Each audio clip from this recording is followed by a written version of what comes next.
Oh, why am I so white?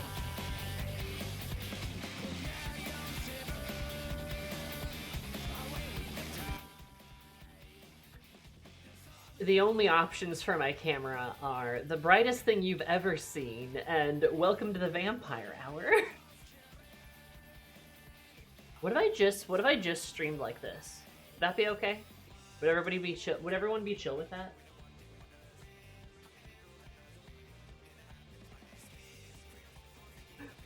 Whitewashing Sammy? Apparently. It's cozy. A little bit. Because you live where the sun hides for so much of the year? Not that much. I'm not like in Seattle, right? Or Britain. Also, hi Candy. And hi Kaiju. And hi Miria. And hi Chaos. And hi Garaka. And hi Fen. Hi Kaiju again. You know, like, the sun, I mean, again, we're not like the most summery place in the world. I do live up north. Can't believe that you stolen Sammy. Ah! Oh, you're so right, though. I miss that cat's melanin. Maybe Zumi prefers the shadows. I am the shadows. I am the night. I am vengeance. It's me, Kaiju 1 and Kaiju 2. Answer riddles 3, and Yuri will be for free! Yippee! Amazing. What an excellent deal. Where's my authenticator? I'm a real person. Let me in or else. There we go.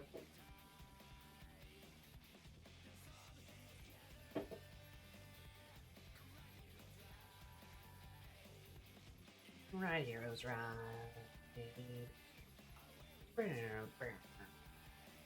That spin looks extra ominous in this lighting. How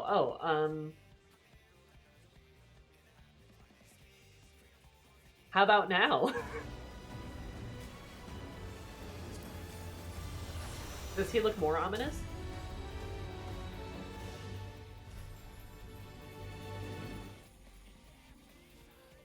Blood room, blood room.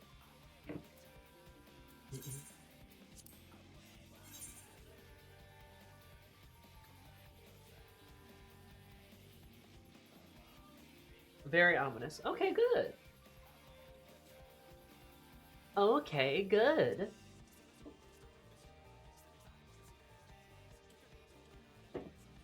Hi, Kizu.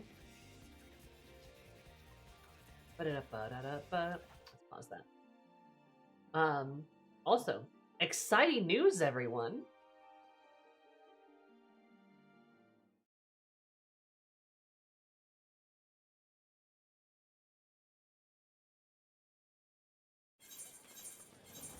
I leveled up some of my crafters.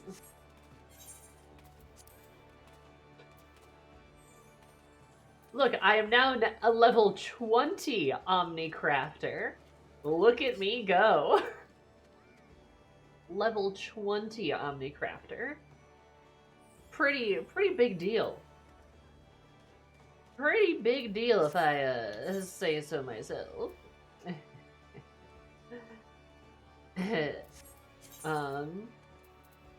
Also, chat, tell me how your day is, because if I can maintain the focus and ability to, at the start of every stream, I think I'm just gonna swallow a couple of crafting levels.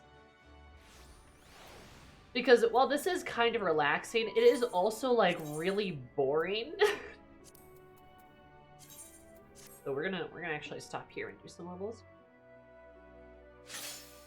Coming to any level is no small feat. You're right, Kizu. You're absolutely right.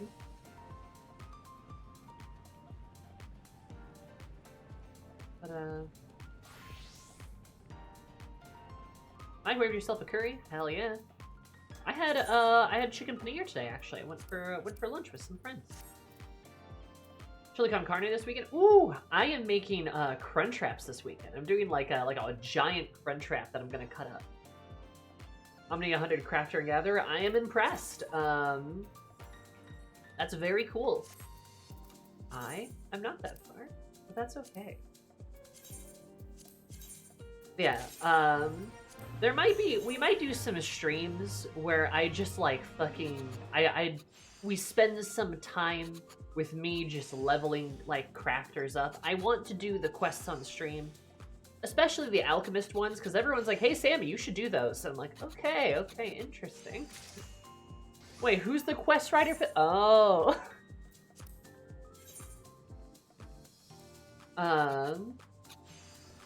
So, but I'm thinking just at the start of every,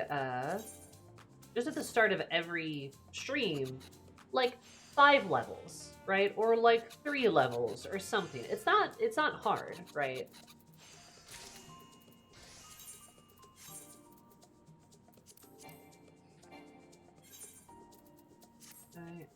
Well.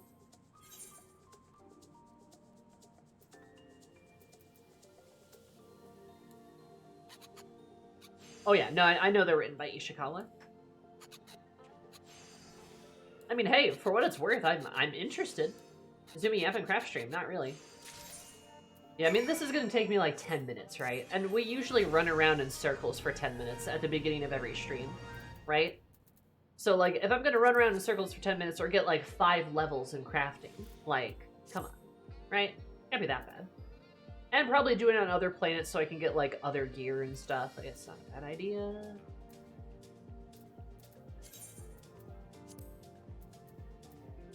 Eris making pegs. What will she use them for? Cat boys.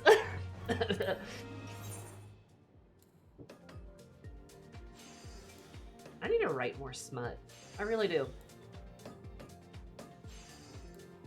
Get another chapter done of another fic, though, so that's good. Also, hi, Lieutenant.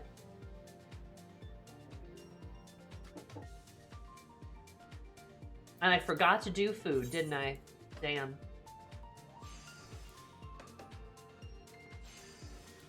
Eris and her gaggle of catboys that she has pegged? Real. Girl, same. You know, honestly, Omegaverse, Final Fantasy XIV. Sorry. One of these days, I'm gonna get, like, executed for my crimes. My crafters are still on a free trial. I got them all to 59 for 50 before Diadem drove me insane. Understandable. Diadem is like a level of madness. Yeah, it would be nice if they diversified the crafting jobs. I really wouldn't hate that. It's the most complex crafting system of any MMO. Yeah, that's fair, too. I kind of just, like, I got no skin in the game when it comes to crafting, other than the fact that, like, I don't really like crafting. I like doing it in Cosmic Expo when my inventory doesn't get slogged with items. Like, I like that. If I could just do this forever, I'd be fine.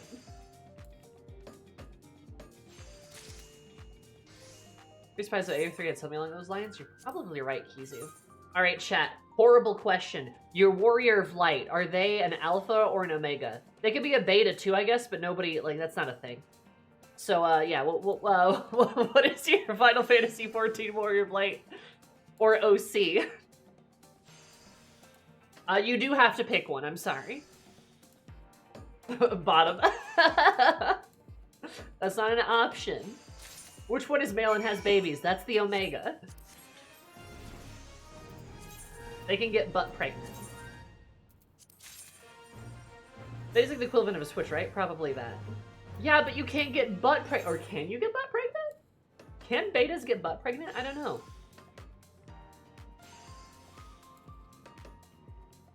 Omega then? Yeah. Not with that attitude. So true, Dad. What? Yeah. When you're right, you're right. You know what I mean? Like, I'm really not using my entire brain here, but you are. He's a cowboy after all. True. Not 30 minutes into the stream where we're talking about M-Prey. What? Look, we had to talk about mpreg at some point. It's either we talk about it now or we talk about it later. What do you want, right? You gotta choose.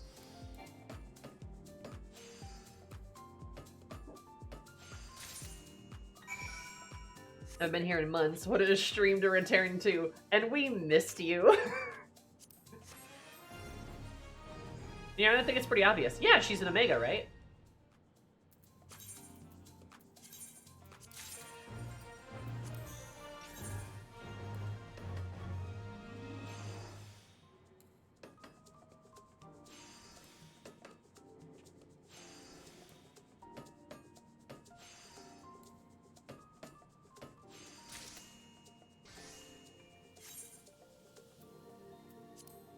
I guess. I'm shocked there are women in the Omegaverse. There are women in the Omegaverse. Yeah, actually, there's like just as many of them as there are men. It's just that like Omegaverse almost exclusively caters to like BL. In fact, did you know that female alphas actually have dicks? That's a thing. They have penises. That's just how female alphas are. They just got a schlong. And they can get men and women pregnant. That's a thing.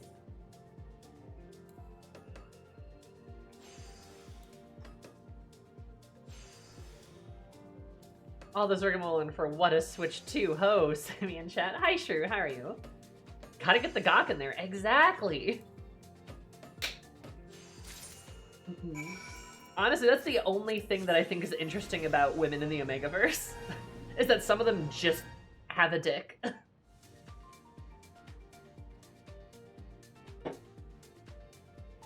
Your Omegaverse is very much a big community. You just have to sift through an obnoxious amount of fujos.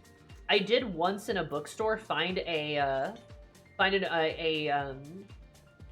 Wooloo Omegaverse book, like a printed book. I found an actual imprint book, and I was like, whoa. Holy shit. It's real.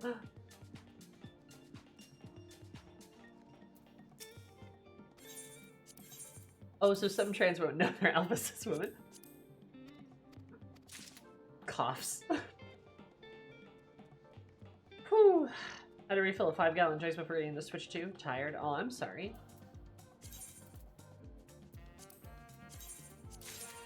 I hope the Switch 2 is good, though. Do people in the Megaverse impregnate themselves? No, I don't believe they can, because that's not how, like, DNA works. Right? And, like, I'll say this, too. I'm not necessarily an expert in the Megaverse. I have some friends who talk about it a lot. But, like, I don't actually read or interact with the Megaverse stuff much at all. Omegaverse is woke, but it can't get that woke, unfortunately. Yeah. You missed AFAB. Oh, man. There's an Omegaverse Yuri that released a while back on stream. Oh, okay. Hey, Miri, what's the name of the Omegaverse Yuri game? I'm just curious, of course, because, like, you don't really see games like that all that often. Like, so what's it called? Do you know by chance? I'm just, you know, just a good idea to just make sure that we, yeah, so I can avoid it, right?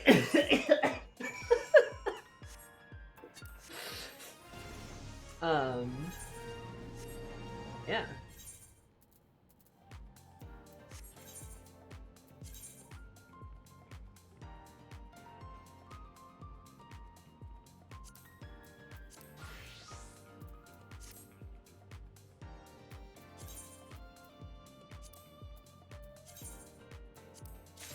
Lip trip, my boss is my heat suppressor. What is that even? Okay. Uh-huh. That's a fantastic name. Lip trip. I like lip trip. That's pretty good. Yeah, so you can just avoid it. Yeah, I mean, so I can avoid it, of course, right? You know, we gotta be careful. We gotta be careful these days. You never know what you're gonna find on in the wide world of video gaming.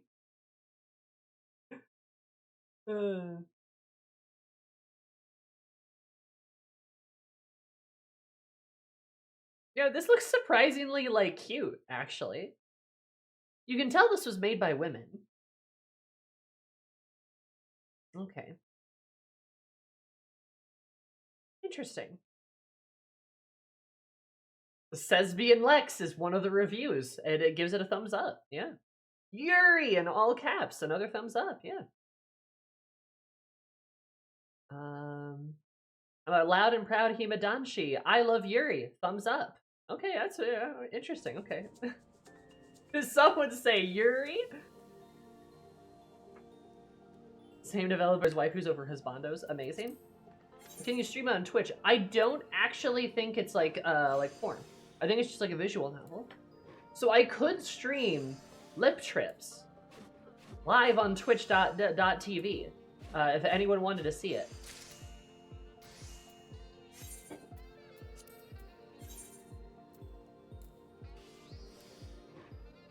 On main?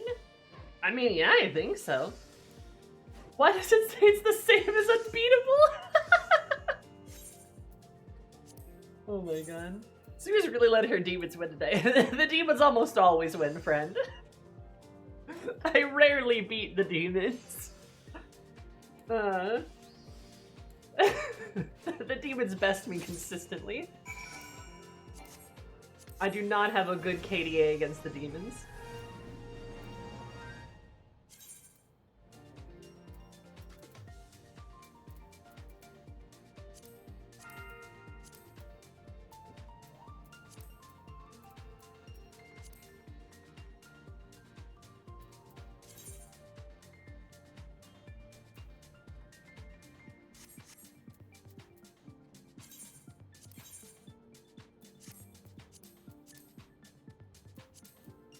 Oh, I don't get Vienna credits. Interesting. I didn't know that's how that worked. Oh well.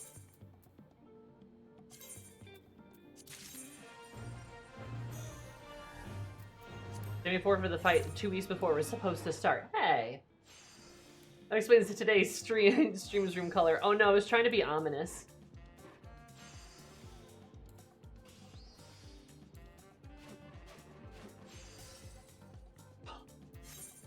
My synthesis failed.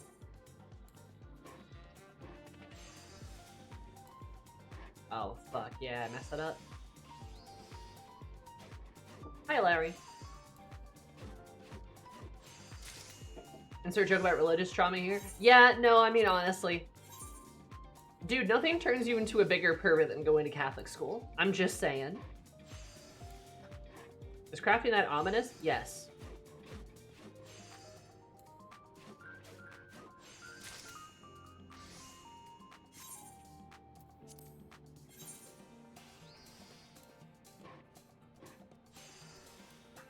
Boop. Get fucking booped.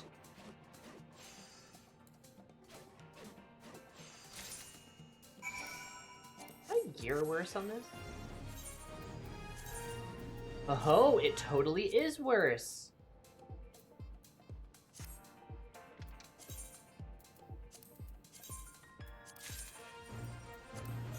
I can notice that.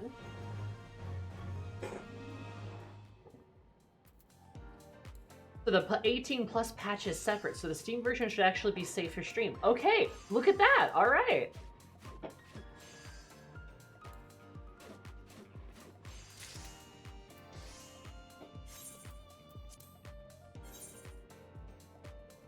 I'm doing close second are people who are in their machinery like robot girls. I agree. People who like robot girls are big perverts. Actual sex DLC. Yippee!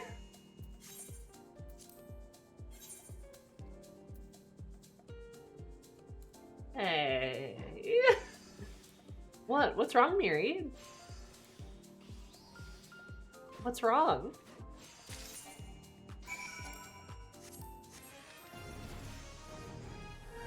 I'm in practice for a lot of VNs. Nothing, quiet you. So aggressive. People like robot girls are sick, starts coughing horrifically, I end up in the hospital. Hi, Garaka.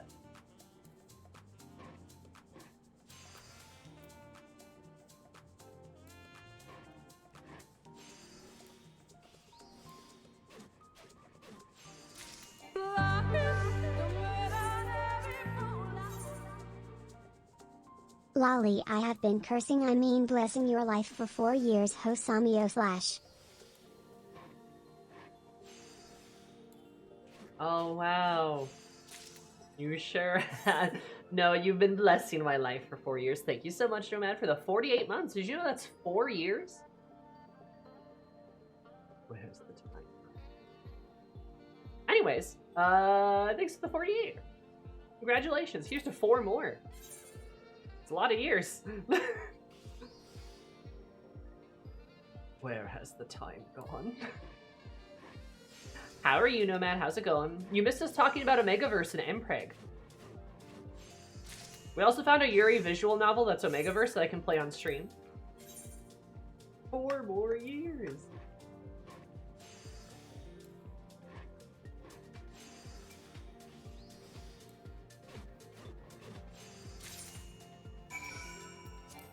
Thank God. I mean, oh no, how terrible.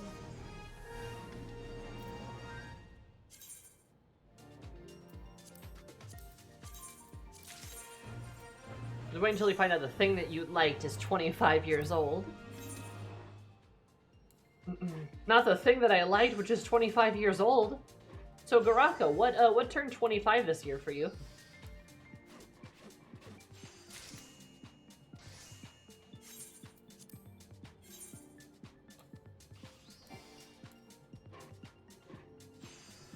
Oh, a bunch of stuff.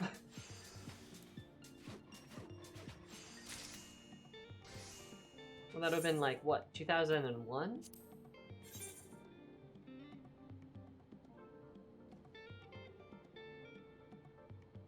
Getting your ears lowered? So I'm feeling fresh. What? They lowered your ears?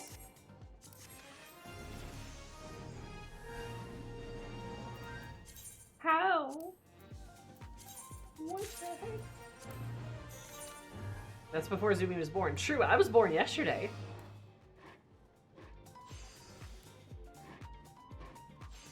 I got a haircut. Oh, okay. That's the most dad joke you've ever made. Impressive.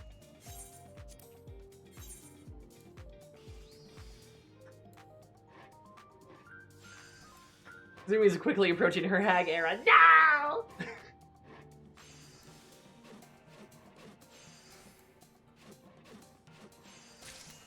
I think my dad said all the time. Interesting. One of your dogs had a conniption? Why did the puppy have a conniption? What happened? Bup-niption. This will become a hag immediately. There's apparently a MILF era, and Miri is in the prime of her MILF area? God, I hope she's in the prime of her MILF area. Let's go!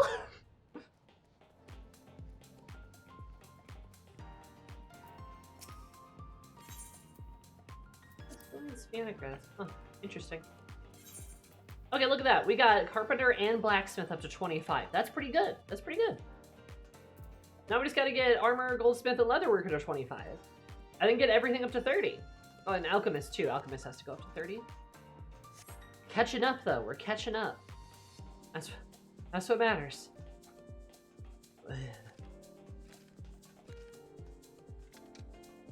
The dog is at a vet and she's lonely. Ah. Yeah, I do the same.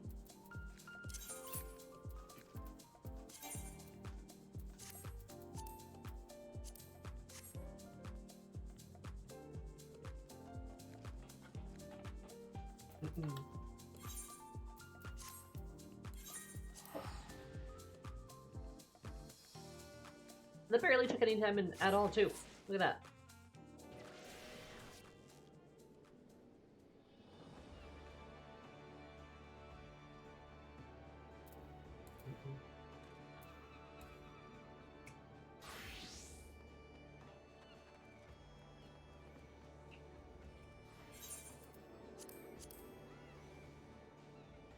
No. I know what we must do first.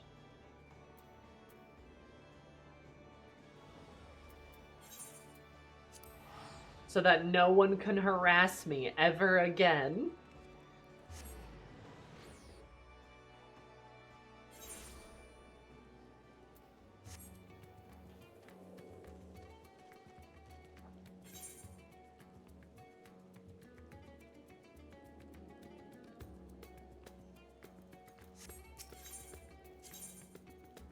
I think, is this one? Oh, nothing erotic puppies. I'm sorry. We're going to finally do it. Haha! Welcome, Nomad. Welcome, welcome. Yeah, what's on the docket today? The docket is, we're gonna do the Dawntrail role quests, and fuck it, let's do the role quest Capstone for Endwalker so that I can never forget about it again, because then it will be done, and it will be done, and I will not be able to forget about it, because it'll be done. Yeah. And then we're gonna do, we're gonna try the Caster Dawntrail role quest to see how that is. I'm a bit, curious. A quickish errand. Have fun with your errand. So yeah, now we're gonna do this. Oh, she has heterophobia in her eyes. Wait, why is he here? Why is he here? No way. And then the last 30 minutes of stream, we're gonna do a Robot Girl tier list. Absolutely correct. Well, if it isn't Eris, all around good egg and champion of, well, the whole world, I suppose. We're Travis Fast, my friend. We've heard about your explicit being the blasphemies that plague good people of Eorzea and Doma. Sadly, the other fell beast yet wanting for slain. Fear not. Efforts to bring them low proceeded apace. We've had not but glad tidings from our allies. So a surprising report came from Werlet. The soldiers led by the infamous Black Wolf fought alongside Alamegan troops for yet another hard-earned victory. Interesting. That is an interesting bit of information. Huh. That's what Gaius was up to during Endwalker. Okay.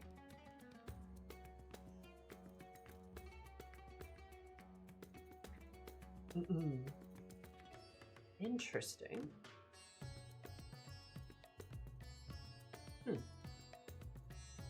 Alongside Alan Megan. Gromlin, however, suggests another blast 30 threat lurks in the snows, and we received a petition for assistance. That's why it's called Bitter Snows.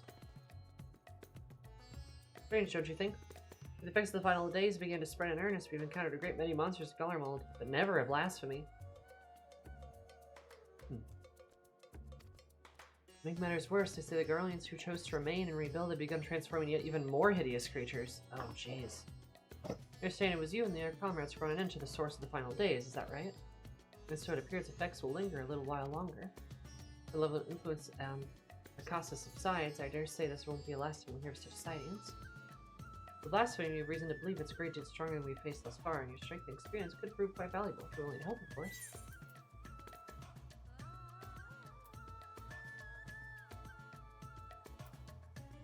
Yeah, Arrows probably would say that. Eastbound contingent not equipped to handle this? I certainly think so. No sooner we receive requests from Charlie and they began making preparations to dispatch their forces. It is clear from the first they're hoping that you might also take up the hunt. Let me be frank, I was not expecting Charlie and well-placed to be so concerned with the present state of Garlemald, but with their strict policies on non-intervention. Of course, we'll find out the reason for this once this is all over. An inquiry for another time. I'll keep you any longer. Once you have in Garlemald issued the intelligent officer station, they will be more than happy to apprise you of the situation. Eris doesn't want to go to Garlemald. She doesn't want to go. Hates this place.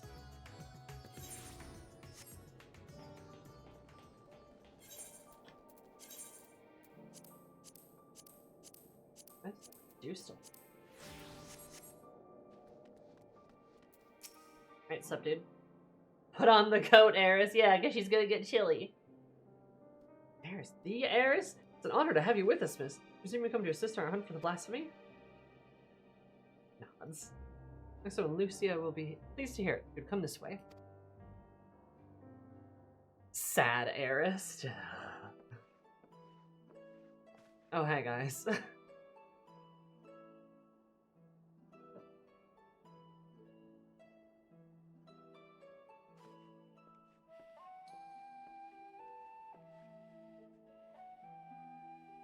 Amazing that the 6X quests were done while there was a blasphemy in the tower. Just see you, Eris, though I wish there were more under fortuitous circumstances. We are reluctant to call upon you, knowing that you but recently returned from the far reaches of the heavens, but we are no less glad for your aid. Now that I believe it best if the man who first discovered this blasphemy explained the situation.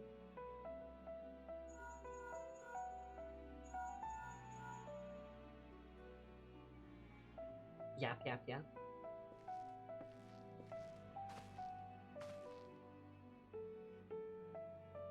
What? What? Huh? What are you doing here? Man, they're really putting Eris through the ringer here. Eris, good. We may forgo introductions then. Thank you for answering our call for assistance. As for the situation at hand, it concerns a joint effort between the Forum and the Locusts to find a new purpose for the moon. There's no longer need for the vessel to evacuate the star. We believe the moon yet prove useful to the people of Etherius. For so much contemplation, a rather ingenious proposal was put forward. Transform the moon into a repository for man's knowledge, an archive hitherto of unseen scale. Crown has long had the honor of boasting incomparable repositories of the world's knowledge, but it is far from complete. Should calamity befall us, natural or otherwise, the wisdom of the ages we have long labored to preserve would be lost. For the moon, beyond such risk, what's more, it is beyond the jurisdiction of any nation.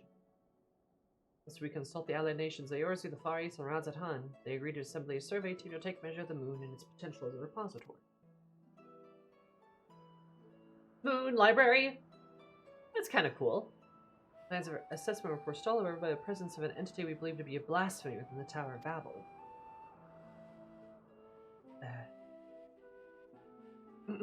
Claims of Garlean citizens transforming into monsters shortly after its discovery only gave further credence to our initial supposition. But we've not only had ill tidings to share, reinforcements have been dispatched to aid us in quelling of the blasphemy threat. Lord Oratoriel and member of the Gridania's Keepers and the Entwined Serpents have begun the investigation to a catalyst of these transformations.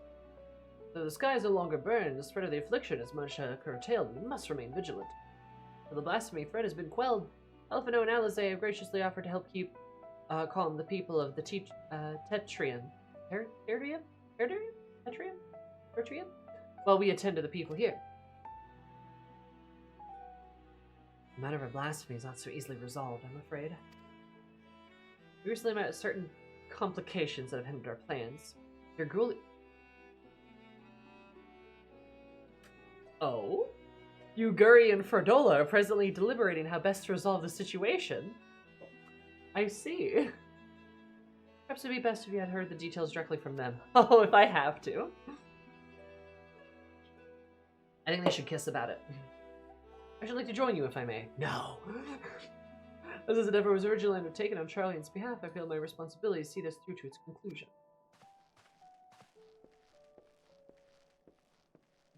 This is like, bye Maxima, bye Lucia. Come on, 40. 40. 40. Bye, Clove. Us Love Year has a long history of make bad first impressions become your biggest fans by risking your lives together. I still don't like him. I don't like him. Yo, bro, your sword. It's so sword. It is nice to see, like, all these different kinds of folks and people, like, here. I really love, like, the diversity of the troops.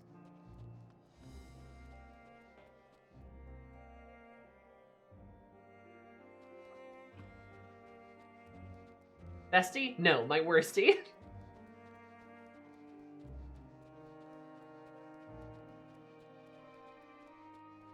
do not like that guy.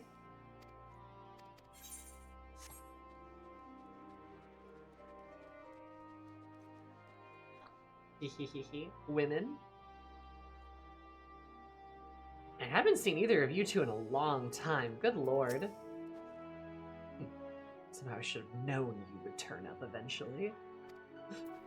Yeah, it's me. Hi. Yippee! Yippee!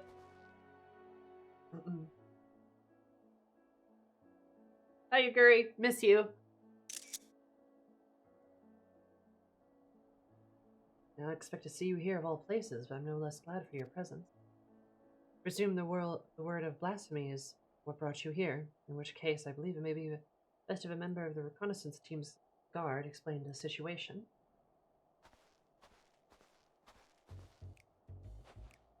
Oh, hey. An acquaintance of yours, Eris flinches. Does Eris also surprise Ferdola with giant hugs as green because it's funny? Oh yeah, she totally would. I feel like Eris and Ferdola's relationship is like... Ferdola, like, accepts Eris's existence in a general sense, and Eris thinks it's very funny to tease her. Just like, oh, you love me. Like, she knows she can just, like, razz her. And, like, Ferdola can't really do anything about it. That's really funny.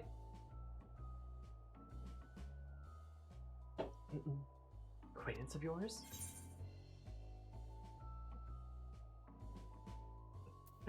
Are you the captain of the company of I should say that. Is Ferdola's Eris' street cat she adopted? Absolutely. Yeah, no, for sure.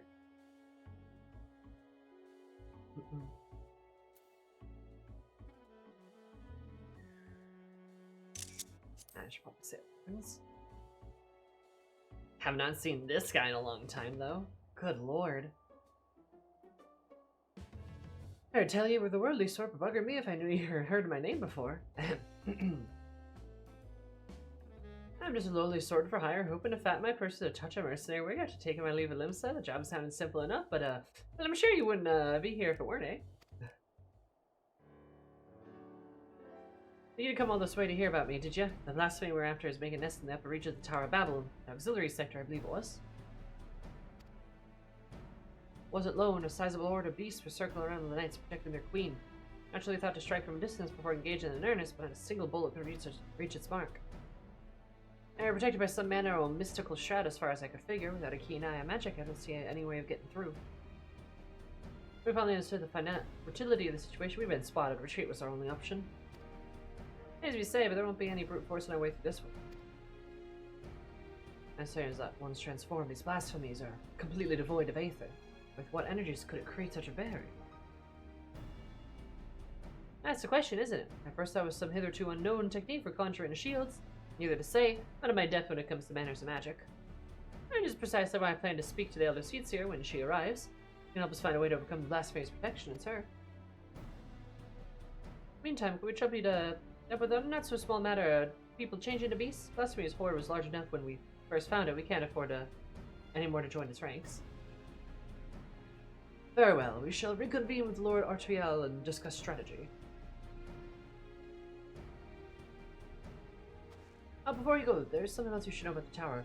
From the moment we set foot inside, I could swear there was someone or something watching us. Started off thinking it might be a figment of my imagination, but in hindsight, I'm not so sure. Xenos, he's alive! Nothing to worry ourselves about, eh? But best keep on your guard when you do finally return to the tower, eh? Ferdola didn't say anything. Hi. Grindelwald sends his regards, by the way. Asked me to tell you not to push yourself. We all know that's a waste of breath that'll prove to be. What a waste of breath that'll prove to be. Oh my god. I also love that she stands like this when she's talking to you. She's like a little pit bull. You know, he'll be arriving here long. Happily dressed for the cold, I should hope. That's who would no doubt count himself fortunate to be absent if he knew we were here. Gods, what a my nice hot bowls of soup. Yeah, poor dude, anyway.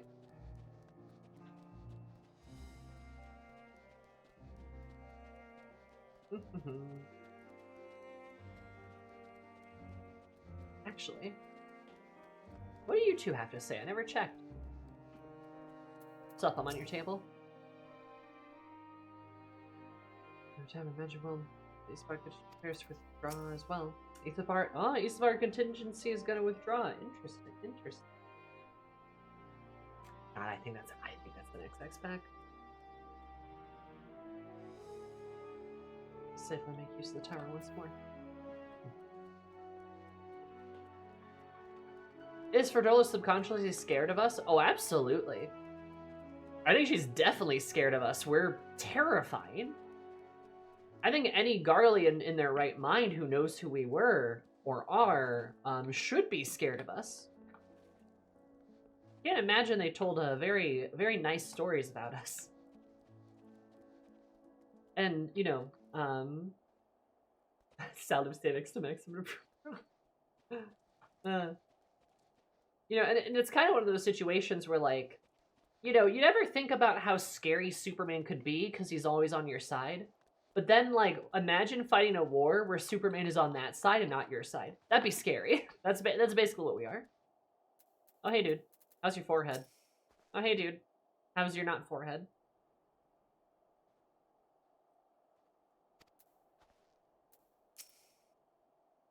Keeper, you need a name! What's up, dude? What's up, bro? Ah, 'tis good to have you with us, my friend. Indeed, the road is long. The road before us is not an easy one, and a woman of your talents will prove valuable to our efforts. We recently returned from reconnaissance, wherein we made a few rather surprising discoveries. First and foremost, we were pleased to discover that no one residing within Camp Roguelas or Teatrium have turned, no doubt thanks to concerned efforts of Maxim Alphino and Alizé. However, we have reason to believe those who did turn all hail from Locus Amonis. Ah. You mean Corvos, the Garlean's ancestral home. Interesting. Very same. The ill effects of the final days began to manifest there. A number of Garlean refugees from the region sought sanctuary in Garlemald. The capital was already in ruins when they arrived, and they were offended. They were offered asylum, but many refused and instead chose to fend for themselves in the outskirts of the city. Or have a mind to go speak with them directly if you could care to join us. Perhaps together we can learn what of their recent circumstances has triggered such a terrible change among their people. Oh, you know, I got a couple of ideas. And not move by their plight. Final days. They would have sought shelter at the capital, but can imagine their horror upon arrival. Yeah, imagine, you know, trying to escape the destruction of the final days to go to the capital to just find it like fucking this.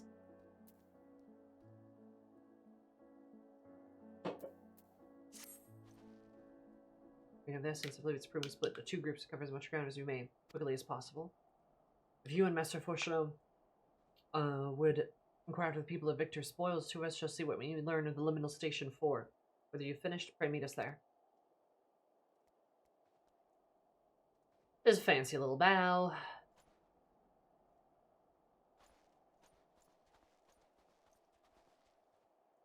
Your spoils, these are here. Yes, let's be off.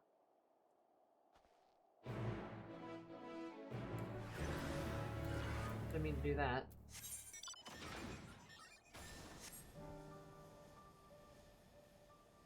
Huh, man, what a miserable place.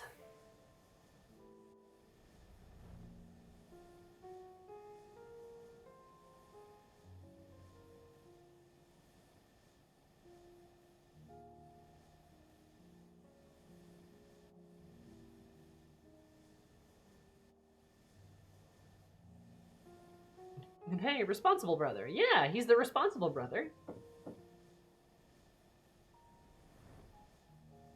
And Fernell's got a glimpse inside your head is alone, terrified. That is true.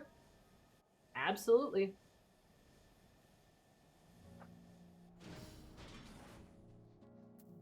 What's up, nerd? In the cold, I can presume they will not be amenable to conversation. Even so, we must not be deterred. Come.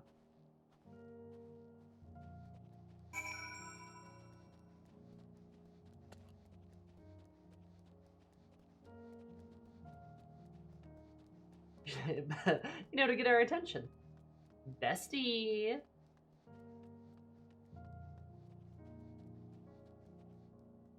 This place is gonna be abandoned, isn't it? Oh. Surprisingly not.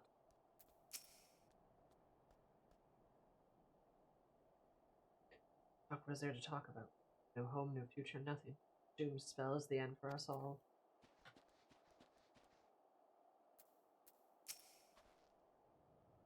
Grievances, have you? No more. You have more than no time to hear them, I'm sure.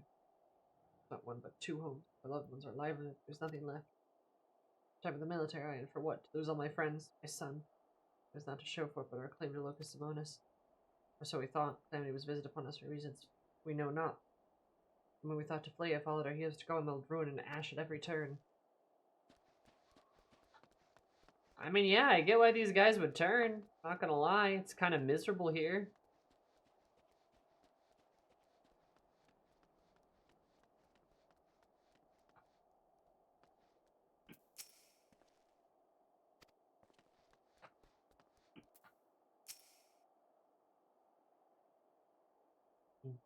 Can't imagine why you or anyone else would find interest in our troubles, but if you insist. There are many people here with the military at one time or another, some retiring with honors and others without. One of the latter. Or too many little scars in battle. One too many scars in battle. Even still, my contributions were enough to warrant leave to move to Locus Simonis. Land of warmth and bounty, Corvosi rebellion admittedly proved troublesome for a time. It didn't take long for the Second Legion to quell their uprising, practically drown in calm and quiet. Second Legion? Interesting. One day the skies came alive with flame, for by a manner of foul beast born of our brothers and sisters, the Second Legion barely had time to assemble their forces before they were overrun and snuffed out. Barely escaped with our lives. Oh, so like the Second Legion's gone? Okay. Now, with only with more rack and ruin upon arrival here, we got the strength to take our home back. Corvosi, a second time. There's nothing left for us anywhere.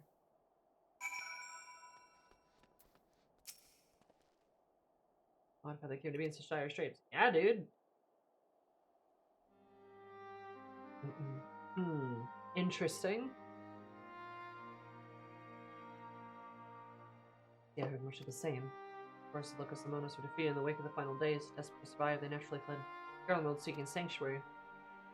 Their hope the Empire might love them reclaim the home they were forced to abandon, but the capital was already in ruin when they arrived. The lands they've long believed the ancestral home of the Garland people may remain forever lost to them. Familiar with history would believe that they've always resided in the bitter cold climes northern Isabar, but that was only after the Corvosi invaded 800 years prior.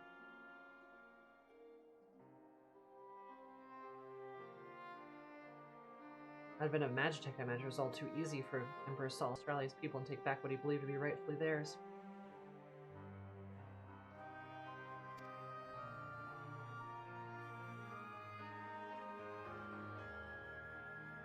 We tell it's true that the land they call Locus Simonis, but known by other names, has served home to a myriad of peoples.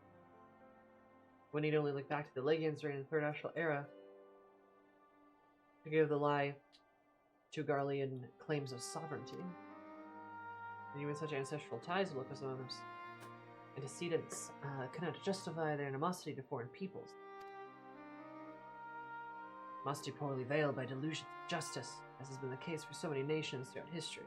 Would that man have the sense and strength and will to break free of such claims of hatred? Okay. Help! Someone help! They've turned! They've turned! Oh, a monster. Quickly, Eris, we haven't a moment to lose. I don't think you're gonna do anything, dude. Okay. So, honestly, 40 over 40 made a pretty decent point there. That I'm a little happy about. Oh, that guy. Ah, shit. I'm a bit pleased with that. I liked that 40 over 40 said, and this gives me a little hope if we do get an expansion here, that like you know, Garleans claim to have an ancestral home to Locus Amonis, and like while it is seemingly yes true that they did inhabit that area 800 years ago before they were driven out of it, the area, of course, has been home to multiple kinds of people throughout history, and that, of course, does not justify Garleans, you know, invading it and being hostile to people therein, right? Which, yeah, I mean, it is good. It is good. Especially since, goddamn, this seems like a really topical quest to maybe do, given just all the recent patches and stuff. I suppose we'll see. Wait, Seaman well, so I thought to come over and look at on him. Yes, I knew he... No one appears to be injured. Did he not attack? He just walked off in the direction of the tower in a daze, as if it was calling to him. Not gone that far. If we go after him, I'll remain here and see that all are accounted for.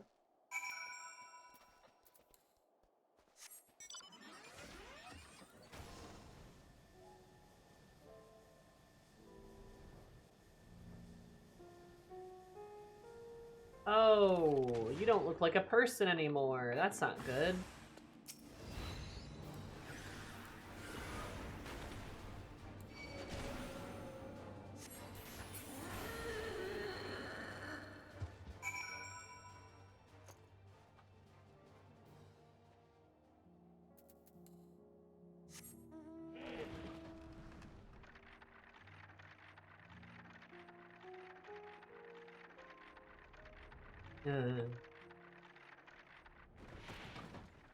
Badge. Person's even more colorful than the merchant's tale. Surprise!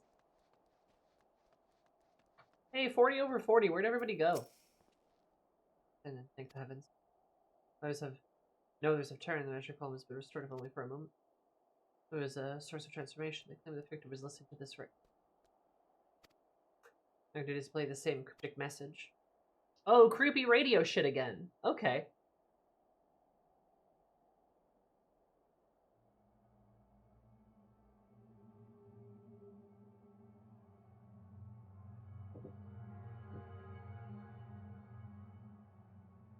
Empire, no more, never again. Rise, ashes. They're always saying the empire is no more, never again shall it rise from the ashes.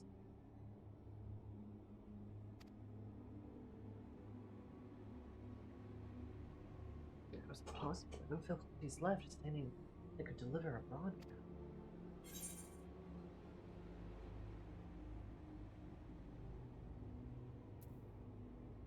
Dude, is Anima still alive?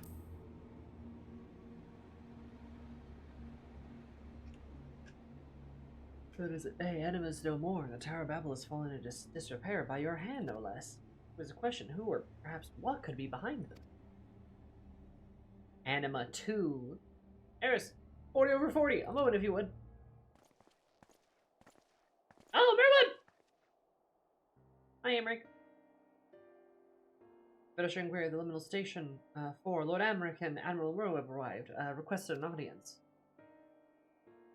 Apologies for our late arrival, knowing firsthand the devastation of which blasphemies are capable. Discussed with the Admiral and we were of one mind the situation warranted our immediate presence. Is it safe to presume the representative of the survey team has already arrived? Indeed, I have. Thank you for coming all this way in such a short notice. Recent events here at the camp have proven most enlightening.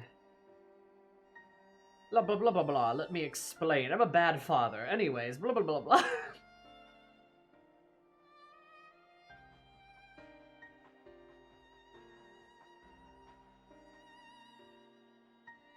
This is the aforementioned radio.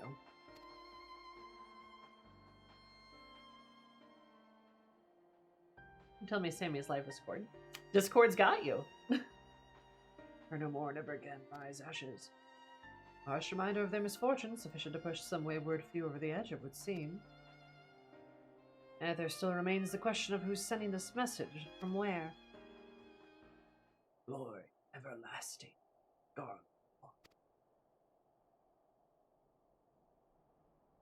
Glory everlasting, Garland. No, it couldn't be. You recognize this message? A mantra often spoken by Lord Ner... Ah. Anyone who lived in the provinces under his authority could scarcely forget those words. Nerva. Okay. He sought to claim the throne after the assassination of Emperor Varus, did he not?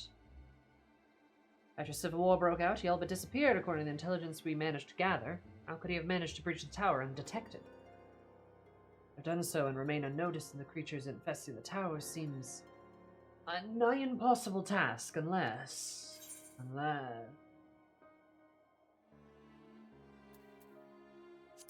Using the voice on the radio is Nerva. Guys, I'm pretty sure he turned into anima too. In a manner of speaking, yes? Not as a man we once knew, but as a blasphemy. Robbed of the throne and forced to watch the Empire he no longer command crumble before his very eyes. If such loss did not drive him the same fate as Quintus, the despair he felt no doubt overcame and turned him. Yeah, Quintus killed himself, I forgot about that. Nerva's delusions of grandeur aside, the Garlean's plight sounds not unlike the Sahagin, desperate to preserve their spawning grounds. Indeed, though unscrupulous by any measure, the Garleans found solidarity in their ideology, as did the people of Ishgard and the Church. But without a home or purpose, it's all too easy for despair to take hold. Would that a remedy were symbols offering them lands as we did with Sahagin? In all likelihood, the Garleans would refuse to settle for aught less than what they believed to be their ancestral homeland of Locus Amonis. The claim the Corvosi would rarely take arms to denounce. We would do well to not further fan the flames of animosity twixt them. Perhaps at the very least we can offer them a peace of mind, and means to regain some semi-balance of stability in their lives.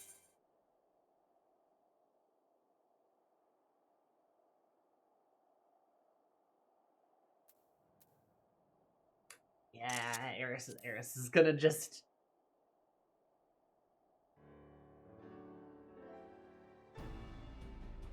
Is just gonna... It is by no means an easy solution, but I fear we have little resource to see Garlemald rebuilt. As a sovereign nation, of course, free from the oversight of others. Aye, they would see no meaning in it otherwise. If I'm not mistaken, Elfino and Alizé have already made strides in helping the people regain some normalcy to their day-to-day living. Most important first step, but it will mean little without proper leadership. Rather than a single individual, perhaps a governing body of sorts would prove more effective. For sure, just mean like, oh, have you considered Republican democracy? Like a forum or parliament, perhaps? The dude is so forum-pilled that it's spilling out of him. Maybe 99 people in a spiral, perhaps?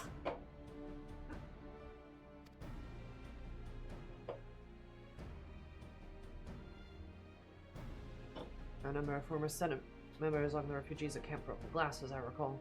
To help create a framework for new governance is not an impossibility. Let us call the people together and see what they make of our proposal. They run.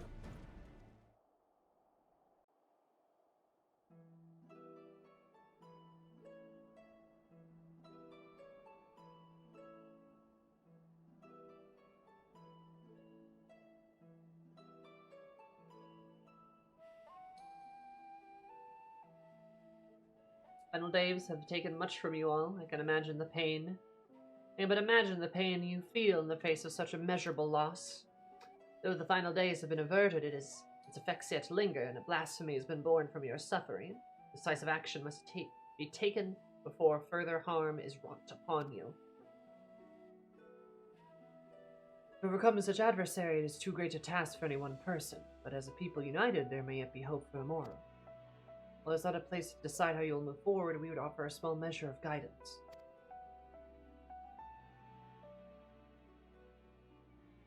You're told a number of former members of your Senate yet remain among you. Would you be amenable to an interim government led by these individuals until such a time as Garlemald can be rebuilt? Oh, that kind of makes sense given the patch note, being the patch quest too, where they talk about Senate members. Rebuild Garlemald? Is such a thing truly possible? Even if we do cobble together some governing council, we won't be making anything of that pile of ash we dare call Garlemald. Going back to Locust Bonus either. Rack and ruin, those are our only options.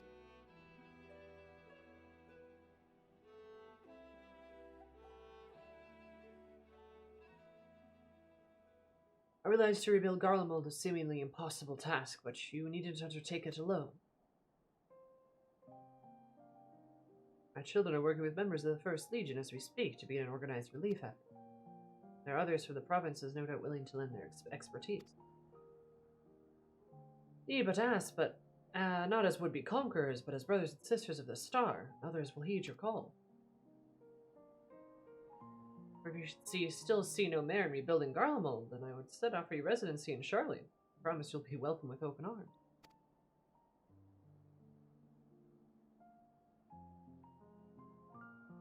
Charlene?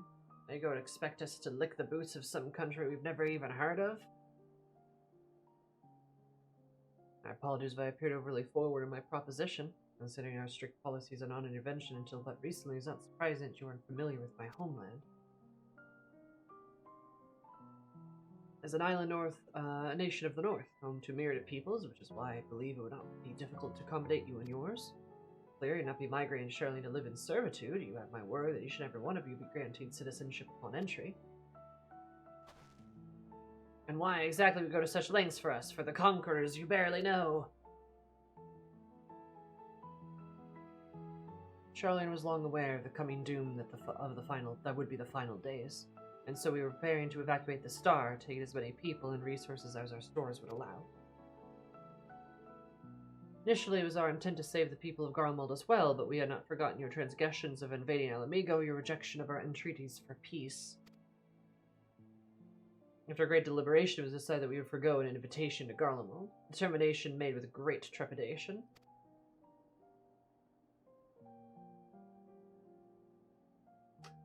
We convinced ourselves it was ultimately for the greater good, though I can think of at least one individual who would continue to protest.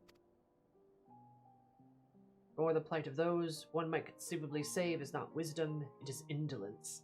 Get fathered.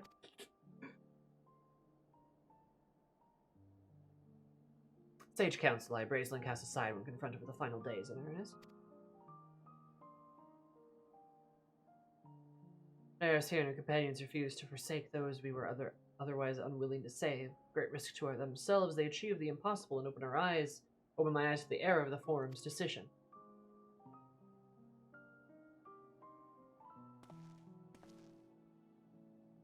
All other roads lead to ruin regardless. Perhaps we should at least consider it.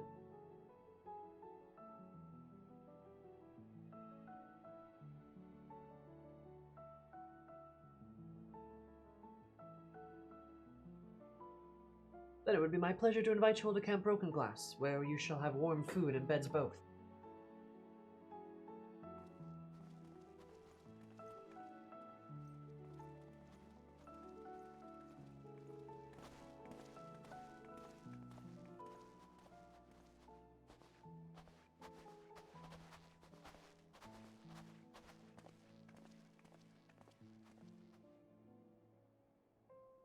Admiral Willib and I shall speak to Maxima and the others, and consider how best to assist the Garleans in moving forward. Should we broach the subject of blasphemy, however, we will not hesitate to call upon you. Smile, Eris.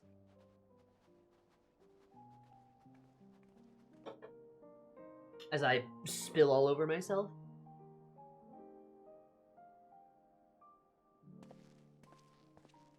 Whom's to wear such shiny red shoes? Gracious.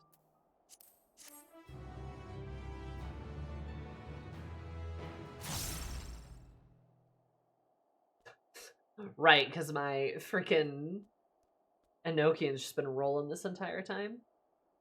Is there a way to turn it off, actually? That's a good question.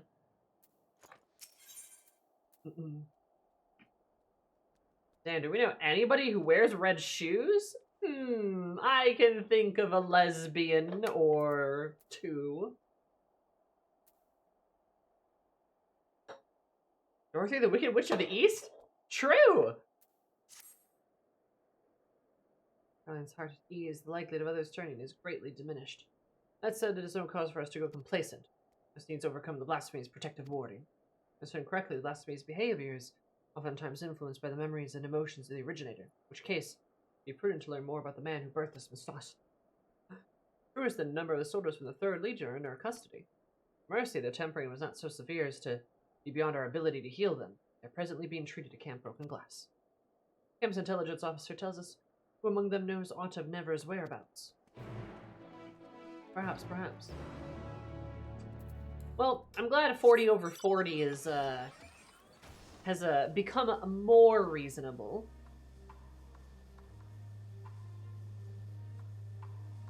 I still don't like him, though. But I'm glad he's more reasonable.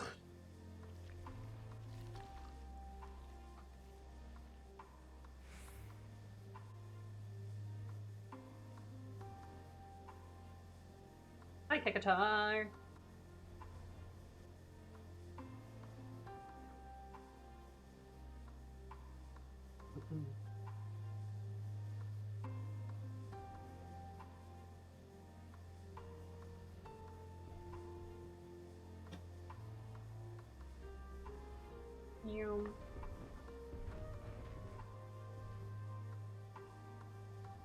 Oi!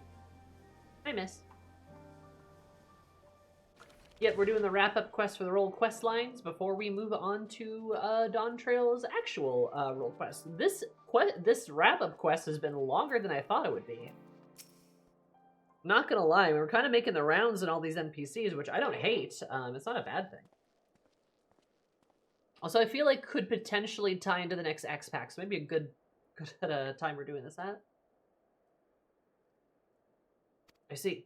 Perhaps the best you speak with a Virgilia, legatus of the 3rd Legion. Hey, her! She's stolen the men. The Churgans aren't like to oppose a brief conversation if you would wait here for a moment.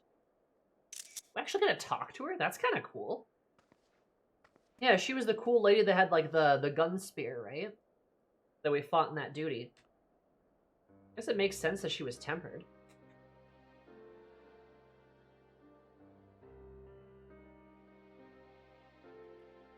Oh, she has her helmet off. Okay, interesting.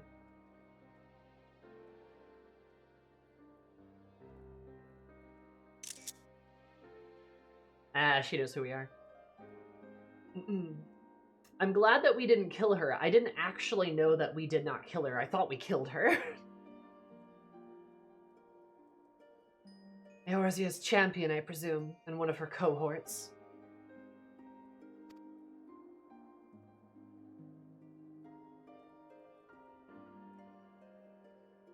What business have you with me? Isabard is faced with an imminent crisis, and we believe the knowledge you bear may be a key in stopping it. Sada used one of her famous non-lethal meteors. Right.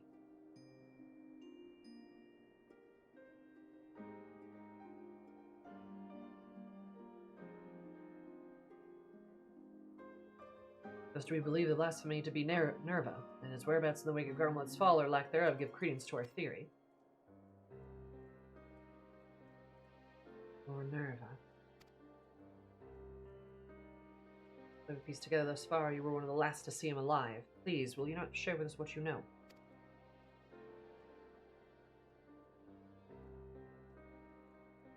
Very well, though I suspect what meager knowledge I possess shall avail you not.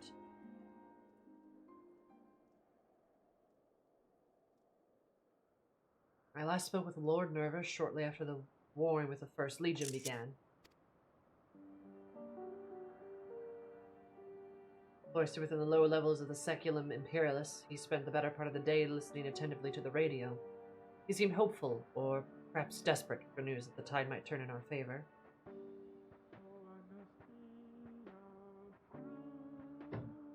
Oh god, it's playing the creepy song?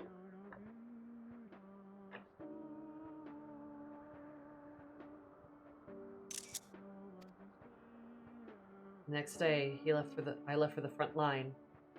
It was there I heard the terrible noise, which I assumed came from the Tower of Babel. Then darkness took me, and I remember not after that.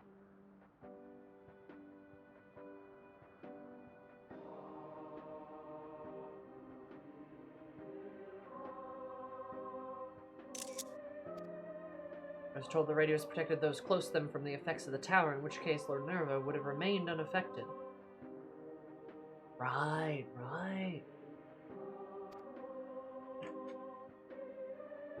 But he was as ever devoted to Garlemald, for glory everlasting, he would say.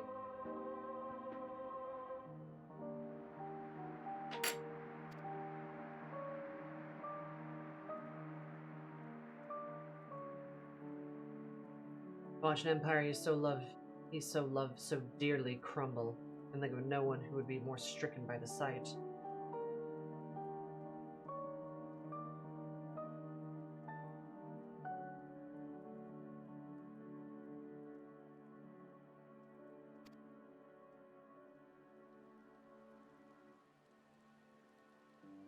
It seemed we were right to assume what became of Nerva.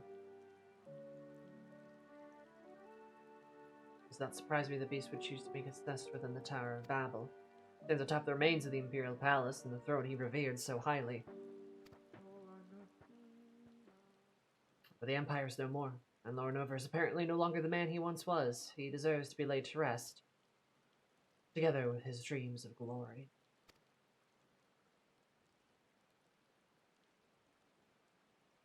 Will fell the beast, you have my word.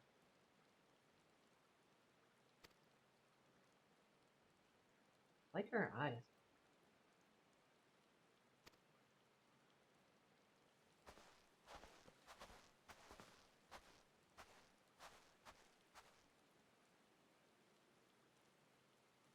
Apologies for the interruption. Kane-san has arrived and we're ready to depart. She's so small. She is so small. Good to see you, Eris, Master Foshino. Spoken with Lawrence and the Lord protecting the blasphemy, I'm quite confident some manner of aether-based magic bars our path. May I be so bold, Elder Seedseer, we reached the same conclusion initially, but that is simply not possible. Because born in the final days are devoid of aether. As such, they would be unable to produce such a bear in a manner of which we are accustomed. Do you suppose they manipulate Dionymus to achieve a similar effect? I too thought to dismiss the notion of a burial fueled by aether. As until I stepped foot here in Garlemald, even now I can sense streams of aether flowing towards the tower.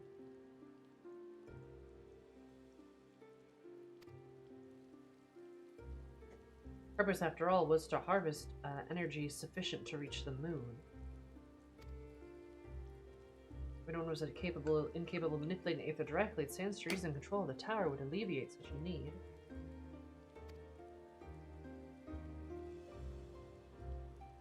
Yeah, Hiron, I didn't know it could rain in Garlemald either, but apparently it can. It's merely conjecture, of course. I can't say for certain until I've examined the currents of my own eyes. Might ask you to accompany us. Yeah, I got you, Connie. I would join you as well, if I may.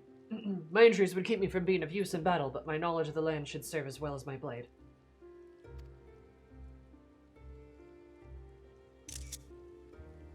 I would not be opposed to your company. It's not my decision to make.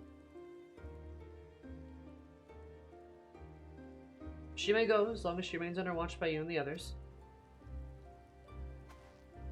Pitbull for Dola. Like, look at her, she stands like this. Very good. Might I suggest we begin with Regio Urbanissima. I sense the greatest confluence of aether in that vicinity. This is kind of cool that we get to go with Vergilia. Interesting. Who could it be?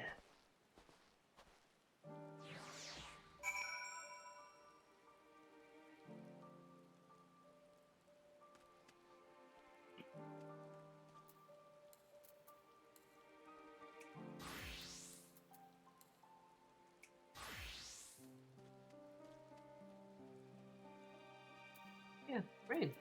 Huh. Wow, it's not like it's Coerthus. Did you know it didn't always snow there, though? Ah! cool. I'm kind of liking that we get to talk with some of our NPC pals we don't normally get to. Like, I would like more quests like this, honestly, that get, like, we get to see characters that we kind of don't see anymore. It's nice. But also, like, I kind of like the Garlean exposition a little bit. Like, I like that it talks more about, like Garlemald and, like, Virgilia and, like, Nerva. Like, Nerva was, like, a whole thing, and, like, now it's like, oh, this is kind of what happened to Nerva.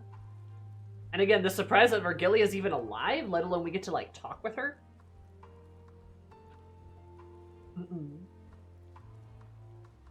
I also think, like, you know, doing this after Endwalker makes a lot of sense and kind of helps the patch quest a little bit. But I also kind of feel like, too, this is a good time to do it as well if I am perhaps right about the expansion, or if we're going in that direction with, like, Isabard and Isabard expansion in general. It would make sense. Kind of a good little bit. I like her eyes. I like that she has purple eyes. That's cool. It's just my imagination, but I can't help feel we're being watched again.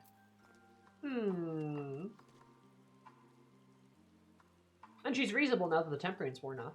Yeah, no, I mean, I like that, right? I like that, like, she's much more reasonable with the temperance that's worn off. She clearly isn't happy to see us, but is like, all right, I'll help you.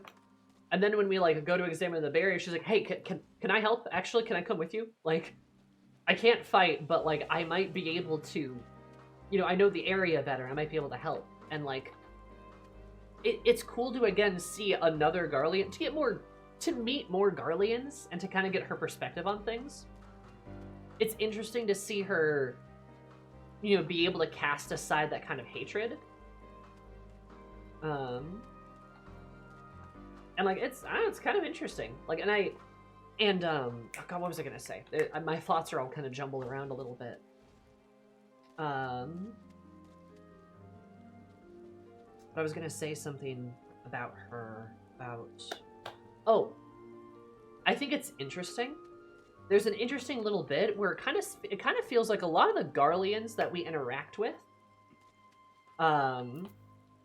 especially the ones that are still alive, are soldiers. So much of the Garleans that are still alive are either soldiers or civilians, right? Soldiers or civilians, one of the two groups. And all of the politicians and, like, the leadership figures that aren't military are all dead. Like, a lot of them are dead or turned into monsters or stuff like that. And isn't it kind of interesting that when you have an empire, the people who built the empire, right, its politicians, its leaders, are the ones that die, and now the people that are left to suffer are, you know, the people who did all the grunt work, like the civilians and, like, the military and stuff like that. Now they're just left holding the bag. Isn't that kind of interesting? I feel like a little bit.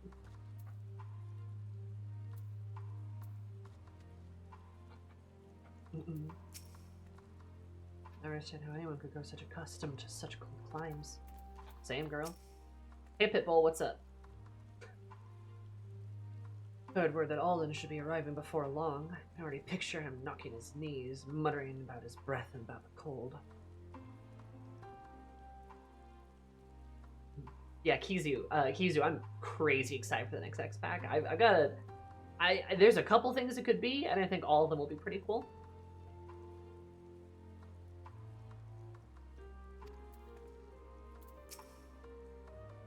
Part of me does not wish to believe this blasphemy is Lord Nerva, but I failed to protect him, and yet...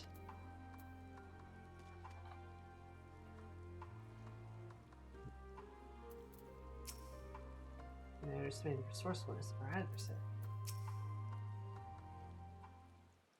Blasphemies have their own many final days, Orion. Also, blasphemies, if they're turned, you know, blasphemies don't, like, naturally die. If they're still alive after the final days are over, they're still alive. They still exist.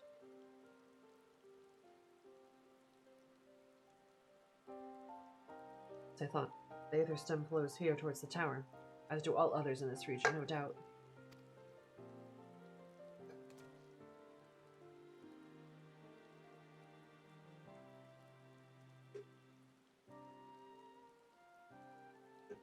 Its convergence first began when the Telefori erected Spires all over the corners of Eorzea fuel the Tower of Babel. But once destroyed, the divergence of Aether should have ceased.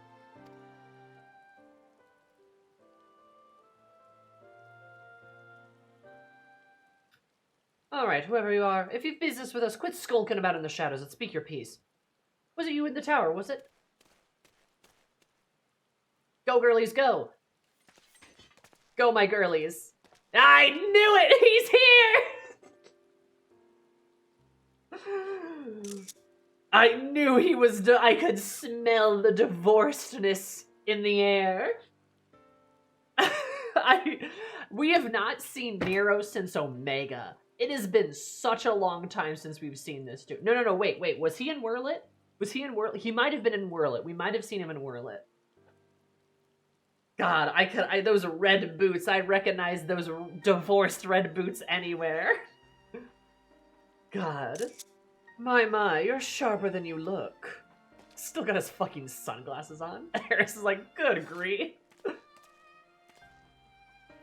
I recognize you. You're Nero, yes? Why are you following us? Ferdola's still ready to fight?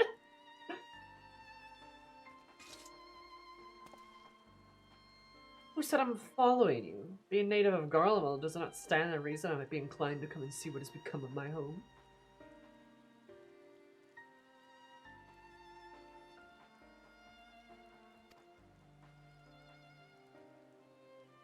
I know not what you're scheming, but we've no time to entertain your games. Perhaps Master Garland would make better company for you. Yuguri's like, go talk to your ex-husband.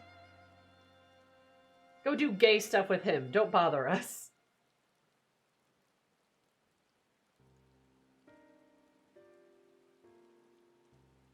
Divorced channel red boots. Spare me, I'm a man of great ambition and greater intellect, far beyond the scope of anything Garland could hope to achieve. He still keeps his head in the clouds, where I would set my sights on the stars beyond. Which is why he's stuck in the tower, but like us, you can get past the blasphemy regional transporter. Yes, well, I was very much hoping you would dispense with that little. Having caught wind of your plans, curiosity compelled me to see if you were truly up to the task. Do you have a reason to believe we are not? Or perhaps does the great genius Nero mean to dispense with the blasphemy himself? God is like, are you gonna do it, bitch? Why are his teeth like that? No, put those away. Far be it from me to steal your glory, having come all this way, but I am feeling generous. I will tell you what I've learned during my time in the Tower of Babel. I was able to access its systems, you see, and discover one of those dreadful spires still appears to be active. Impossible. They all vanished when Anima was destroyed. Yes, but I've heard your escapades reclaiming the remains of the Emperor, but obviously you failed to reclaim his entire body. As it stands in peace, the remains powering a tower at the Fabrica. Ah, yes. The manufacturing district just north of the erstwhile Imperial Palace. A rather impressive feat, considering these lands are so utterly devoid of aether, barely enough to sustain life, let alone aspire. But if it were the one the Varus's remains has forcibly created conflicts of sorts. Precisely, and from that I glean the tower's systems, its heart serves as its core. His heart, right? Interesting. Of course, not with blood, but your precious aether. Now Nerva's amassed to surfeit to shore of his defenses. How fortuitous he should be so perfect and impetuous in his designs, stolen from the better minds than his own. How very like him. Oh, did I say that out loud? You'll forgive me if I fail to show concern for your ire. Gilly's like, I fucking hate this dude. What you say is true. These lands can never hope to recover from such a paucity of life's energies. You must hurry and find Varus's heart, to both spare the lands of his wanton harvesting and deny the blasphemy the source of its protection.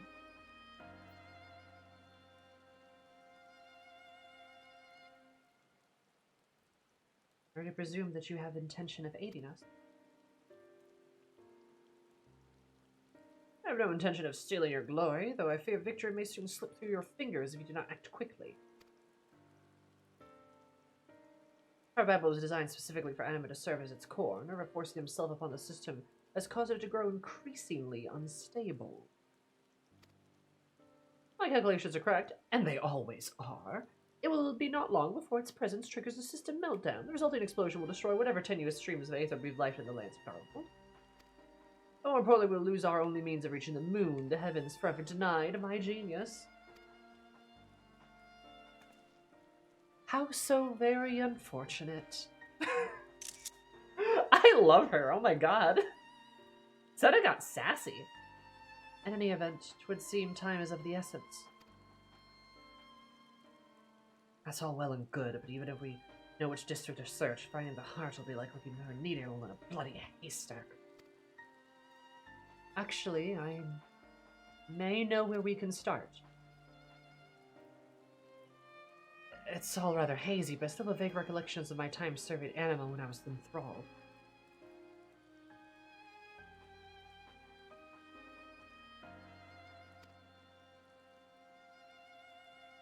We were commanded to erect some manner of facility tucked away in the corner of the Fabrica. I remember not what it was for, but it's as good a place as any to begin our search.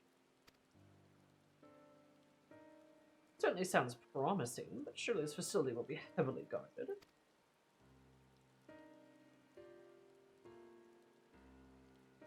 And maybe it'd be best for us to divide our forces. Just the four of us, it shouldn't prove too difficult to sneak inside and find the heart. Well, the main force can stand ready to storm the Tower of Babel when the barrier gives out.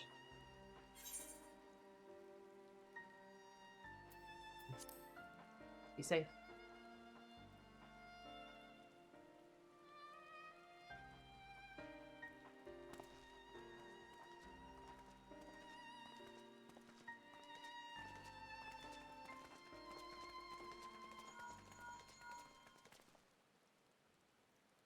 Is Levy here?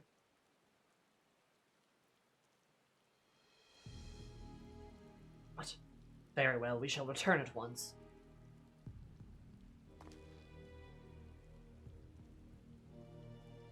A number of Garleans have left camp for the Tower of Babel. Misunderstood the threat of the tower and still convinced themselves that Nerva's taken refuge there, still clinging to their ill-placed patriotism, no doubt. When I've gone far, if we act quickly, perhaps they can be found before they come to harm. Wise man would not waste his time on a wayward refugees. I thought you Charlian scholars knew better. You know where the plight of those one might conceivably save is not wisdom, sir. Get dad. Get fathered. It was all the same to you, Eris. I would join. Return to camp and begin preparations for our assault on the tower.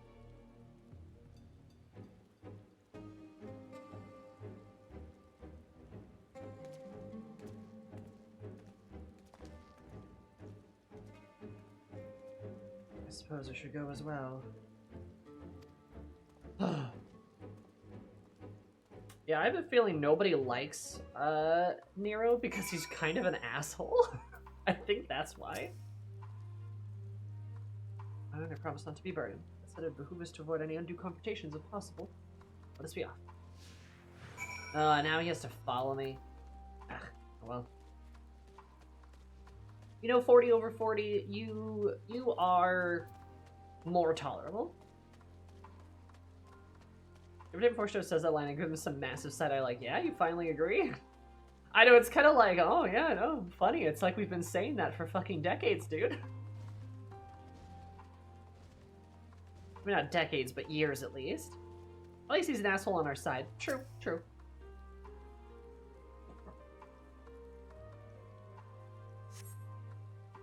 Trace them here. Let's keep searching.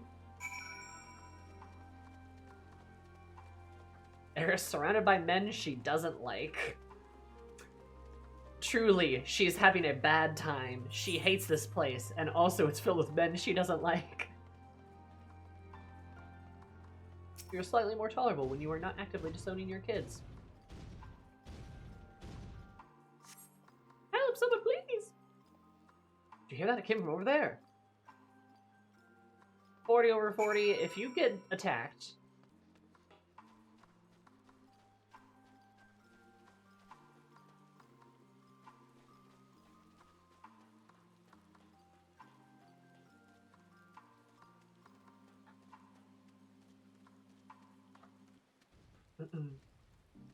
No, that's true. Nero is absolutely the type of guy that's like, oh wow, I can't beat you?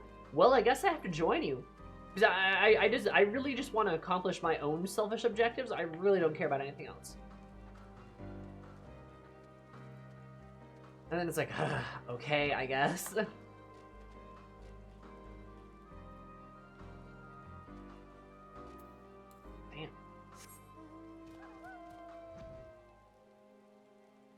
How do I get in there? Not easily. Eris, why can't I go with Team Girl Boss? Those two idiots need a babysitter, else they'll get into trouble. So true. And look, he's gotten himself into trouble.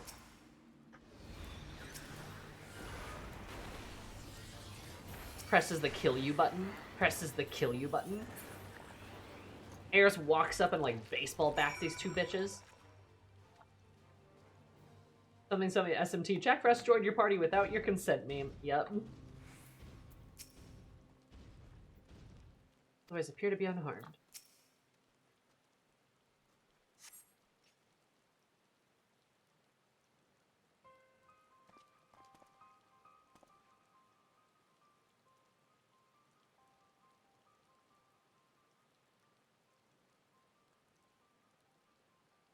You're the ones who came to speak with us before. Whenever I had returned, it was assembling his forces in the tower, but...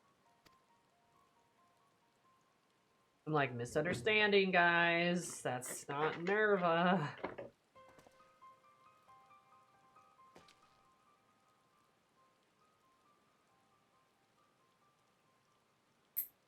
No.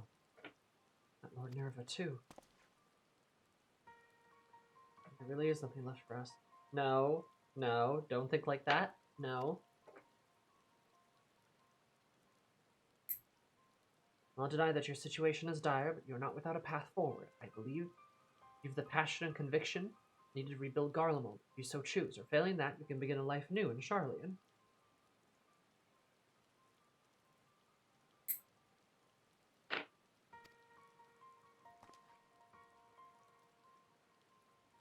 Well, Garlemald, no. There's no point in entertaining so lofty a dream. I would sooner die than suffer life under another...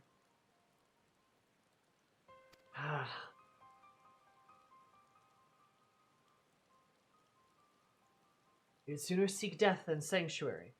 Your resolve is admirable, but sorely misplaced. If you will not see Garlemald rise from the snow and ashes here in Isambard, might you consider venturing onto a new frontier? Frontier, and where exactly is this land ripe for exploration? There, on the moon.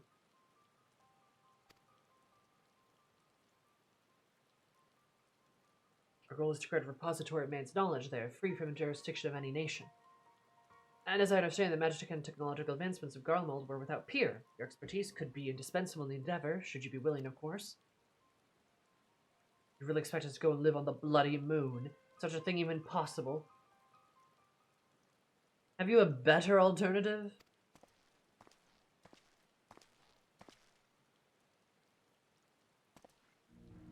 Lest you forget, Garlemald did not rise into grandeur from complacency in the present of rumination in the past. We live for the future. It is in our blood. Life is not without its hardships, of course. Even I have met the occasional stumbling block. But even should I stumble, my eyes are forever fixed skyward, seeking even greater heights. Empire may be lost, but I still possess a great deal of knowledge gained from it, and the desire to seek more. The very notion of exploring the moon is an unprecedented prospect, and that you would balk at the proposition boggles the mind.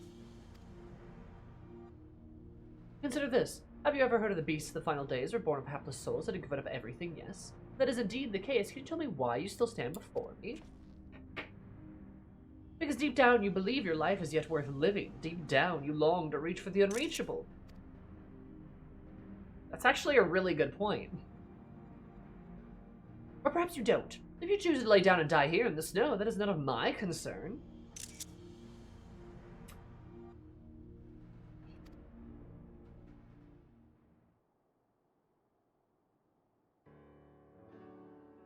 Reach for the unreachable.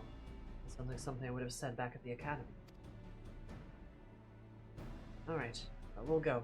I suppose it's better than dying here in the snow, as you so grimly put it. And we must first dispense with the blasphemy that commands the town.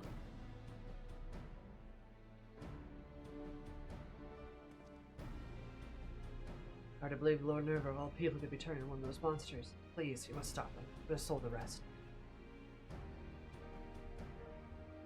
Thank you, and sorry for causing all this trouble.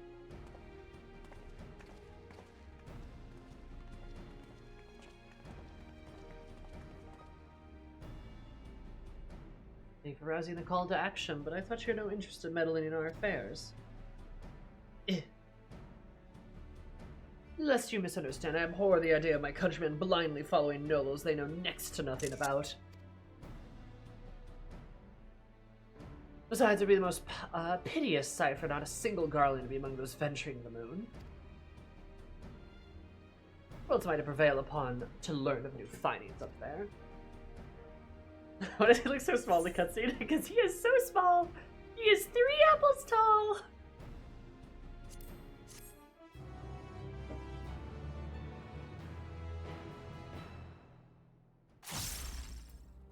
Do the impossible, see the invisible, touch the untouchable, break the unbreakable, row, fight the power.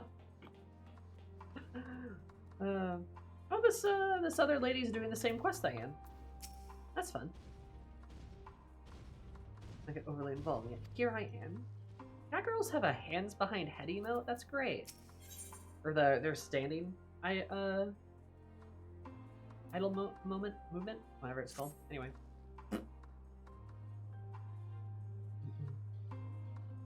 Nero has told us thou time is not a luxury we can ill afford. Let's return to Camp Broken Glass, if only for a moment. Those are no doubt finishing their preparations for battle. Yeah, this quest chain was way longer than I thought it would be. I thought it'd be like a quest or 2. Not that I'm complaining, because like I said, this is still kind of fun.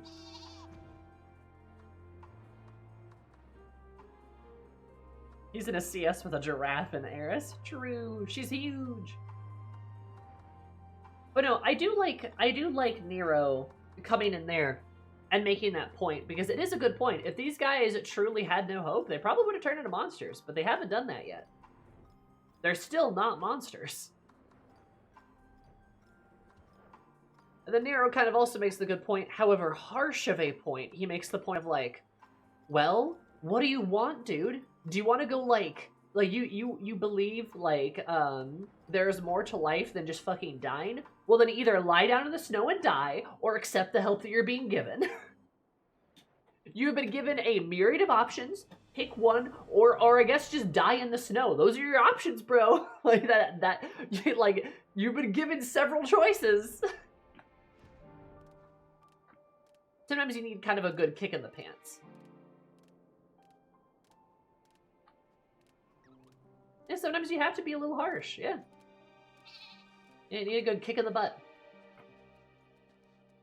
The proof that you want to live is the fact that you stand before me. Yep.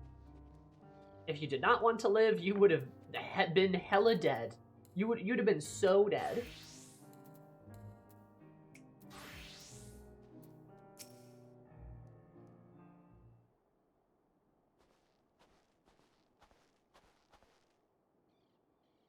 The other's absence means all proceeds apace.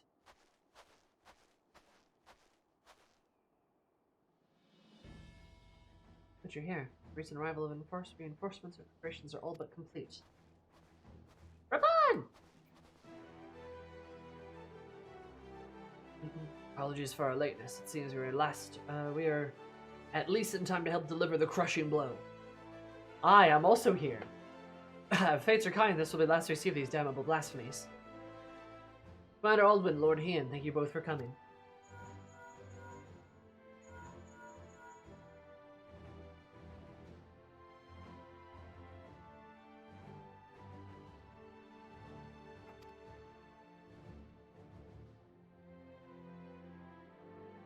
Those others have reclaimed Varys' heart. Oh, nice. The barrier protecting the blasphemy should soon dissipate. God, I wish we could have gone with the girl boss team. That would have been fun. It is time to come to storm. Then the time has come to last storm the Tower of Babel. I'm Raban. I'm so cool. Ian is also here. I'm a Merlin and Lord Emmerich await our arrival at its base.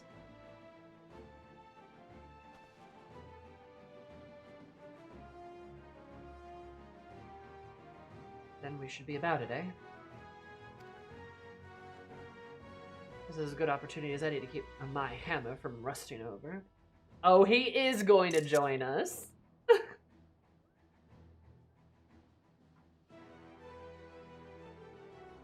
I'll accompany you as well. As the forum's representative and member of the server team, I felt my responsibility to see it to the end.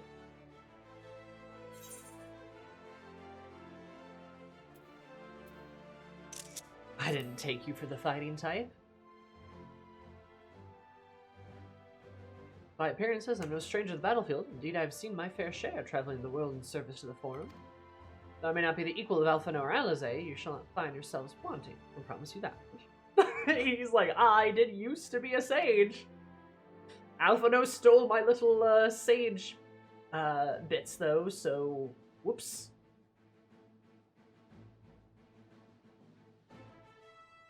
We have all finished your preparations. We shall reconvene at the Insilidium.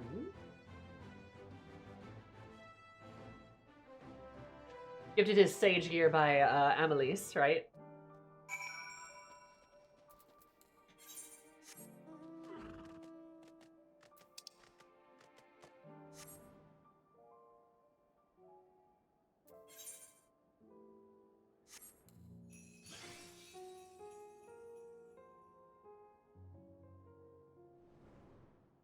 Ba-na-na, ba-na-na.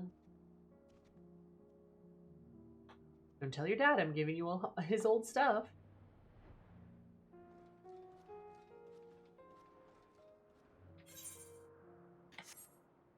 I don't think I've ever gone to look over here.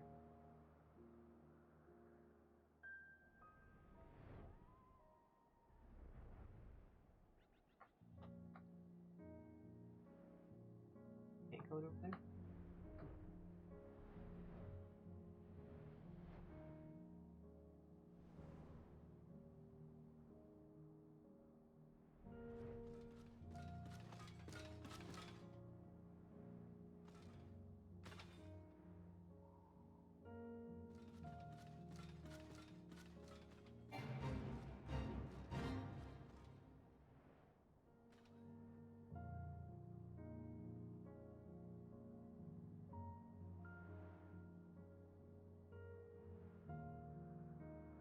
God, what a terrible place.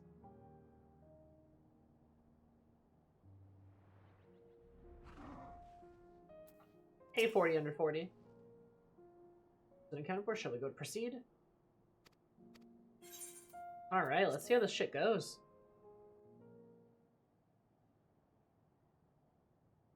Can't they remove the spikes at least? No, those are important. Oh, he is armored up!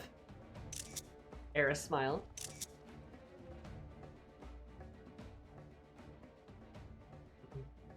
Objective is simple. Locate and eliminate the blasphemy. Nerva. Barrier Guardian is no more. Number of beasts will surely block the way at its auxiliary sector.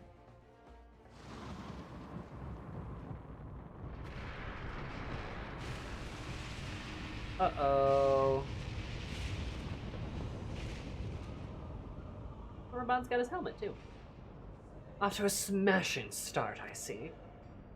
It would seem the tower will reach its limits sooner than I anticipated. We're to save the transporter, we must hurry and find Nerva. Now. He has eyes under... I have never noticed that he has eyes under here. Like, the faceplate is right there. Huh. Interesting.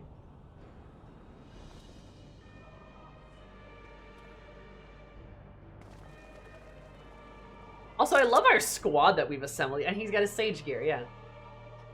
I love the squad that we have here. We got like a whole like raid team here. We got like an 8-man going on. We actually literally have an 8-man. Iron Nero. Same as stand on guard, there was quite a menagerie of horrors last I was here.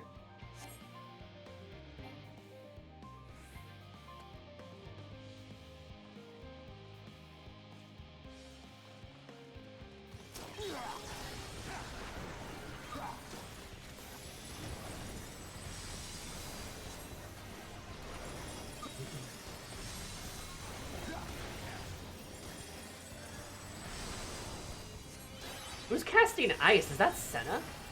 Oh no, that's no, that's not ice. Wait a minute.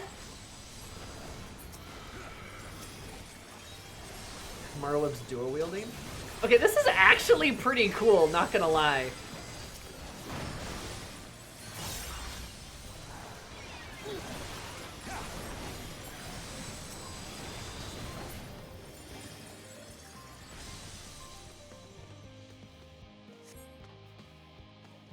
The path has been revealed. The winds favor us.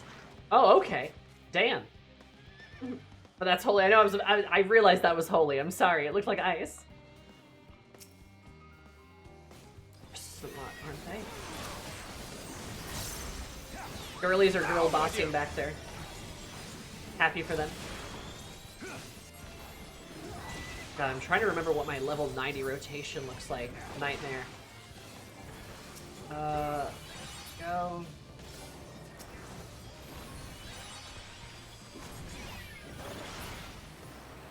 Okay. Go, Amric. Don't get your shit kicked in.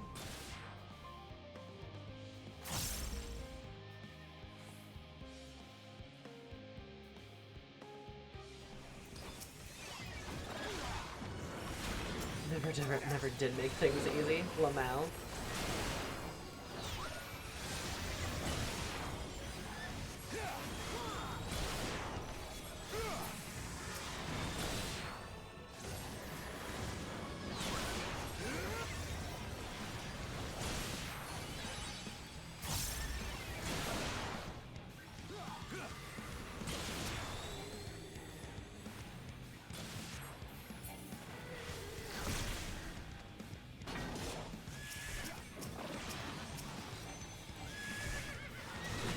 Why are the horses so evil?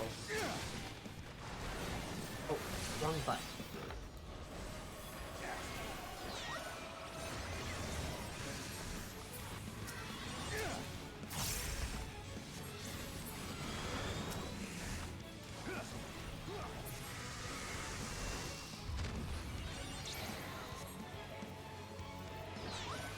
Come on, don't do this to me. 40? Why did he do that? It's like he knows I don't like his ass.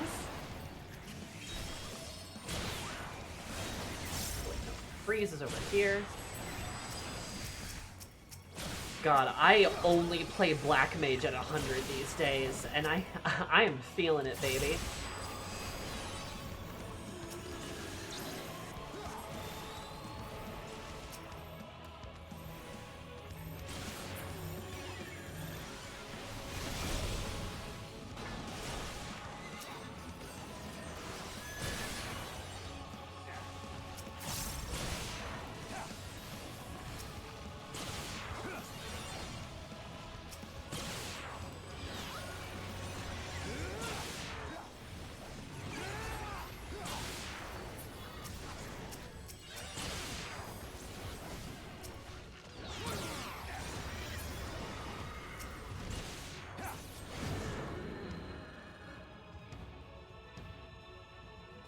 Raban was too good at tanking.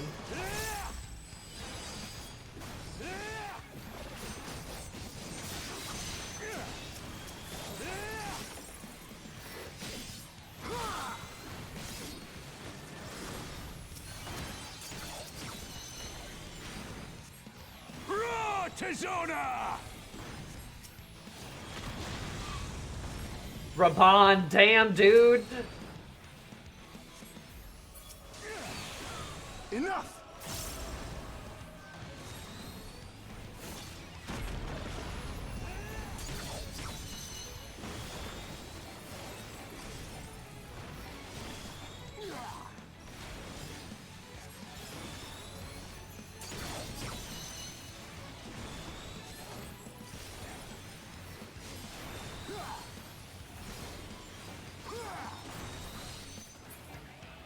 There you go. Good thing I'm a black mage.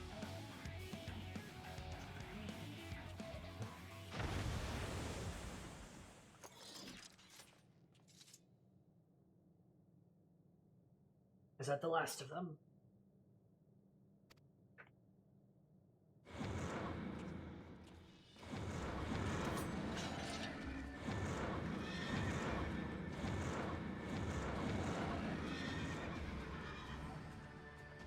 Oh, of course not. Metaphor didn't impede our advance any further. Commander Aldwin, let us hold them here. Master Foreshaddow and the others go, quickly. Understood.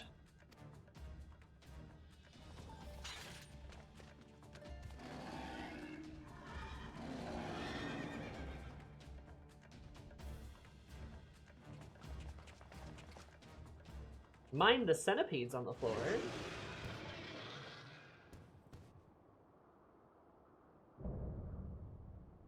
Hi, Nerva.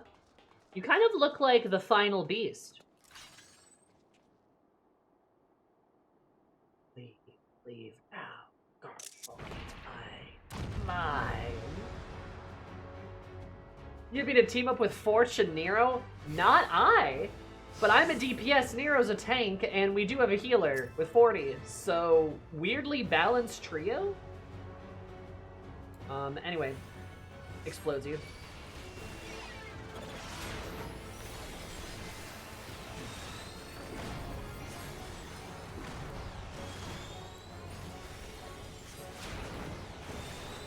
And I'll suffer no one who gets in my way.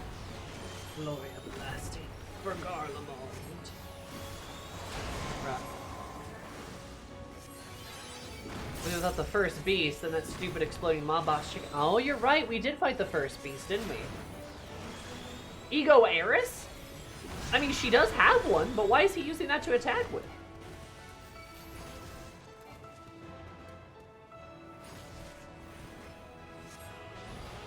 Oh, it does that.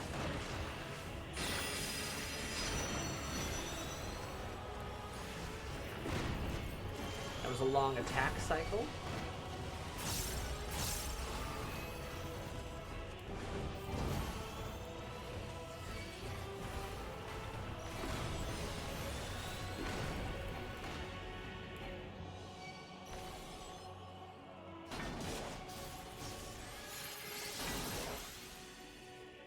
I have you.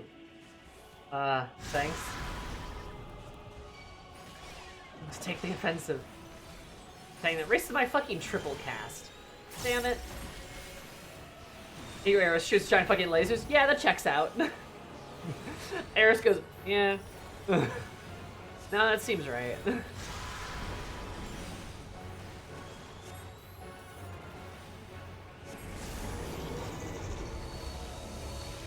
not an instant cast anymore.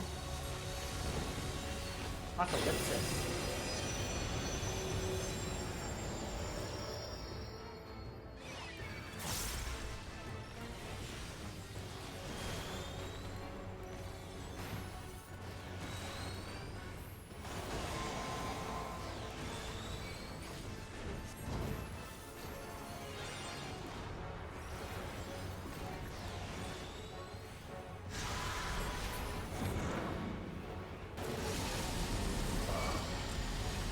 Oh god, oh, they're everywhere.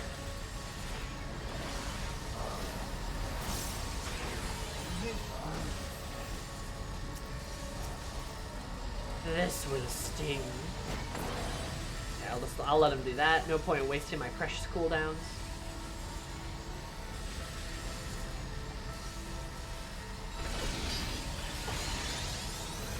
Okay, that's cool, I'll admit.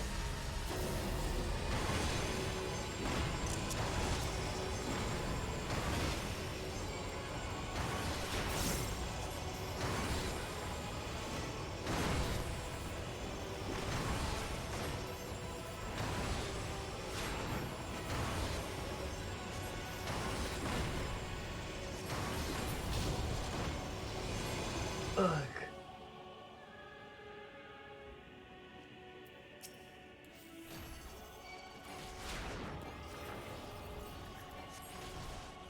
Bear still has a cast here.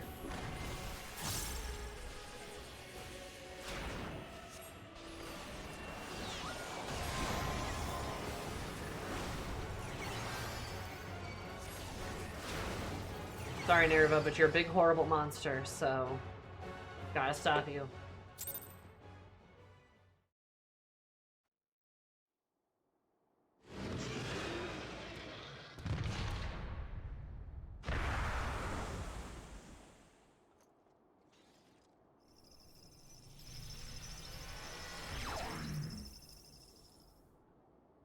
Iron Man suit.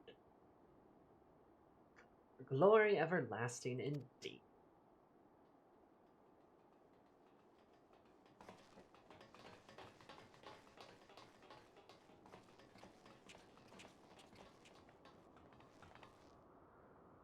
Is it over? Has the danger passed? A hair's breadth, perhaps, but yes, I'd say we managed to avoid a fiery ruin.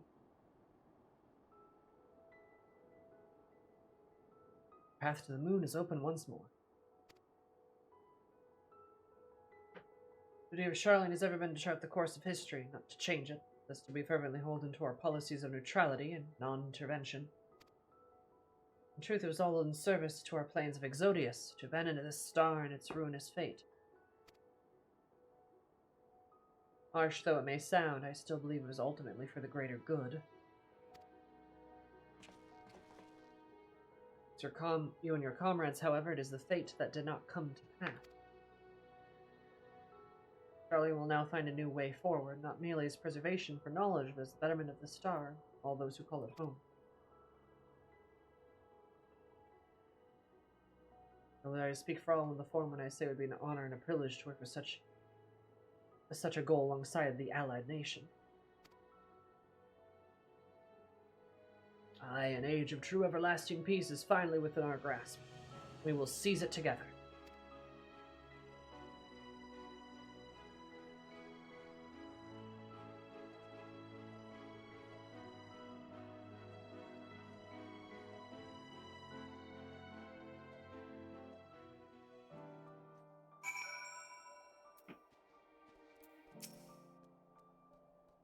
As much as I would enjoy a riveting conversation with the Orzia's champion, I must really make ready for the moon. Now, if you'll excuse me. This guy.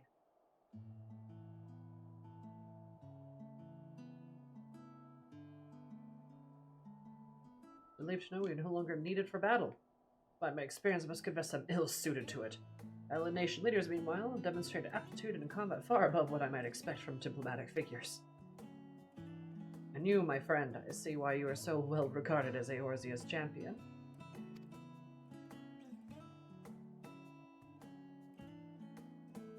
Others have already begun their arduous journey home, but before you go, I would offer a word of thanks to the both of you. Not for your timely assistance, our plans would be forfeit. The lands of Isambard are forever defied by blasphemy. Please, I've no need of your platitudes. I labor only to further my own ends, and nothing more.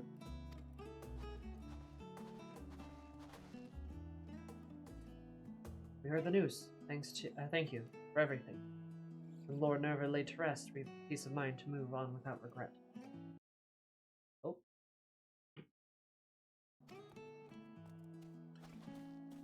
Oh, hey, it's you. Bunny Rabbit. There you are. Now since I heard about you cleaning out the Tower of Babel, are we finally ready to return to the moon? Ah, but fortuitous timing. Allow me to introduce you to Living Way of the Loperits, Moon Dweller and Overseer of the Survey Team. Living Way, these are the good people of the Moon's first residents. I trust you and the other Loperits will take good care of them. Pleased to meet you. Residents? Oh no! I mean, oh yes, splendid! After so many long years of planning, the preparation of the Moon is absolutely most definitely ready to accommodate your stay.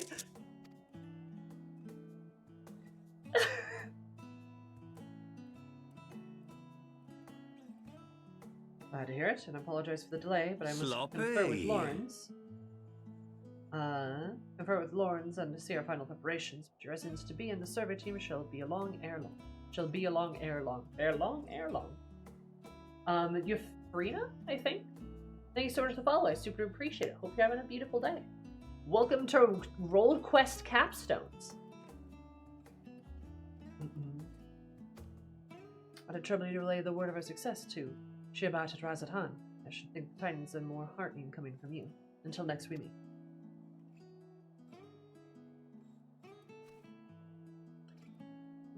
Houses are not 3 times your size. Oh no, not the Smile Ton. I forgot about Smile Ton. Oh wait, you're not leaving for the moon without me. Oh, you silly, silly man, Nero. Unexpected delight to see him here. Little son, little son.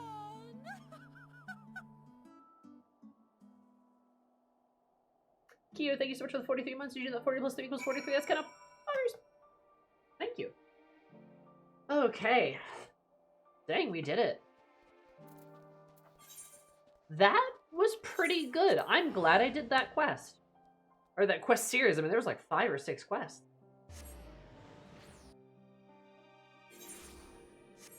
No, that was actually pretty dang good.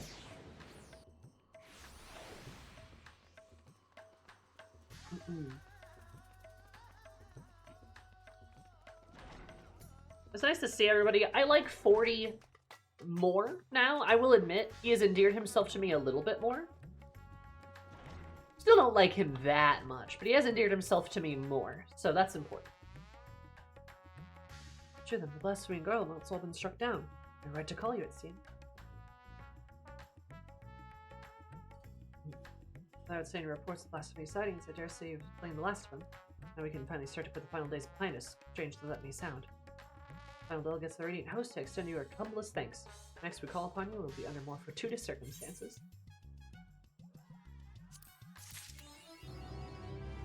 The sum of our parts. Yippee!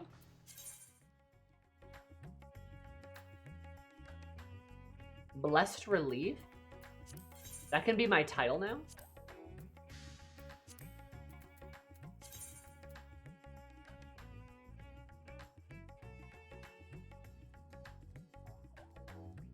Your Girlings help build the cosmic expansion robots. Oh, is that true? That would actually, I mean, I believe you. That would make a lot of sense. That's kind of sick, though.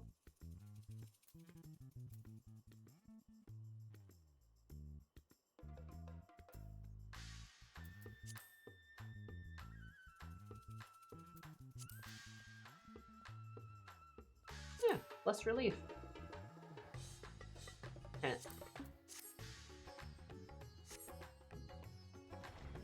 All right, nice.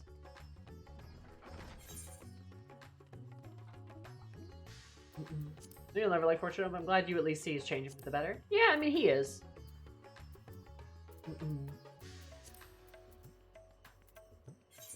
Like, he is. Like, I will fully admit that 40 over 40 is getting better. He's my least favorite Levier. Same. He absolutely is my least favorite. It's just like, I just can't, I can't really forgive him for the whole I'm gonna disown my own children because they're like, you know, trying to save people's lives and shit. And like, even if he did like apologize, well, did he actually apologize? I feel like he probably did, but like the fact that you put your children through that to begin with is like fucked. That's fucked, dude. You can't just do that to your kids. You know, that's kind of something that like, that becomes a therapy topic, is what that becomes. You know, and it's like, and I can't just like let that go. Especially with knowing what he did in fact know, and how he was utterly unwilling to just like tell them. You know? Rather than like try to explain the situation, he's like, nope, I am your father and you must listen to me. Like, bro.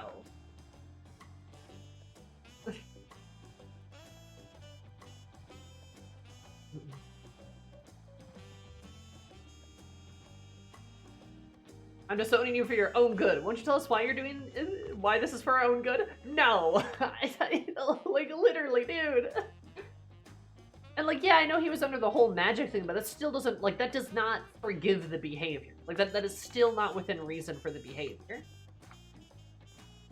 Like, I mean, like, it still doesn't make up for it, though. You don't just traumatize your children for life and then get to go, whoopsie doodle. I was under magic, guys. You don't understand. I had to disown you. I had to traumatize you.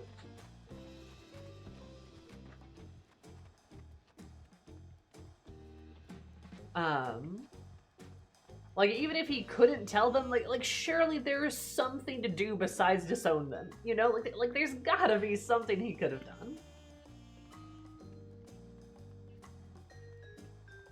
Silencing magic could power word disown.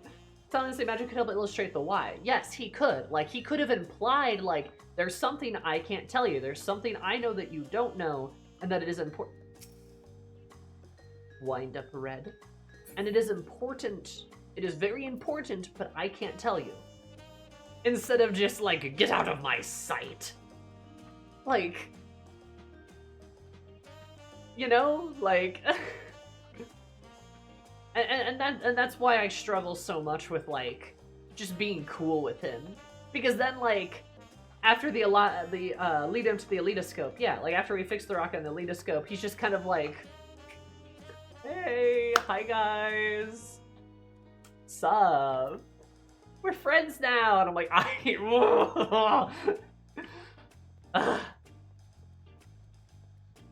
like, I don't hate him. Not really. I mean, like, kinda, but, like, I'm never gonna like the guy.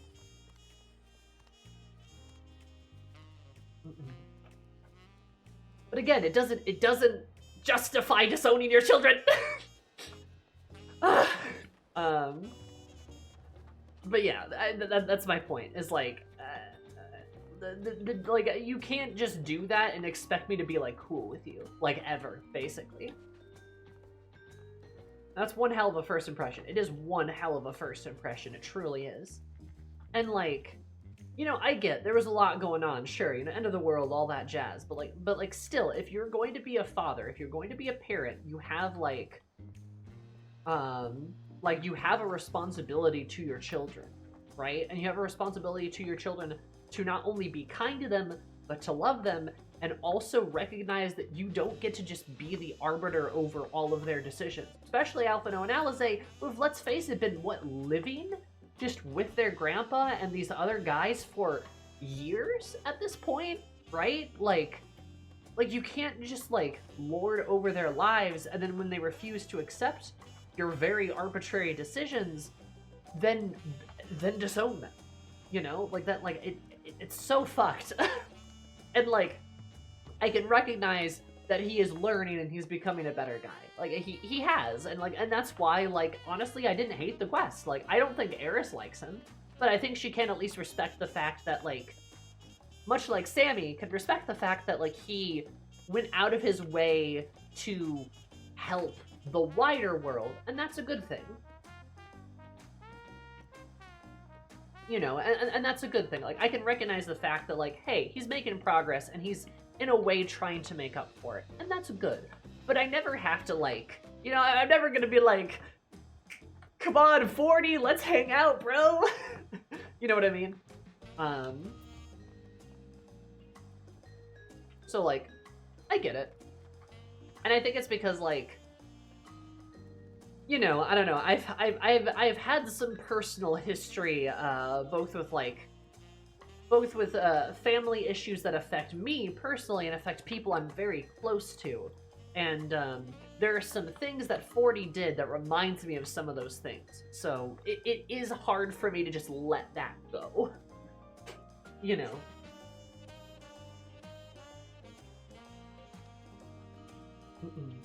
It's really quite difficult for me to just kind of, like, let bygones be bygones there, you know. It's kind of like the Hermes and Metian situation, right? It's like either you sympathize with one or the other because of, like, some personal emotional attachment, and it's hard to kind of like bridge that gap otherwise. If that makes sense. So, yeah. Either way, I like the Capstone quest. That was cool. I liked seeing Forey get his hands dirty. I think that's important, actually. You know, and I liked getting to see the other world leaders. Ferdola, my beloved, I miss you so much. Nero was divorced dad, divorced husband, was a surprising addition there, but I'm glad.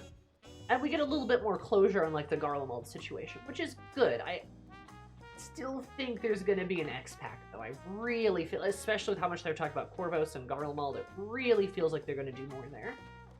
So we'll see if that's the next one. But in the meantime, we have Dawntrail shit to do. We got the fucking, you know, the stuff to do. Yippee!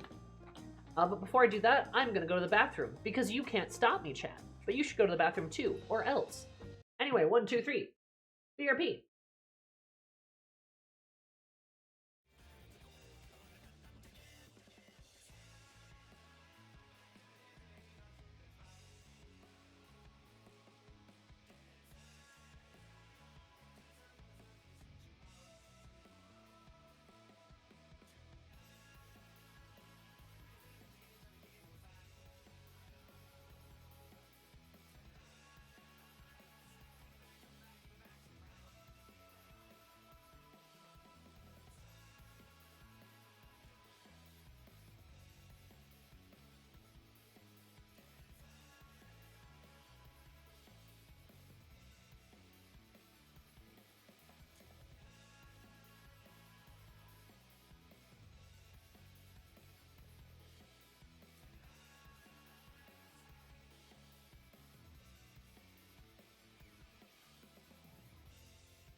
Wogue, it's so bright. Why is it?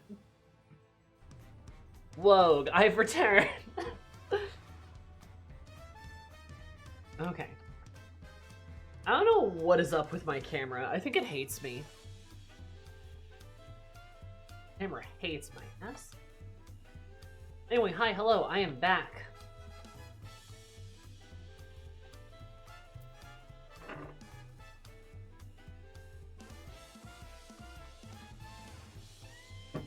Thank you, kids.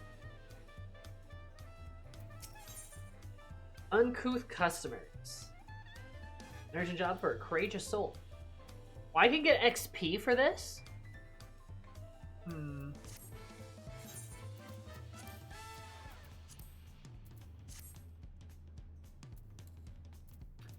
It's probably not worth it.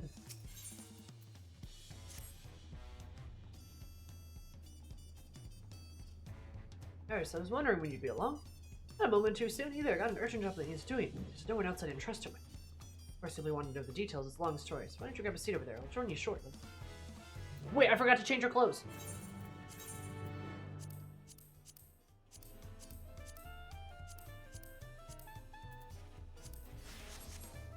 There we go. That's better.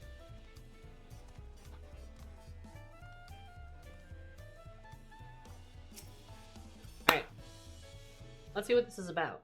I haven't seen anything like split up. Oh, it's so pretty. An heiress is so pretty. Wow.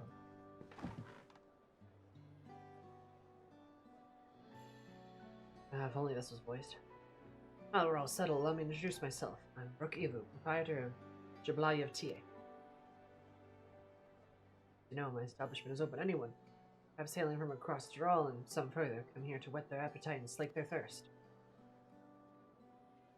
And how we turn no one away, it is knowable that a few bad apples might mix in the patrons, and therein lies the rub. Particularly Rotten Bunch was here not long ago.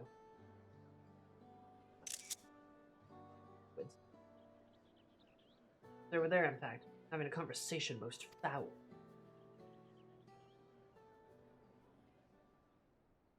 A foul conversation? I thank you all for coming here, so far from your respective homes, Mustache Twirl. What's going on here?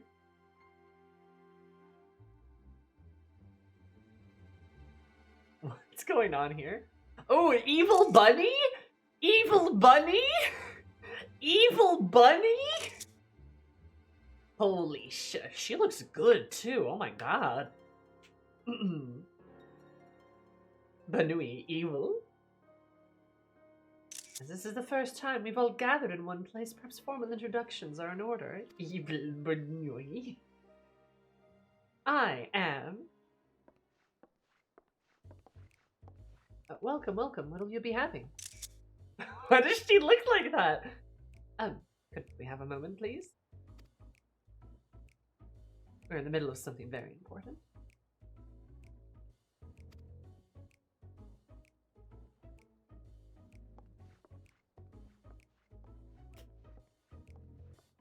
Now then, where was I? Oh yes, I am a Pie. A Pie? If you're sitting here now, it is because I have personally invited you to the passage of the Unbound. My secretive villainous order with ambitions to sow discord throughout the world.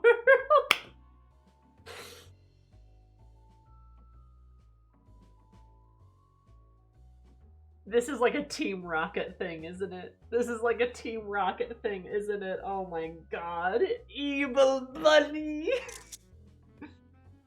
Evil Chuni Banui?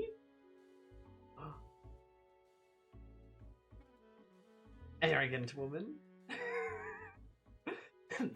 Villains do not often call themselves such. Nor do secret orders have their meetings in places where all eyes can see.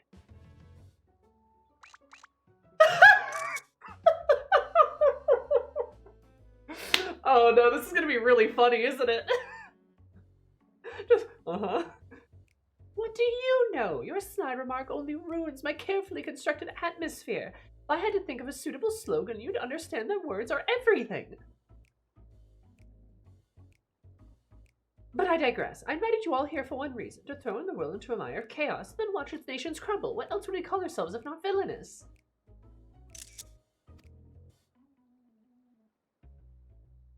My only interest is to punish all those who've dared mock and belittle me. So long as I can achieve that, you can call me whatever you like.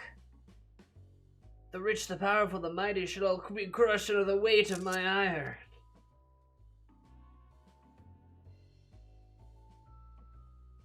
A grand design for a group of 6. Even if we manage to muster others to our side, there's a limit on what we can accomplish. I regret to say you are right. At present we are bound and powerless. That is why, in order to raise our fists against our oppressors, we must first find the strength to shatter our shackles.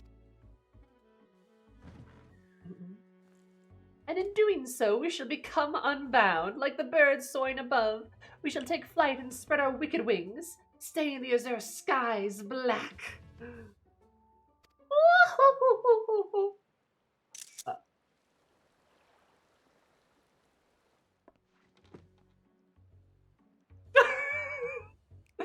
But sometimes the skies become treacherous with clouds, and birds must rest.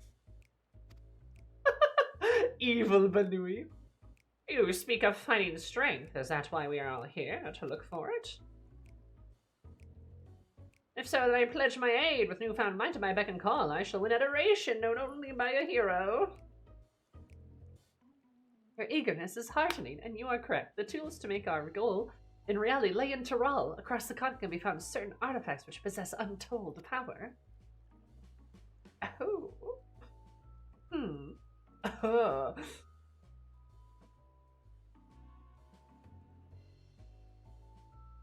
Did you say artifacts? Oh! I sense adventurous hunt for the instruments of devious devilry ahead. My imagination is overflowing with images of new forms, and my trickery might take, I dare say, the world is not ready. Yes, well, to get to the heart of the matter, the objects are held by the desperate tribes which make their homes into the Trolley continent, where they have been passed down through generations as sacred treasures. Whatever stories these people have attached to their so-called treasures matters not. Each contain the essence of fearsome beast called the Trolley Vidral. I almost died. And with them in our possession, none shall be able to stand against us. We shall take the objects ourselves, bring them across the sea, use them to undermine the nations far and wide, which means you each choose to do so. I leave in your hands. I only ask that you do not disappoint.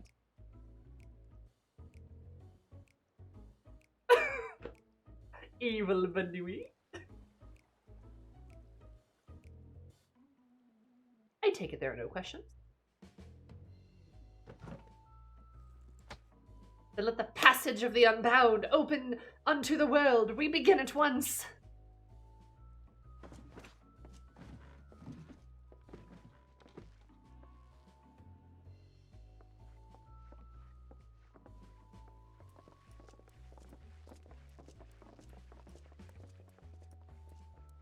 We didn't order a single thing.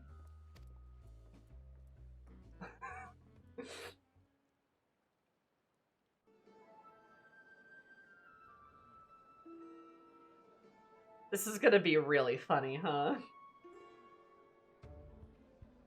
That's the long and short of it. What do you think?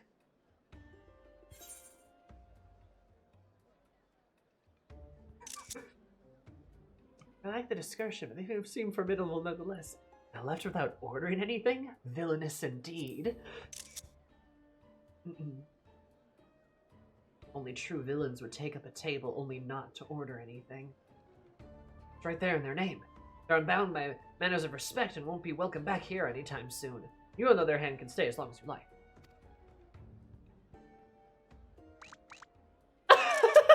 Ares is like, hell yeah! Of course, we had duty to report when we headed to the Landsguard. We did, but it did make a damn difference. Because as soon as we learned those unwelcome guests had teeth. Not long ago, an individual from a rogue tribe came here seeking help recovering a stolen relic, and then came another with the same story, and then another, and another, and so on. Then we realized the passage of Unbound was a real threat. They had won and all made their way across the sea with their ill-gotten gains. This tribe has sent one of their own to recover what was lost, but being in strange lands are at a disadvantage. That's why I've been looking for someone who knows every corner of Eorzea and beyond.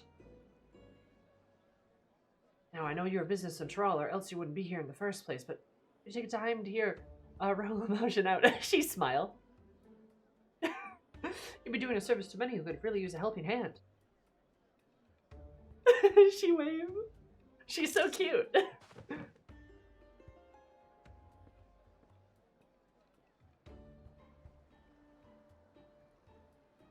Oh, actually, I'm looking forward to this, actually. This is gonna be fun.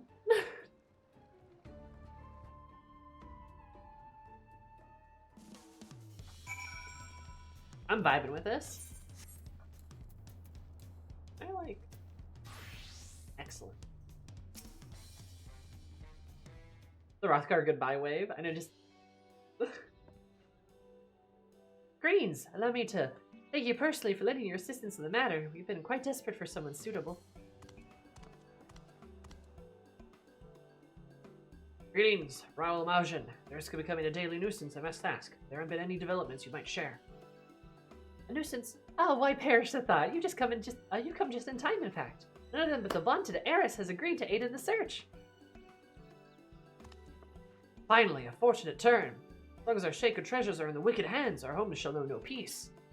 Say nothing of the danger they pose to other nations. If these thieves truly do intend to stir chaos across the seas, then you'd better depart on the next ship.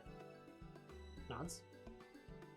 But before you do, it might be proper to introduce you to those who have come to Tiliolol in search of aid. Lazinqui comes from a village far from the north. A single warrior can help to withstand the power of her tribe's relics, or she will cost a stout protector. Someone that can be leaned upon when times are darkest. Oh, like a dark night. The element of the Nefmini must be recover afflicts terrible maladies upon its victims. He seeks someone who commands great healing matters to counteract the effect. Banui! Kind Banui! Good Banui! The search for the Sheshtapia tribe relic has been entrusted to the Peerless Hunter. There is someone to act as a frontline fighter who can distract her target while her bow takes deadly aim. Okay, girl. Lastly, there's Sushi. Sushi knows little about her people's ancient artifacts, and they must not fall in the wrong hands. She seeks a mage of great power, but anything beyond that lies shrouded in mystery. Okay, so I'm going to be hanging out with her then. Aren't you forgetting someone, Rolja? Your crisis is just as pressing, even if you won't say so yourself. Rolja hails from further south than even the Mamuk, and has traveled many days and nights in search of somebody who can strike down the prey from afar. The only way to escape the effects of his village's treasure. Did I get that right? Indeed. I do get so forgetful in my old age. Thank you, Ralamashin. 5 tribes, 5 stolen treasures, all waiting in the hands of a brave soul. All waiting for the aid of a brave soul. Hopefully that can be you, heiress. Goodbye.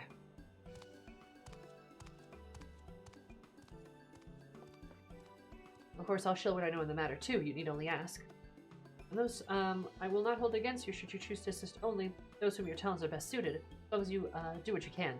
People of Tyrol may, maybe even further will be in your debt. Bye! Like, hell yeah. Sorry, ignore my hot pants that I'm wearing right now. I'm doing this for the XP.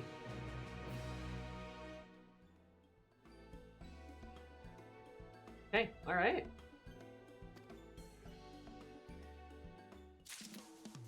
This is gonna be fun. Okay, so... Where's the cat girl? There she is.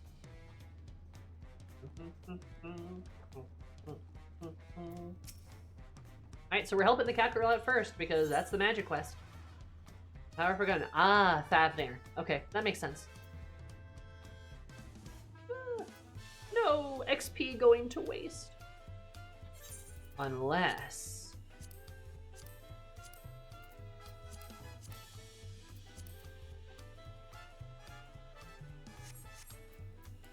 it doesn't have to go to waste. I don't know if this is really worth it, honestly, but oh well.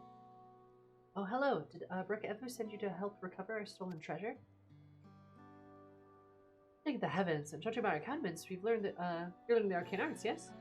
If so, we need your power and wisdom.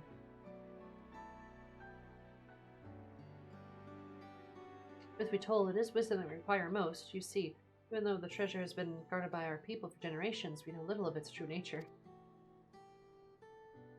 Okay.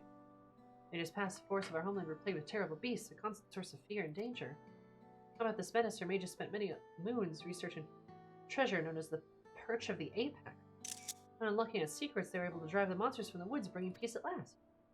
But all but eradicated, forebearers forbade any further use of the treasure. It is enshrined within the village. Years past, we slowly forgot what it was to live in fear. As the struggle faded into memory, stories surrounding the Perch of the Apex became legend and myth. Now, none are living that is certain of its true power. Peace was shattered by a member of the Passage Unbound. The villain whittled his way into our trust and stole upon my husband, the treasure's appointed guardian, catching him unaware with a terrible blow that left him unconscious. Oh no. Alright, good night, Sal. Thanks for stopping in. Yet to awaken, my daughter Tapiki has set forth to retrieve what was stolen. Like her father, she has no skill in the arcane arts and chose the path of the sword. Daughter? If I've been seeking for someone with the knowledge she lacks, the ancient power be unleashed. Please, if you can find it in your heart to help Tapiki, I would be forever grateful. Okay, so her daughter. Okay. Mystic artifact involved? Count me in. Oh, thank you, thank you. Our only clue to the thief's whereabouts is from something he mentioned during his stay at our village. He spoke of his desire to bring a change to a place called Rods at Han. Oh, yep. That's where Tapiki decided to begin her search, so she boarded a ferry bound there by way of Limsa Lominsa, with her trusted sword and shield close at hand. That's how you'll know it'll be her. Yep, tank, that makes sense. This night runs at home to gather information until 8 arrived. I know nothing of the place, but it's likely she can be found at the marketplace or some such. Please bring our treasure and my daughter safely home. Yeah, sure, who am I to say, to tell a MILF baddie no? Hi, R2. You should get back to 14, Uzi. It is super, super fun. It is best had with friends. So I totally get it if maybe you, you know, it's, playing it by yourself isn't, like, perfectly your cup of tea, but it's best had with friends for sure. And if you need an FC, we do have an FC that is, free to join. And I'm glad it's fun to watch, because it's very fun to play, too. I love me some Final Fantasy. Great game. I am so psyched for our Team Rocket villain escapades.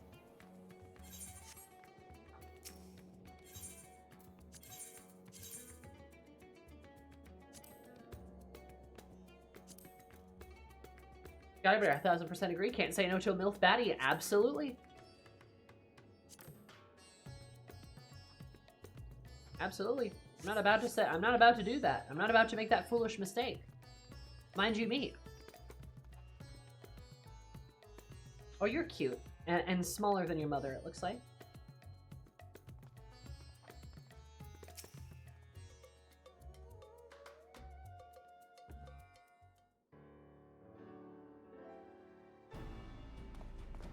She's got a big sword. She's got like a cleaver on her.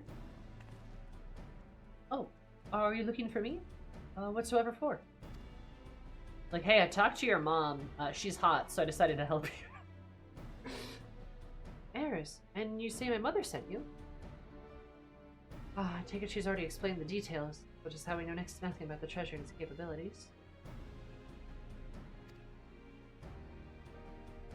Only legends passed down through our forebears to go on. They speak of a Taral of an owl that wants to terrorize the forest, whose soul is sealed within the perch at the apex.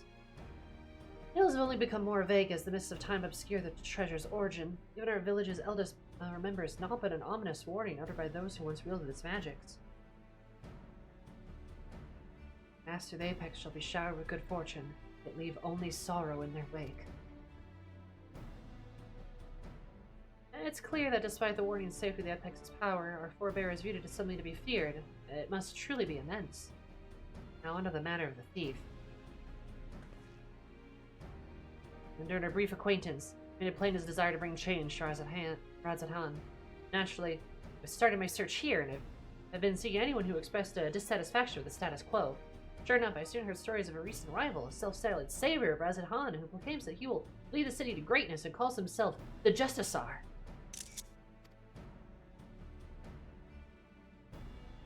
He's apparently taken on the burden of personally exterminating the beasts which infest Thavnair's wild. He made a great show of claiming he alone is equal to the task. Well, he certainly draws a crowd from his boasting. They only watch with morbid curiosity if he sets off into the jungle alone. I realize this could have nothing to do with our problem, but even the smallest lead must be pursued. I've heard he often gives his speeches in the region's smaller settlements, so shall we go see this Justisar for herself? Nods. It's decided.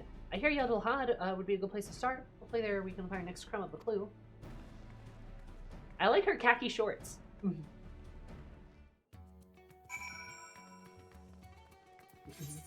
Like all the Dawntrail role quests?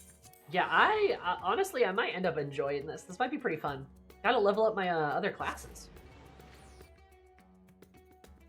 Main top is from Zadnor, while her weapons, if I remember, are all from Somal. Huh, interesting.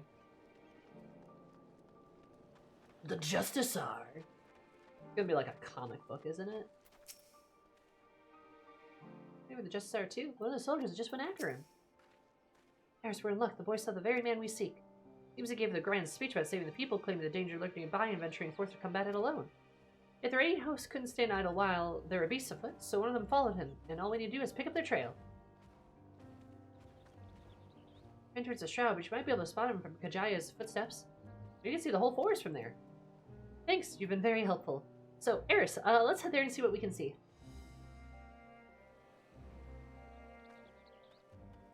Go, cat girl, go. That's a nice bit of silliness. Hell yeah. Dawntrail has a good sense of humor about it, and frankly, I'm happy for it.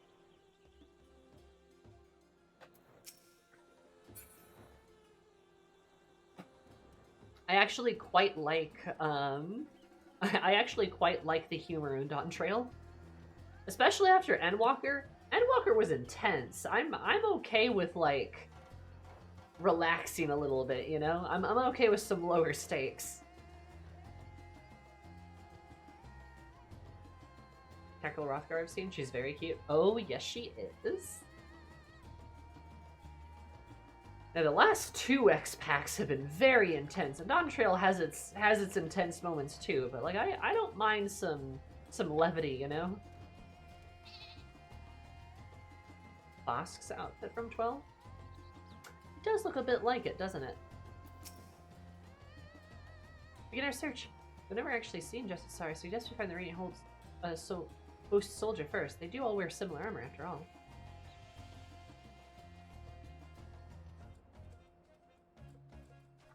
Space issues, but overall I liked it. Yeah, I really like Dawntrail too. It's not perfect, but like, I found it very enjoyable. Ah. All based on the 12 characters.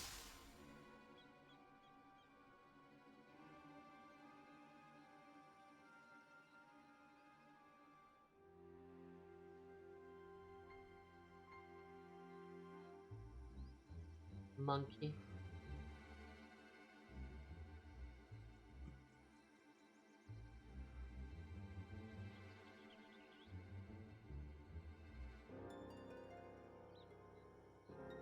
Damn, that guy's dead. That's crazy. Monkey.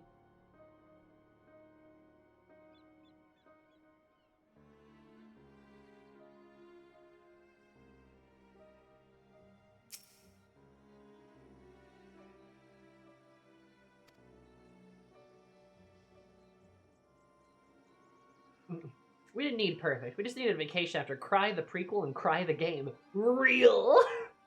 Absolutely. Like, I know some people, like, complain that Dawntrail was, like, lower stakes, or was, like, you know, funnier, or anything like that, and I'm just like, damn, did you guys want Endwalker 2 Electric Boogaloo? I sure didn't. I really would prefer...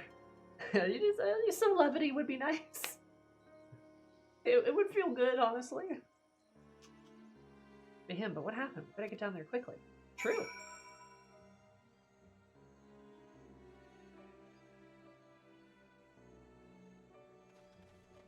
Especially since, like, you know, the whole, like, Ascian saga's, like, done and over with. Leviting orchestra, play Bright Bustle! More like Bright Bussy Emma. Oh, wait, is he alive? Oh, not to worry, he's unconscious, but otherwise appears unharmed.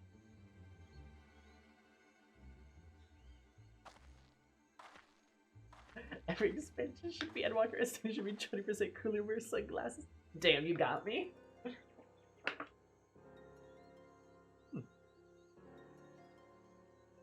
Rocks.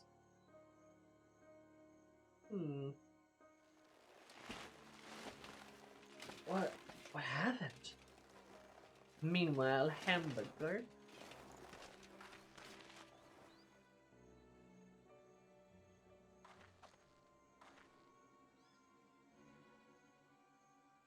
And your forehead's huge, dude.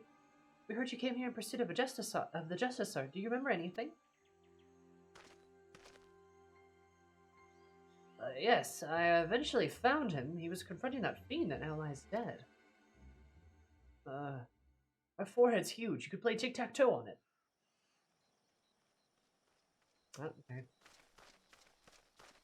Love their silly little run. The Justicar! He's the guy that's got the green armor. Gonna see his fate. Oh, he looks like a Power Rangers villain, dude. Maybe the Justicar works for Santa. Maybe he does. Kamen Rider reject. He looks like a Kamen Rider villain. Yeah, absolutely. At last, the Justicar graces Razatan. I shall bring unending peace to this beleaguered land. It's a disgrace to the name. But look at him. He's so Rider-esque. You're brave to follow in my path. Few indeed possess the mettle to even consider the terrors which threaten our home. The lone stand against them. Yet courageous though you may be, you are far too weak to fell a beast so mighty. Quit this place with your life while you are yet able.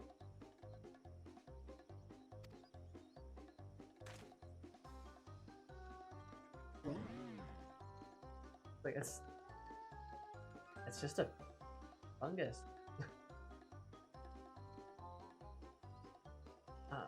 I am of the Radiant Host. If I ran from such meager prey, I'd become a laughingstock. How bold to look death in the eye without flinching. I doubt you are not your conviction to defend Razatan, yet I believe it fails before mine. Oh,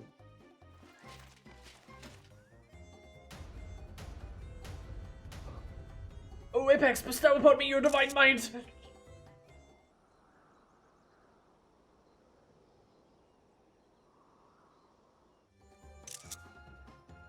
Do you not heed my call? I require your power now more than ever!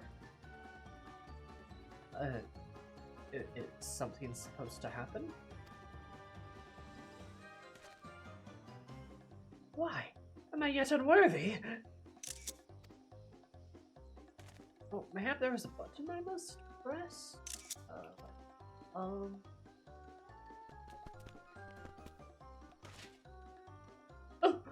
this is not what I expected. Stand aside, I'll dispose of this pest. Just give me a moment. It cannot end like this. I'll be made a fool. Come on, you moldy trigger work. Transform me to a hero, Razatan! Oh?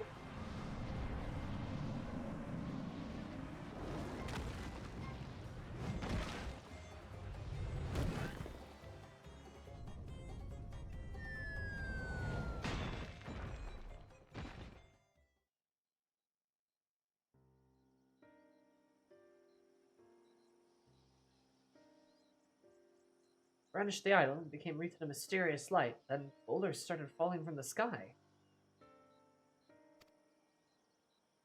Down they came, one after another, and that's when I must have been struck unconscious.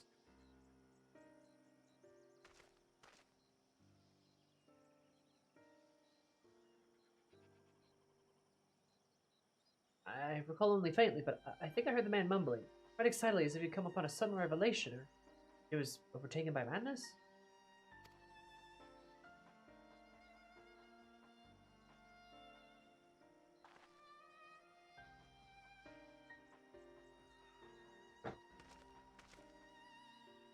Seems he got away unscathed. If he had an incredible stroke of luck, or whatever he was beseeching actually answered.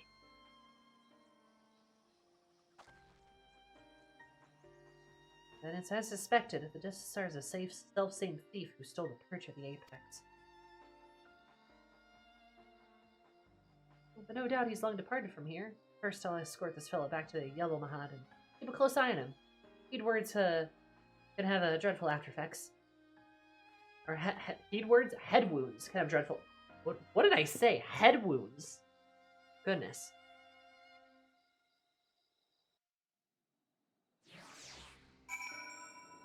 Words.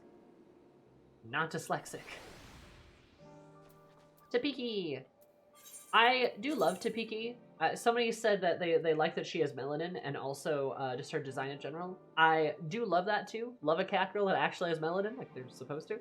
Also, she's got pink eyes. I love her little pink eyes. They're so cute.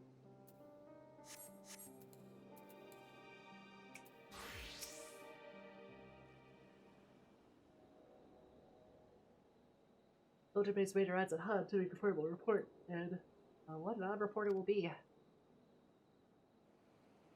Don't seem to align with the legends of the treasure's power. The wielder escaped unharmed and brought ruin to those around him. Those falling rocks have been a freak accident? I'm not so sure. You won't believe it! He came back!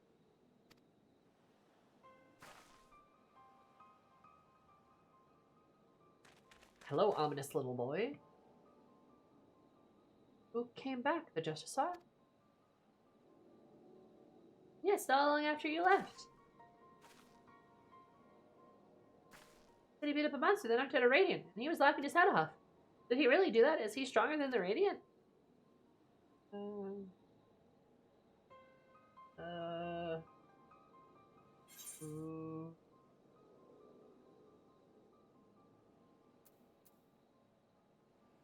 Monster was slain, I suppose. Maybe he is, maybe he isn't. Not a great judge of this. Oh, well, my mate can't stop talking about him. He wants to be just like the Justicar. Mom and Dad weren't happy about that, though. I advise you and your friend to look for a different role model, but we thank you for telling us what happened. I am 5 years old. There's one less fiend skulking about, I suppose. Like testing the treasure's capabilities. As far as we know, he's yet to use the power to an evil end. His motivation's a mystery. To steal the perch of the apex by force, coming to Thavnir to use it for good? It makes no sense. Here, tell this passage of the Unbound. Yes? Many of the ventured to Toliolo claiming to be their victims. Yet, here they would be saviors? They had such noble goals, why did they stoop to such devious deception? What could he be plotting? Neither here nor there. Still for my people, and that misdeed can't be forgiven. First, the Apex helped us win peace, and by its might, our forbearers built the foundation of the lives we now lead. Recently, I stood silent, full of our pride as people. Awareness that we carved out a home within an inhospitable wilderness. Being trusted with protection is a great honor. I was proud of my father when the elders chose him, and we're proud to be his daughter, and yet since it was stolen, some of the villagers made their disdain toward him only too clear, and I couldn't bear it. That's why we have to get it back! To restore my village's pride and my father's reputation! There's still so much we don't know about the Justicar, but we have to assume that he's learned to wield Apex's power, and I can't say whether those falling rocks have anything to do with it, but I won't discount it outright. And you're looking at his whereabouts, well, there still may be so many questions with both of us working together, we'll find answers soon enough.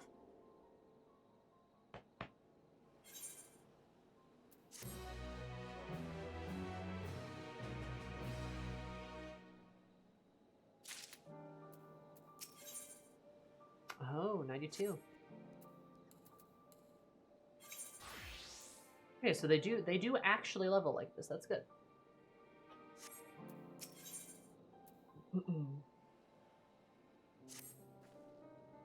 Ears. There's been some developments that are less than encouraging. News of the Justichar's actions have spread throughout the city, and with each retelling of his deeds becoming more valorous, the younger citizens particularly view him as something of an idol. Ugh. Despite the creatures he hunts posing no real danger, who'd paint them as mighty beasts in need of felling. Of course, the host is far too busy to trouble themselves culling every pest that casts a sideward glance at the city gates. The Justice's twisted circumstances to his advantage. Almost anyone who looks at the radiant host will shrink in terror before those beasts, and he's the only one who can eradicate them. I expect such claims to be dismissed by as wild ramblings. Seems no few people have fallen for his ploy. Whispers of his exploits among the youth have practically grown into a clamor. We mustn't discourage, for his increasing fame only makes it easier to sniff out his trail. And what better way to start? Razihan. I'll see you there, Eris. Nice to be back at Razihan, too. Good to return to places that, you know, we've been to.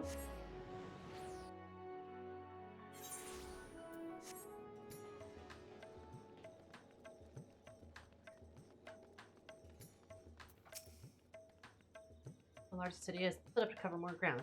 The destination of mine, High Crucible. We have alchemists there to construct all manners of tinctures and powders, and those which help deterring traces of energies left behind in magics and enchanted tools. All racks have variably marked locations with Justice's perform one of his feats, and I believe the alchemical mixture can help us determine their presence is the work of the treasure. I'm hardly an expert in such concoctions, though, so I'll have to seek advice in the High Crucible. Other than that, I would ask you to go to the Hall of the Radiant Host. See if they have any information of the Justice's whereabouts. Does that plan sound agreeable to you? Great, now that we both have our tasks, let us get to them. I'll meet you back here once my business is done. Bye, Topeki. Happy tap.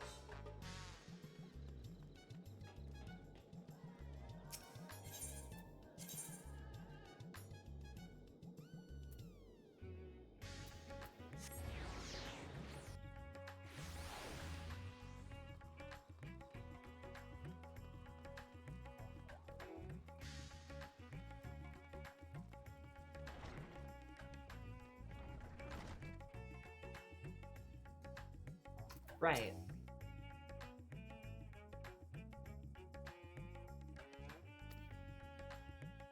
Right.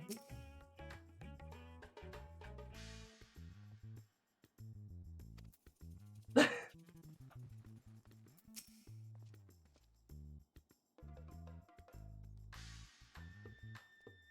tired about hearing this Justicar. His popularity among the city siblings is quickly becoming a cause of concern. But to refute the claims the Radiant Hosts are allowing monstrous beasts to run unchecked. You know how young minds are, impressionable and difficult to change once set. To describe him as a boastful eccentric, this alarming sway over the populace can no longer be ignored. The President considering whether to open a formal investigation into his activities. This ally of yours have done well in your search thus far. You even have a working theory about the falling stones, quite impressive. The lower number of encounter him during patrols only lose sight of him after a hail from under a hail of rocks. Such instances have become all too frequent. Many of our ranks demand we act. Now I'm afraid this is all the help I can offer. Please share what I've told you with your companion. Together with me yet unmask the Justicar. Can't wait for the Justicar to be like Varshan.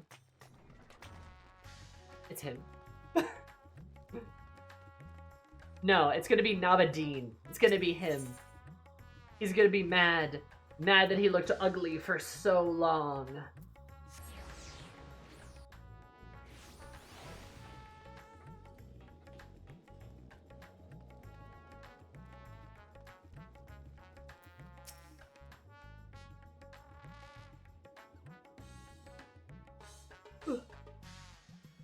Right into the Radiant House is taking them seriously. You were speaking with them, Eris. The Titans as well explained the situation to the alchemists, and they provided a powder which helped extract traces of magic in the surrounding environment. I say help because the powder reacts only faintly on its own. Finish properly requires the skills of one practicing the arcane arts. Luckily, I have you. Committed location of the site that just started memory, and closest to us was perfumed. Right, let's hope the powder works as intended.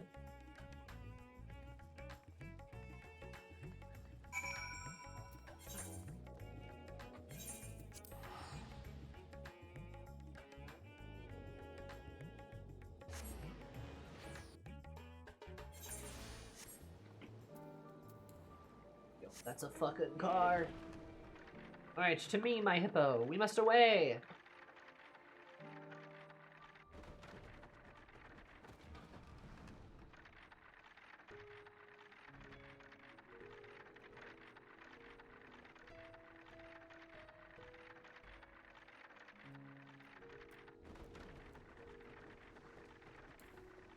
Hits you with a gay ball. A stone.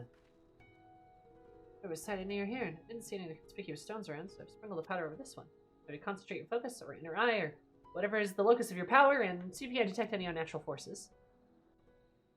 Bippity boppity boo.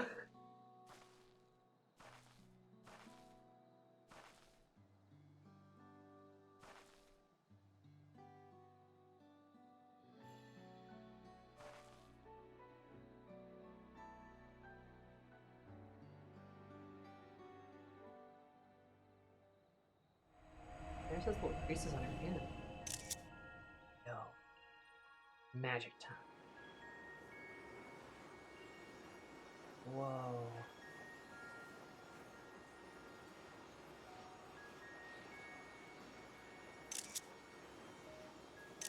She's so beautiful, I love her.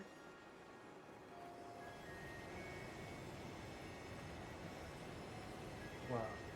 Magic.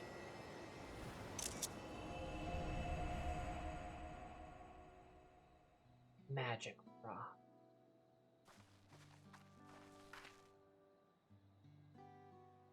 So we were able to detect anything? Like, yeah. Abyss. Oh, she's so happy. I knew you could do it. Because there's no crystals in the rock, that energy you detected must be remnants of some kind of spell, is that right? Happy kitty. Taking the story of the radiant we used to previously into account, we conclude the Justicar uses the treasure to call those stones down from the sky. Like, well, yeah, I don't know where he's getting them, but basically, it's a magical stone attack. I have an inkling to its true nature, even so, not every question has been answered. You told us that even as the Justicar stood before the creature, you seemed to have trouble calling forth the apex power at first. What said the perch of the apex is much like the wand he used to weave his magics. Of course, the main difference being them is the unique nature of the essence stored within the treasure. I know little of such arcane instruments, but you must be quite familiar with them. How do you use yours?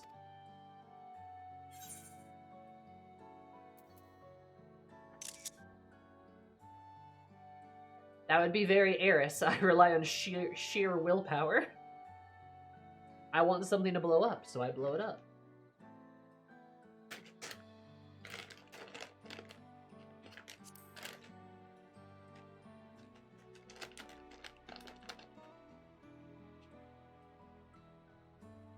Let's see. Determination and tenor what's required. I dare say the Justicar has a share. Little else. Even with all his fervent yelling, it took a while for the rocks to appear from the sky.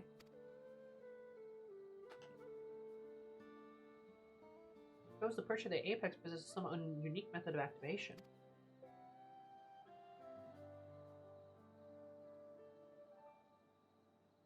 When I spoke to the representatives of the other tribes about their treasures, no one mentioned special techniques being required, but the relics should have much in common to begin with.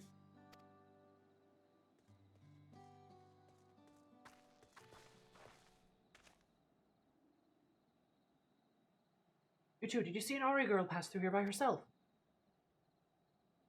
I'm afraid not. What happened? Wait, how could I you both? The hero of the final days, and our recent visitor from Tyrol. Apologies for the imposition, but may I beg your assistance? Well, the Justicar's fault. The girl said she was off to join the Fool's Crusade and ran out of Yellowhide before someone could stop her.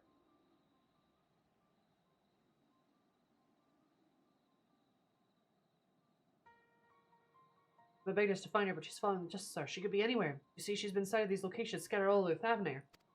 Or he's been sighted. I completely cover him. I just stand here looking at rocks while girls in danger. Especially if the Justicar's involved. We have to help. Much appreciated. We're searching for a place the Justicar's been spotted before, so perhaps he could be somewhere where he hasn't been? Good idea. As far as I know, he hasn't been sighted in the northern shores. Come on, Eris. Let's go save this girl. Eris is like, woo, saving women, woo. Wait, I should probably follow her. Okay, sorry, dude, but, I'm just gonna watch her walk away for a bit, and then... Why didn't I move? Oh, no! Trouble is afoot. Dun dun dun dun.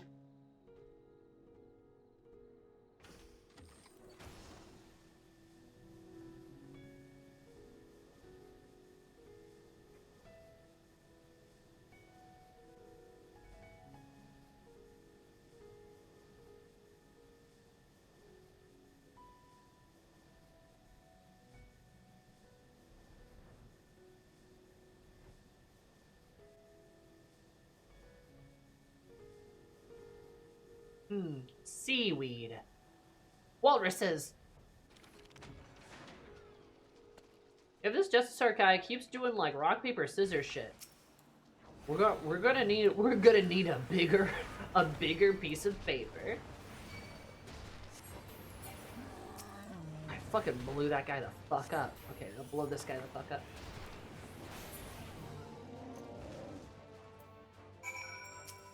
Hello, small girl. There. Oh, she's so cute. Oh, she's so small. I tried fighting and came as fast as I could. Good thing you arrived when you in time to save the girl. Oh, she's so small. Never fear, Eris is here. Thank you, miss. Thank you. She has beautiful green eyes. I'm glad you're safe, but your mother must be worried sick. You shouldn't be wandering off like that, especially not to look for a trickster like the Justicar. She is 2 apples tall. What? You mean he's a bad man? Yes, exactly. He stole an important treasure from my village, and now he's using it to make himself look brave. But he used it to kill monsters to protect us. That's no excuse for stealing. He might have fooled you younglings, but the Radiant Host knows what he's up to. He said he'd save us from the monsters. He's our hero. Radiant said we shouldn't be scared, but all we know is the Justicar is the one who keeps us safe. We don't need the Radiant anymore. I'd be very upset to hear you say that. No hero can save the world alone. Sometimes you need your maniacal bestie by your side or underneath you. I'm sorry. I've said bad things about Griffin again. Protected everyone in the final days, I guess. I forgot how much they care about us.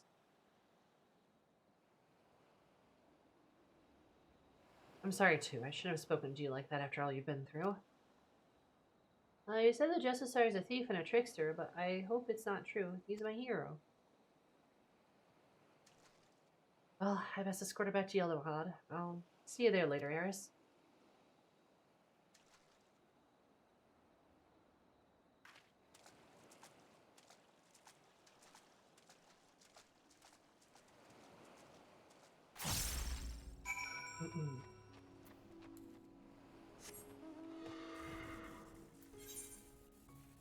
Oh, teleport there. She is so small.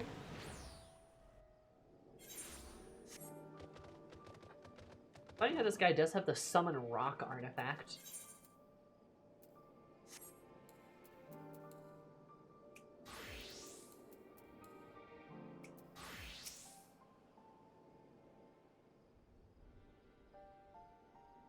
Really, Mother, you're united, and I think I can both give ourselves a pat in the back.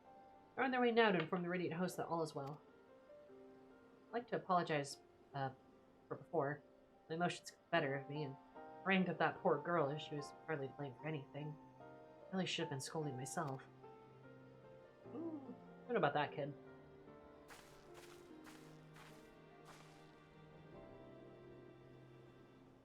Eris, there's something I neglected to tell you before. Many now calls himself the Justicar came to us under the guise of a worldly merchant. Eager to ask about the Bridge of the Apex and its history, and I was here to tell him. Not even considering what he might do with that information. Dun dun dun. I was so proud of my father for being appointed as guardian. I suppose I was trying to impress the stranger out of sheer vanity. Then he led to my father being attacked and the treasure being stolen under our noses. No choice but to make amends for my mistake and bring it back. Some were convinced Justicar acts only to serve the greater good. I couldn't accept that he might not be as rotten as I thought and lashed out at the wrong person. From now on, I can't let my emotions cloud my judgment. I must remain calm and look for the facts where they are. The facts say the Justicar has done no harm to the people of Thavnir.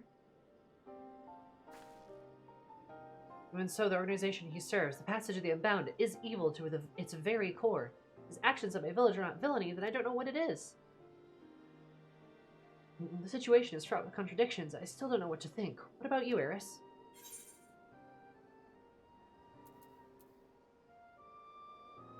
Now, there's still too many unanswered questions. Like, where do the rocks keep coming from? I agree, he speaks of justice and heroism and with great bluster, yet there's something we're missing. He's undermined the Radiant's authority. Thank you, Eris, for your wise words. I sometimes find it difficult to keep my heart from skewing my perspective. I'm grateful that you're here to help keep me see clearly. It seems our objective is unchanged. Track down the man who stole my people's sacred treasure. Whatever his intentions may be unraveling, then comes secondary to finding the man himself. I'll continue to pour my every effort into the search, so stop by from time to time and I may have something new to share with you. Nodder. Brand of justice. Ugh.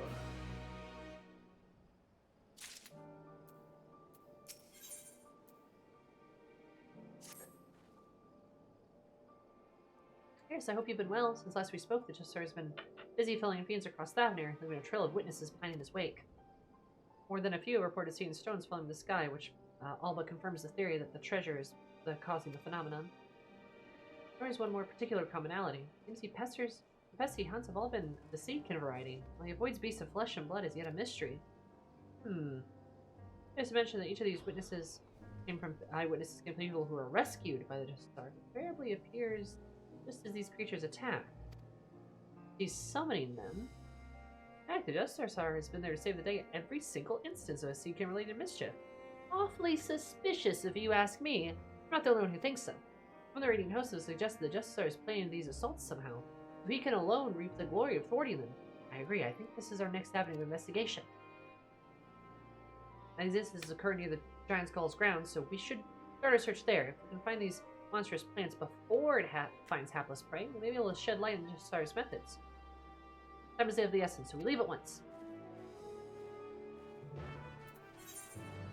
Ba-na-na-na-na-na-na.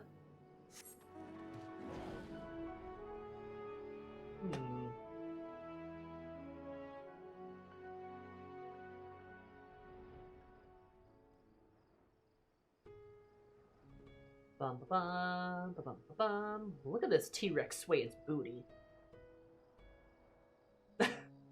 I don't know why I was just briefly mesmerized by it there. This is one of the first mounts I ever got, too. My mount roulette doesn't seem to bring it up often, though. One of my very first mounts, my silly giant T-Rex. I remember using it like an ARR when I was like still in ARR.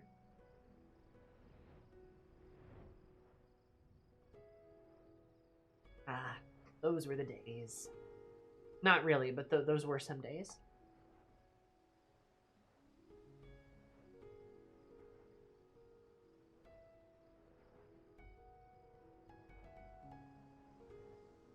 The fucking rhino thing. Yeah, I swear the mount roulette isn't actually a mount roulette. It seems to choose favorites. Any moving bushes? Slithering vines? Oh, not here in any case. Eris, I'll search the western path. Why don't you search the east? See something? Don't strike to kill. Weaken it. Capture it with this rope. Learn much more from a live specimen.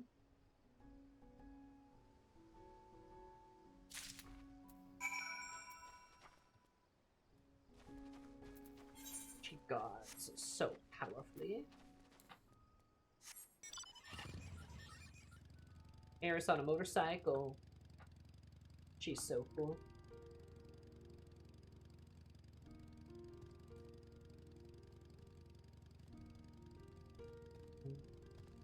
Oh. You're just a baby.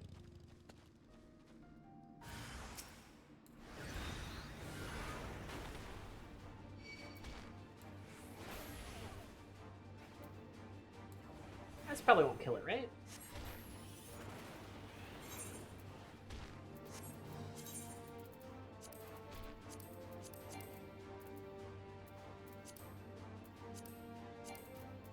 Oh. Do I have to, like...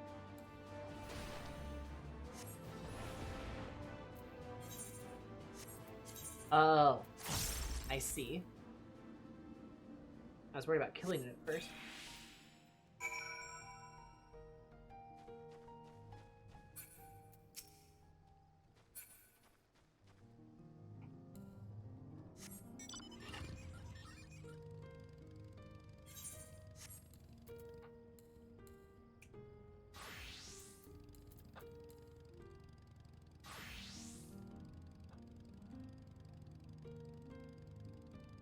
Vroom vroom.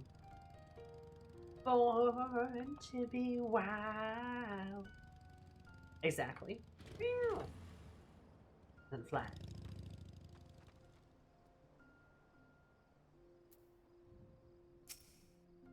Yeah, I was worried about actually killing it because I'm pretty sure that has happened to me at some point. Plenty of fauna roaming about the flora seems to be of the rooted in the ground variety. My hunch was incorrect. Like, actually, there's this thing. It's alive.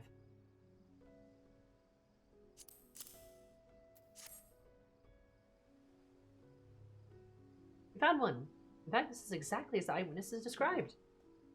That used to be a thing in earlier expansions. I knew it. Yeah, that makes sense.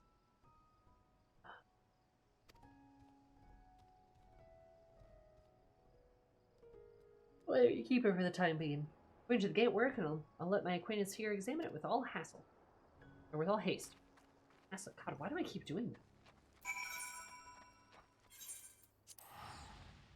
The great work. More like the great Burke. Birkenstock. Oh! Shoes! Shoe joke. Man, what a funny joke.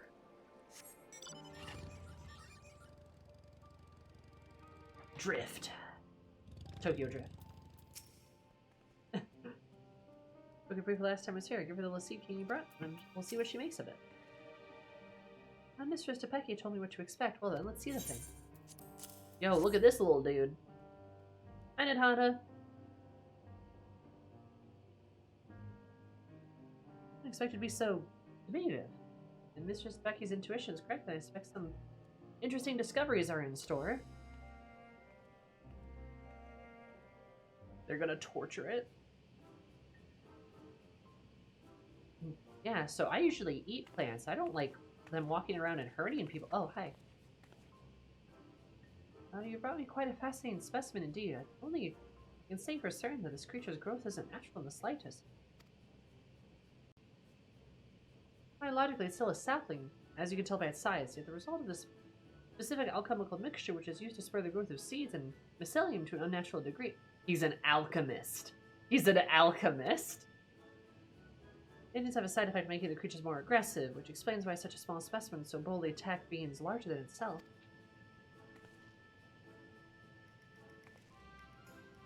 This solution requires ingredients most rare. The cost of procuring enough to synthesize it would be beyond the means of most. Whoever's behind this, they're likely well-heeled. Well-heeled? Is that a term? Is that a term for being, like, wealthy? As for the creatures themselves, if they're all grown artificially, perhaps that explains why most instances involve small seed. Rather than wait for them to mature naturally, Justicar must be accelerating their growth so that you deploy huge numbers in a short span of time.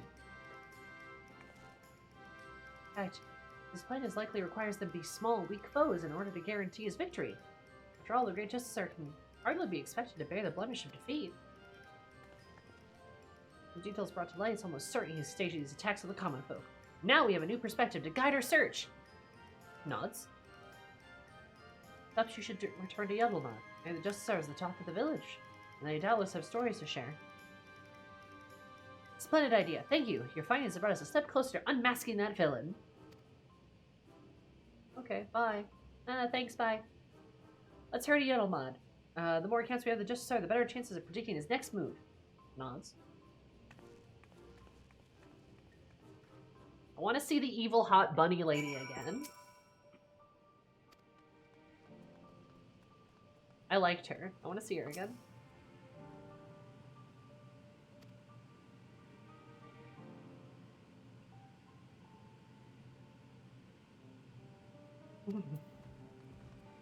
Your delight, Natana.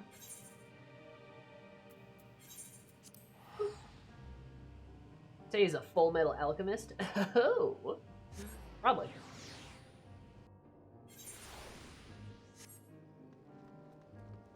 Full Metal Alchemist. Full Metal Alchemist.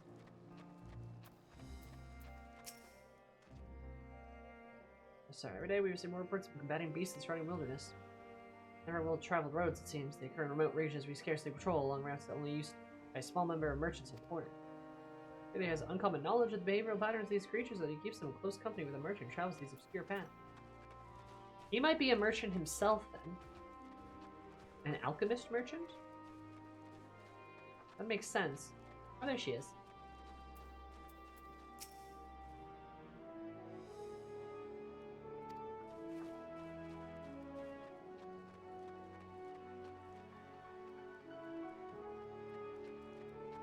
Hello, enthused youth. I thought you were confused youth at first. Weren't we all?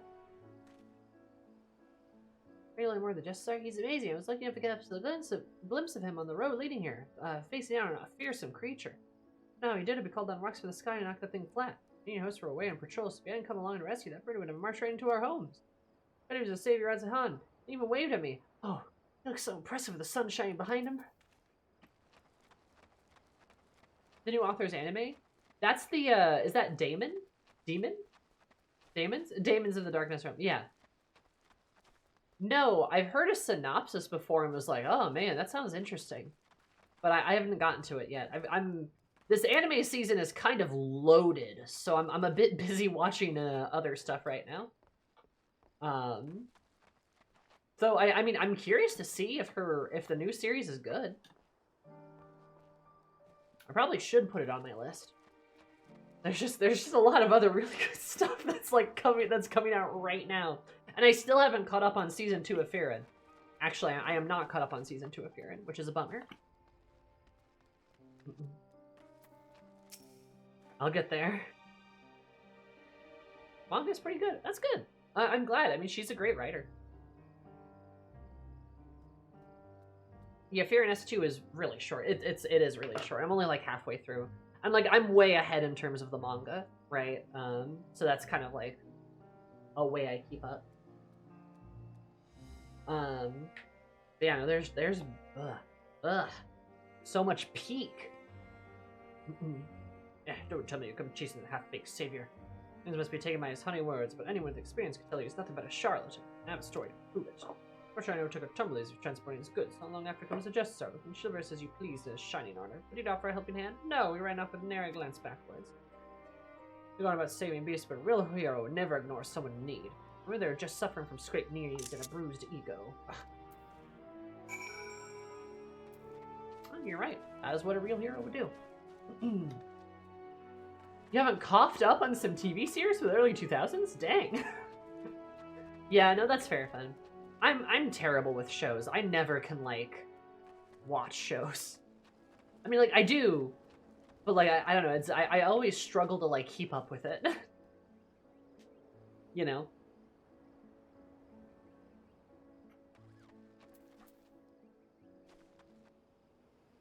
Why is he looking like that? I got a lot of anime I need to watch. I suck at watching shows by myself. Same. Usually I'm either reading. I'm like reading any of the books I'm reading right now, or I'm playing like video games. So between reading and video games, it's hard to fit in shows, you know? I know surefire way to keep your attention, Sammy. Is it Yuri? Either I don't watch anything or binge like all 3 seasons in one evening. Yeah. Yeah. I haven't copped up for them either. Oh, okay, fair enough.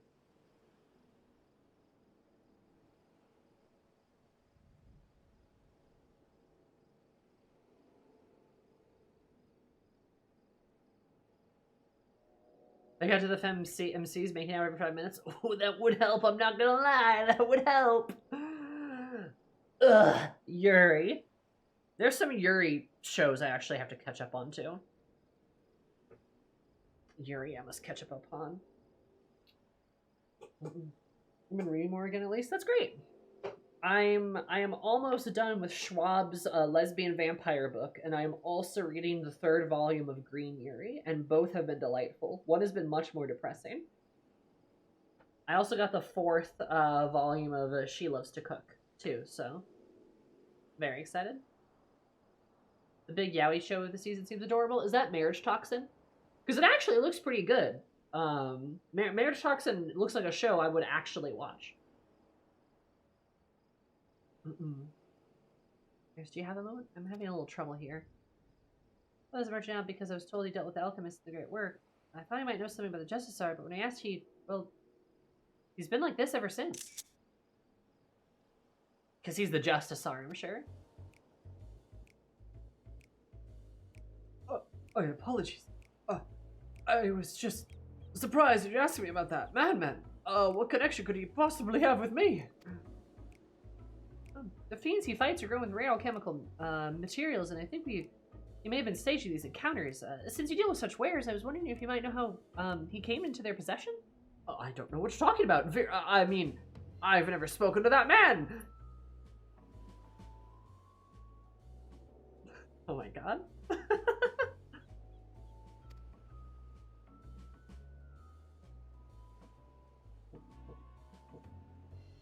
I very much doubt that. Perhaps they'll be more receptive from questioning from you, Eris? This is like, hey dude, I could break you in half.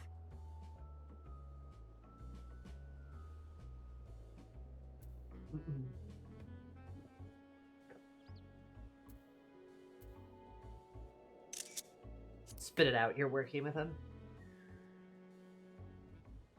You dare accuse me? Well, how am I to know that you are the one in leagues with Verzahan? Verzahan, you said? Who is that, may I ask? Oh. What? Did I? No, that's my name.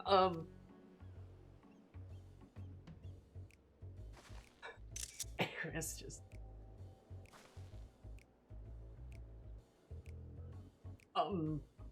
I'd be a fool to continue this charade any longer. My son is Verzahan, is the one, you know, is the Justicar.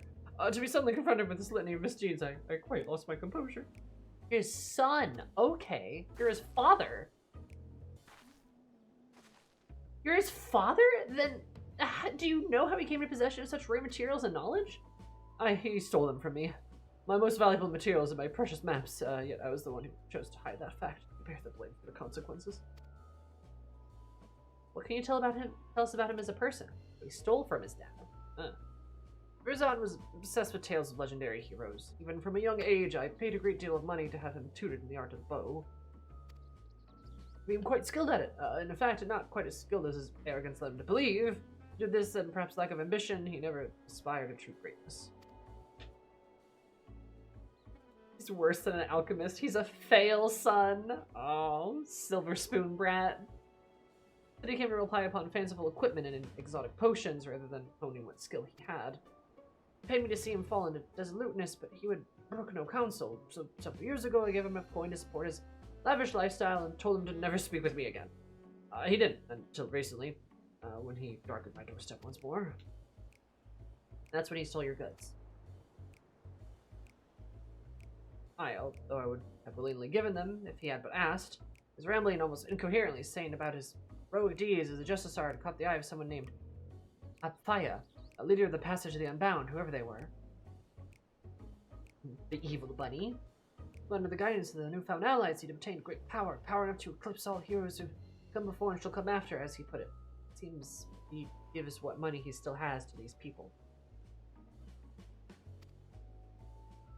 He's funding them, I see.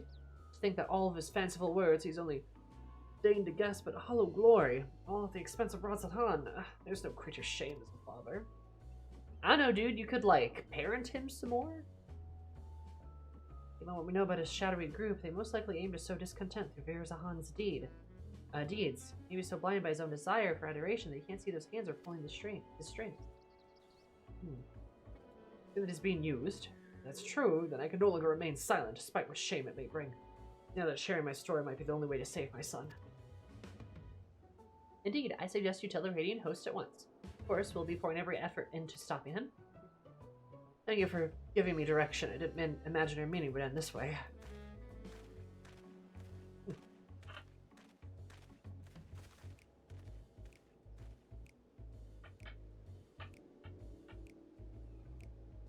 To be told, I'm not entirely unsympathetic towards Verzahan. If asking the glory of my father's reflected glory, while having none to speak of, the glory Verzahan seeks is similarly false.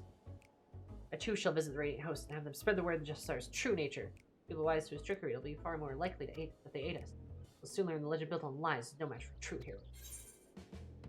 I love her. She's such a determined little cat girl. What a gal.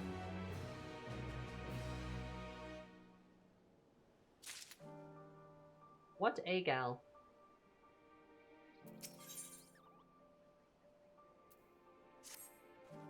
You're a determined cat girl. Ah! Boop. Feeds Ares for Zahan's father has been good on his word and has confessed the truth of his son's actions to whomever will listen.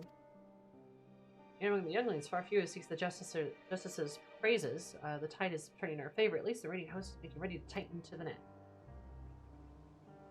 Speaking of which, I've had curious news to share. They've been examining the stones left behind the Justice Art and noticed a pattern. The varieties of rock commonly found near the site of each other. For instance, when the Giant's Call's grounds seems to have called down a hail of what else but Giant's Call. My own theories about what this means, but I'd like to hear your thoughts, Ares.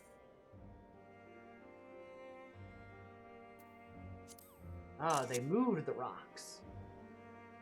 Indeed, the approach to the apex is likely what fits close to whatever stones are nearby and then brings them crashing down to earth. The mission is correct. We're one step closer to unraveling the mysteries. Approach to the apex. Just drop rocks on people? By these favorable developments, just as far as popularity remains a problem. And the recent blow to his credibility is most ardent followers still idolizing. He's hating the letters of the youth at Radzahan. Their contents are closely guarded secret. All the more reason to investigate, don't you think?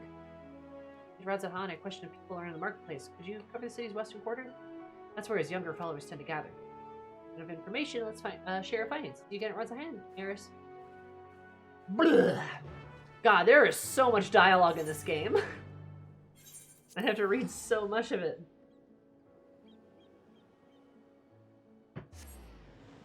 I think that's one of the reasons why I keep misreading words.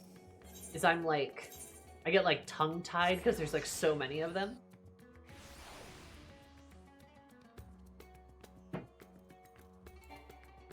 I obviously know that we can't possibly voice all of the content in the game, but man, there's so much that's unvoiced. Oh, a sulking youth. Give me the invitation himself, only for some thief to snatch it right out of my hand. Live in the Justice Art too? Give a chance to read the whole letter before it's stolen. He's gathering his most devoted for a special audience.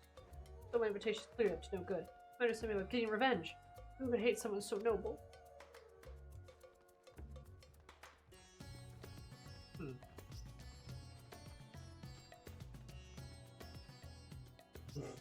How to eat a Toblerone? Immediately thought of a video useless to Zoomantha.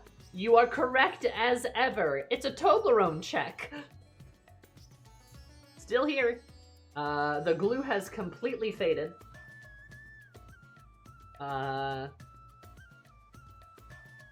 You know, I've still never eaten a Toblerone. Oh god, the glue has faded from this side too.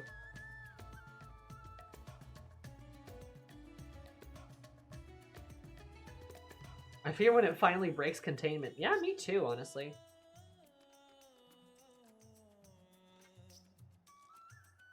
It's a biohazard at this point.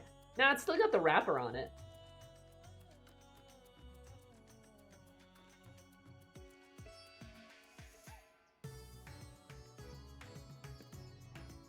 Not as much sugar in it as I thought there'd be. I'm a big Toblerone hater. Dang. Thank God I've got my immortal Toblerone here. The fuck is a nougat anyway? Honestly, this Toblerone,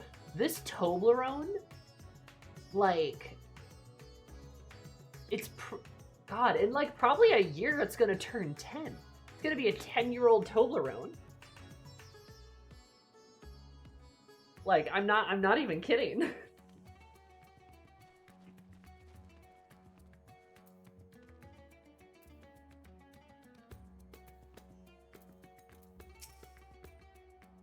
I was always following Topeki around. Here she's spreading rumors about the city's savior. I wouldn't let harm his reputation any more than she already has, so I've got nothing to say to her lapdog. Hey! Fuck off, kid! That's probably exactly what Ares would say. Fuck off, kid!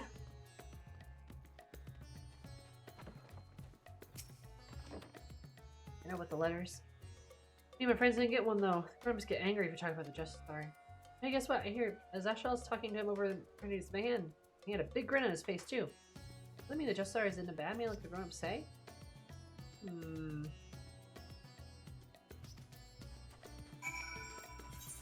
Zashal.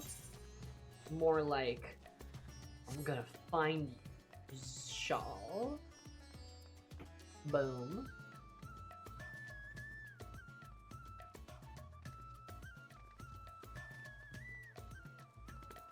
Yeah, I've still never had a Toblerone. I'd like to try one day. Not this one, because this is a biohazard. This one should not be consumed.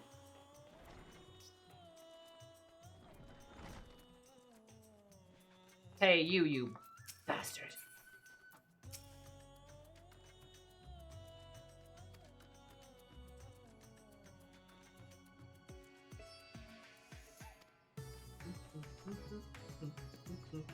Also, Nomad, I'm glad that you look at videos and think of them in two categories of useful to Zoomantha and useless to Zoomantha. I do appreciate that.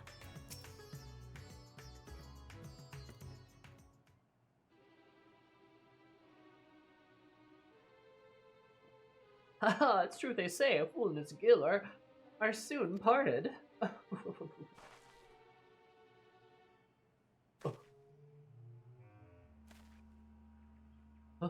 Why, this is one of the heroes of the final days. This isn't about the map I sold your companion, is it? Hey, wait a minute! You'll find it points its way to the vaults of Ashdai III exactly as described. I may have employed a few creative methods to entice my customers, but what merchant doesn't? I remember you! Son of a bitch! Sit here as unscrupulous as ever. Oh, now that a man can't fill his belly on virtue and honesty, any road, something tells me that that's not what you're here for. Been here this whole time, the bastard! The Justiciary. Choice of quarry is usual to say the least. Perhaps I can help you along, eh? A young man came asking for a map on his way to Uznar.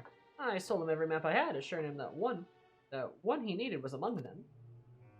I suppose he found it as here these letters were handed out containing a copy of a map. I dare say the young fellow just saw himself, but he's planning a clandestine meeting at the Uznar Canal. Mind you, he appears to know a shortage of enemies, no doubt they'll try to interfere. Razarhan isn't known for large-scale criminal organizations, but that hasn't kept the scrupulous citizens from dirtying their hands with times of desperate.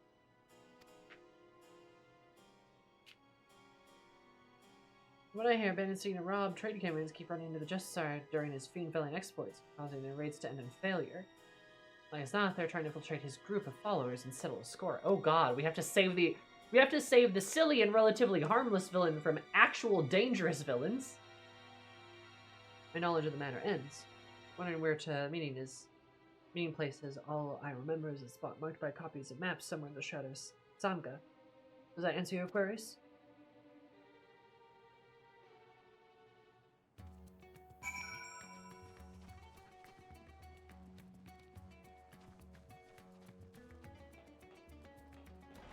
Sometimes you see a post and think, I wonder what Sammy thinks. That's exactly what you should do. Every time you look at a post, you should say, what does Sammy think about this? What would she think? It'll get you far in life. Literally true. I've seen it happen.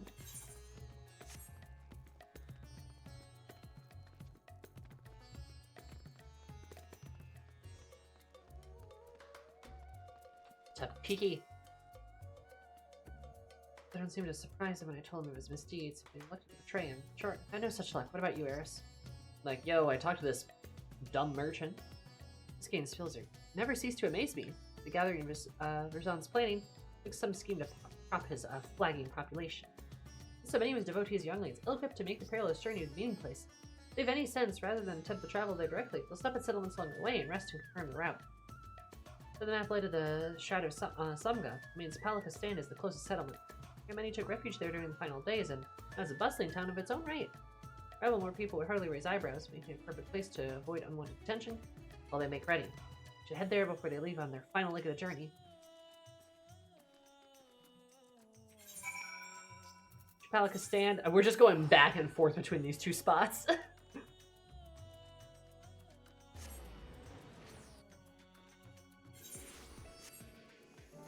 Where is he? Bring me his butt. Wait, where is she? Oh, there she is. Eris, many of the youths are carrying pieces of parchment. Those must be the letters. Vicious preceded me. Suspected followers clearly avoid me whenever I try to approach them. Bye, Fen! And use this to our advantage. Nothing would dare leave Helica's stand while there's risk I might follow after. Watch over their comings and goings, but make sure to leave an obvious blind spot. Just as followers attempts to escape the village, I need you to go after them. An advantage point to afford a good view while keeping hidden. There? Pursuing of our unwitting target, I won't be far behind.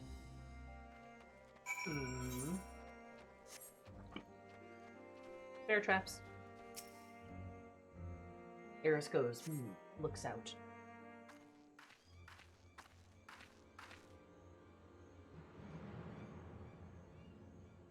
She is stealth row.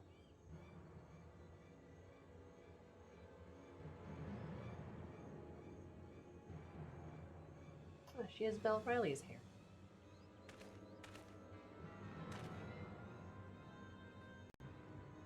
You can totally see Eris is right there.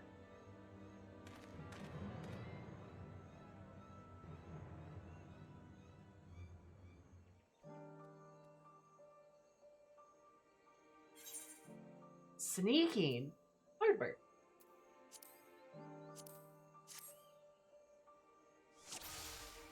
The silly sneaker.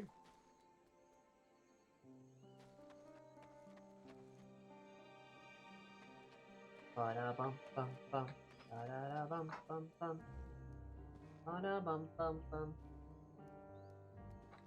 Ba-da-bum bum bum. Ba-da-bum bum bum. Ba-da-bum bum bum. Crows are not known for their stealth capabilities.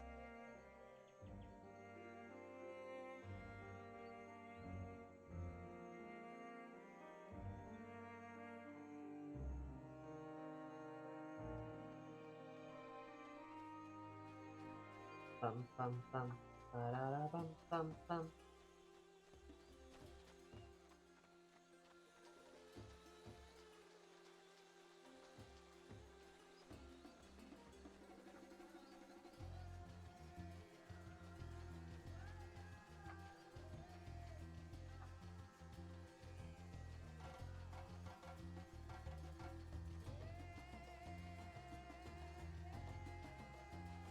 Oh, it's a fucking gorilla.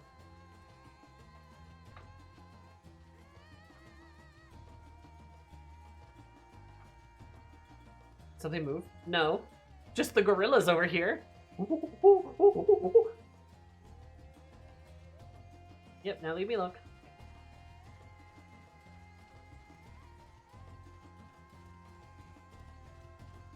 My gorilla noises thankfully disguised me quite well. Oh. Hey, perfect. I'm right there.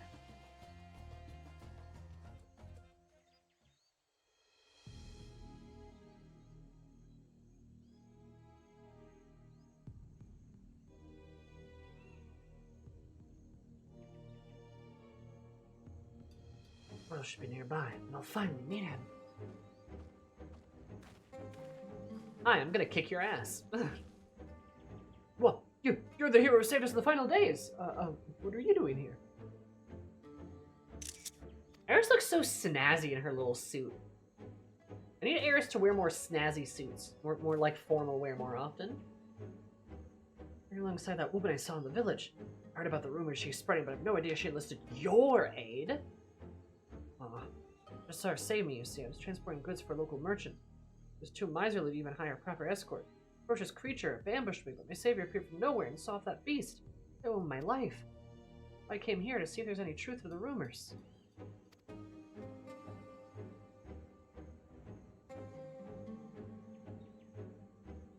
No, I understand that I'm in over my head. I'm going back home. Here, you can have the map. Just take measure of the justice, sir, and share the truth with all of us. I appreciate that he's like, wait, you're like the person who stopped the apocalypse. Well, I trust you. It's nice we get some recognition, you know?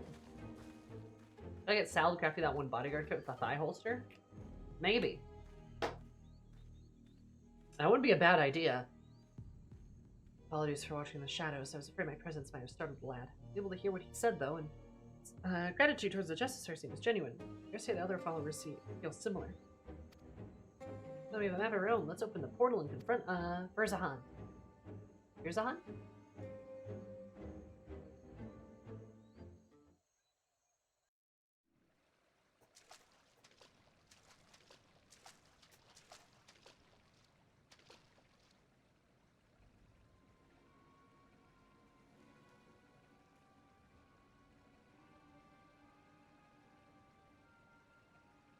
Did he drop a rock something?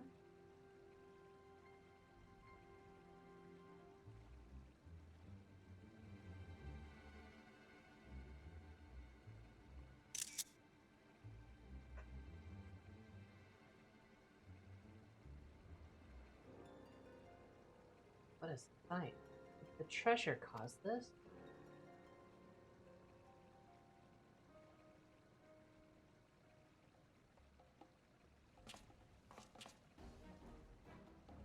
Oh my! If it isn't the hero who saved Radzadhan! Nay, the world itself! I would never expect someone so vaunted to attend my audience, but I am honored nonetheless. Eris squint. Enough of your games, Verzahan. Stop this madness at once. After giving you such a warm welcome, these are the thanks I get! Well, 'tis true I was once known by that name. 'Twas merely a guise I wore until I discovered my true self. God, he's such a weirdo. I love him. As long as I am the master hero of Radzatan, I shall not suffer to call me Verzahan. But that is your name, isn't it?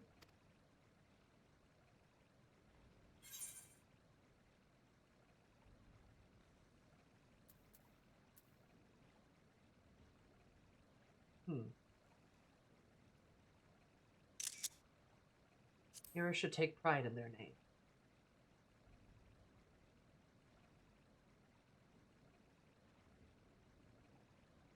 But see, the Justice's meager alter ego has been brought to light.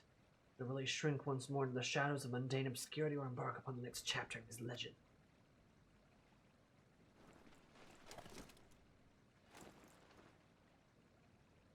He looks like a twerp. Farewell, my name shall ring throughout Radzatan. Let me know that the Justicer is Verzahan, and Verzahan is the Justicer. What are you saying? You unleashed the perch of the apex upon your own followers? It looks like Voxer's happier cousin.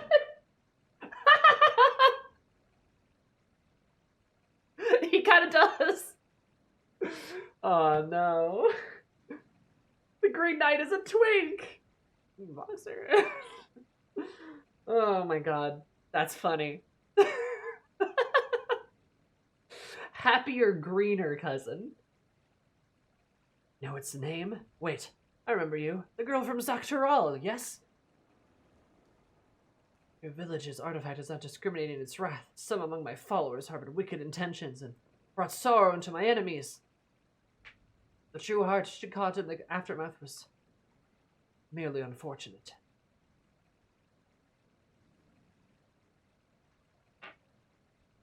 But they believed in you, even though you tricked them. What kind of a hero are you?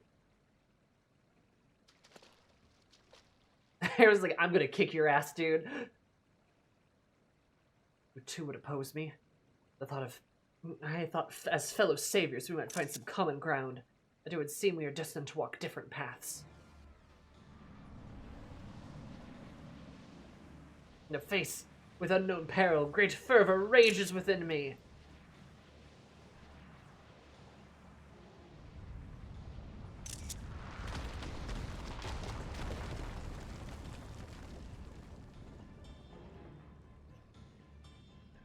Here's not where we shall match wits. No, more fitting battlegrounds is in order. We will meet soon. You have my word.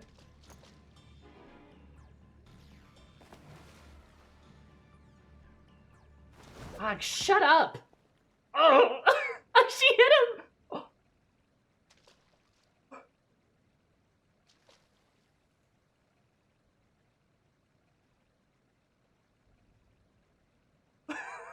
That's so funny. Just shut up. Oh. Oh. Air sees a twig and immediately readies for a brawl. She knows what it means. She sees this like little twerp reveal himself and she's like, ugh. Can you tell us what happened here? Okay, okay. I would buy most of these guys being youths, but the guy on the left is not a youth. That is a 40-year-old man. Others all around to make a grand speech. Then he was the hero that drove back the flood of fiends threatening Favnir. Then he spoke of his anger and recent rumors. He told us to go forth and repair his damaged reputation so that people would love him again. Being quite impassioned, in fact. As for the two of us, we were here to...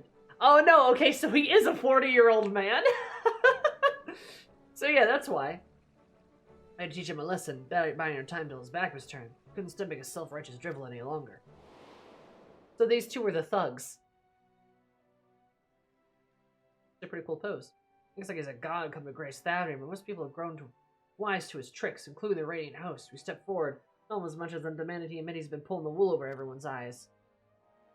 They started waving that thing about, and soon learned that the rumors of powers were true. Rocks started falling down around us.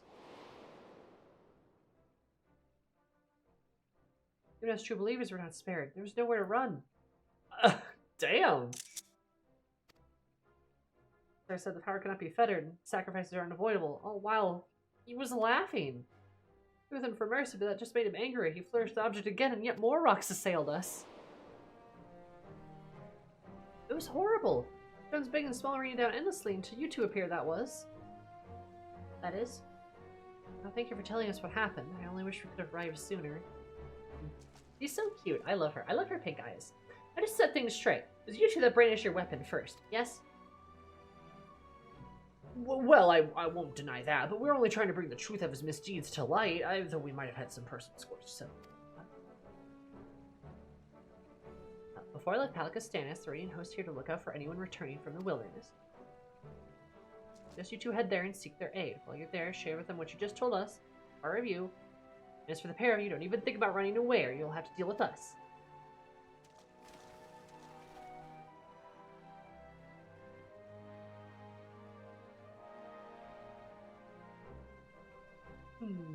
Happy cat girl. She's becoming a hero in her own right. I like this. I like that we're like helping her become a hero. This is cool. This fits into Dawntrail's kind of like hero mentor vibe. Kind of vibing with it. There's that most arcane fighters retired by 20, then Brute Bomber appeared. Right. Right, of course. Yeah, because like Yana's like 16 or something, isn't she? Isn't she like a teenager? Nah, ages are made up. This is Final Fantasy. It's Final Fantasy 14. Add 10 years to everyone's age. Everyone who's returned to the care of the Radiant Host. As for those ruffians who attacked Virzahan, it seems they found a history for violence for which they may soon answer. Virzahan's followers who dealt serious wounds but can be grateful that not lost their lives. The old saying goes, Master of the Apex shall be showered with good fortune, they leave only sorrow in their way. They'll never be hurt by the magic, but everyone around them will. Heard about sorrow certainly seems true, at least, which explains why people were afraid of it, because it hurts people. It hurts people to use the power. Your father looks like he got run over by a bus. That's his substance abuse that aren't real substances? I don't know. But Virzahan's spell over people will be broken at last when the word has transpired here becomes common knowledge. Let's buoy our spirits and return to Yettlmod. Yettlmod. Okay, it sounds like this next quest is the climax a little bit. Our showdown with the Justicer. I'm excited.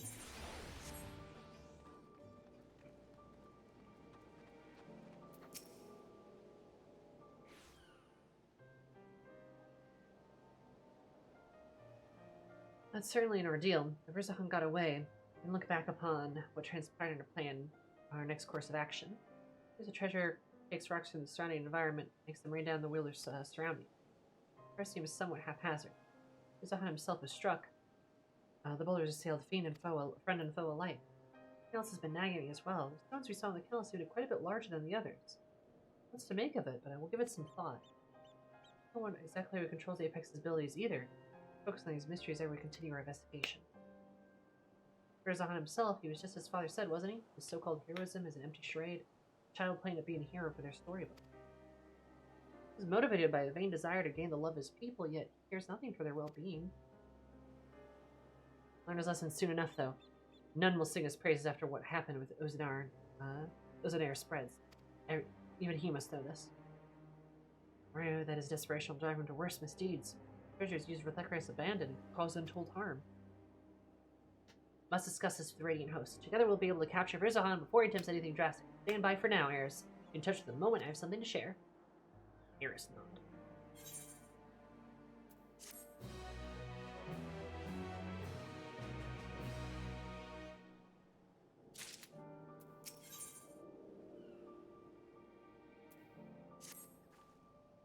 That has been laying low since our last encounter. I had to say, however, my investigations have uncovered little.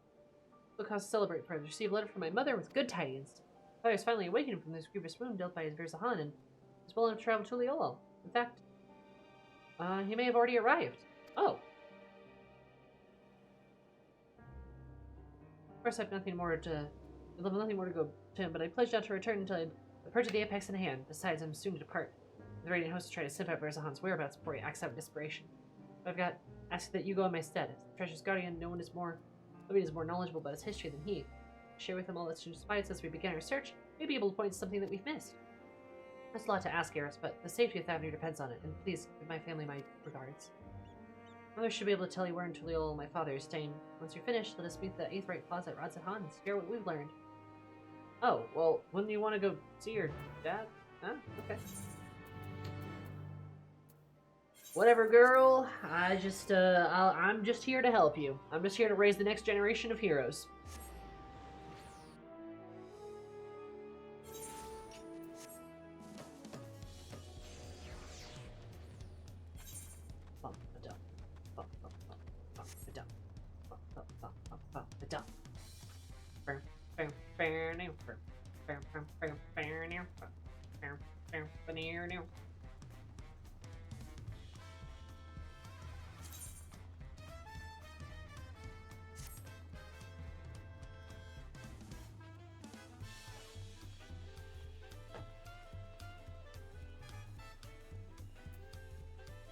Alright.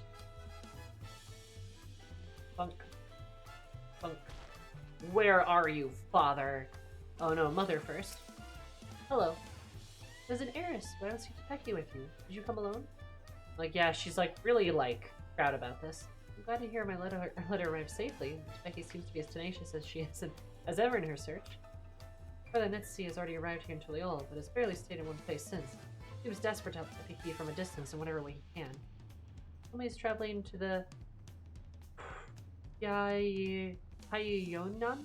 Playing in search of information he is assuming is quite vital. If you wish to speak with him, he'll doubtless be in the area.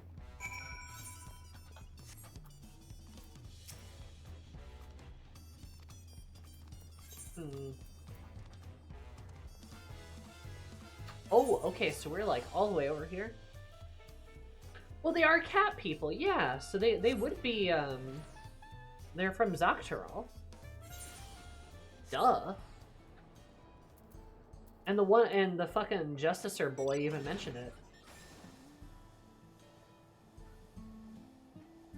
Oh, yeah, there's Alexandria.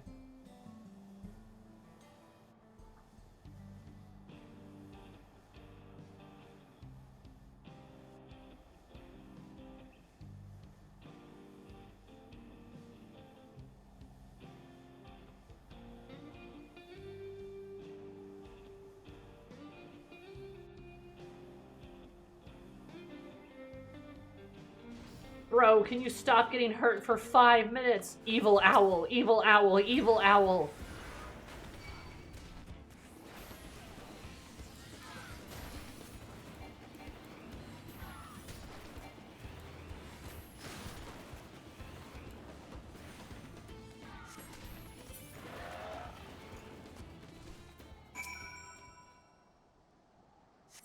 Hey, dude.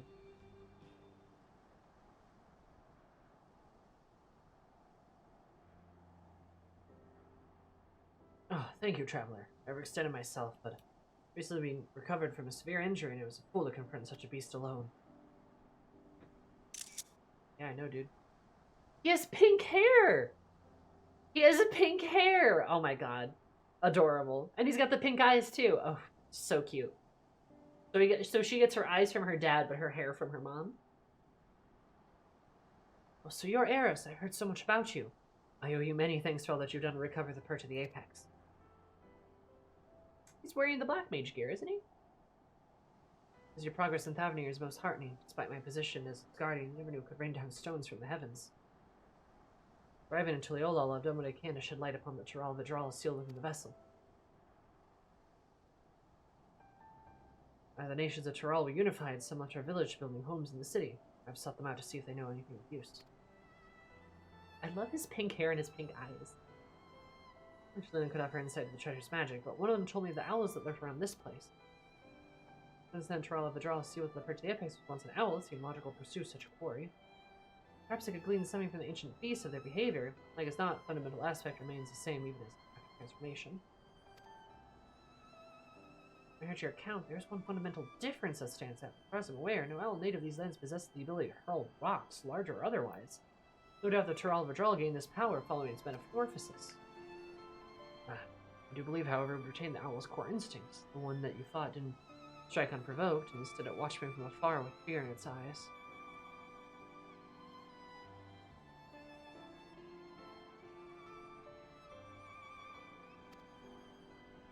Normal behavior for most animals, I was surprised by how suddenly it descended upon me in the moment I started approaching.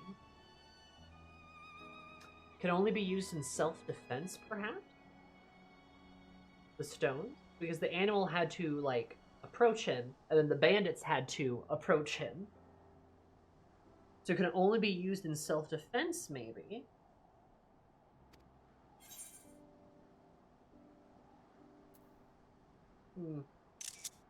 Sense danger and attacked preemptively? Same thought. They all sensed the threat and chose to confront it rather than run from it. The same impulse may have driven the Tural Vidral. It correlates with something I've heard from one of my countrymen who relocated to Tuliyola. A continuation of tales passed down from the elders. No wonder arrow could fell the apex. It was struck down in a storm of its own wrath, made wild by heart affright. Thus was it sealed away at last. It crushed itself under the stones. Now, judging from the owl's behavior, it appears this treasure is activating the beast senses danger. According to the story, this power could easily get out of hand if the bearer is panicked. Oh no. This area must be tested first.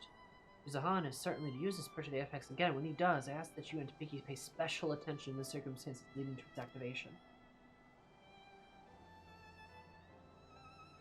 Yeah, my thanks, though I am to admit it, to recover from my long convalescence. Be a burden to you. Wish I could aid my daughter in another way, but no more than make up for my absence. Please lend her every bit of knowledge you have, Eris. Pray that my daughter will soon return home, treasure in hand.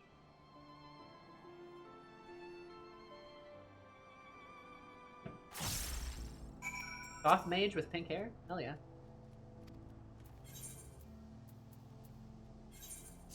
And we go back away! Eris swears by her titty slap.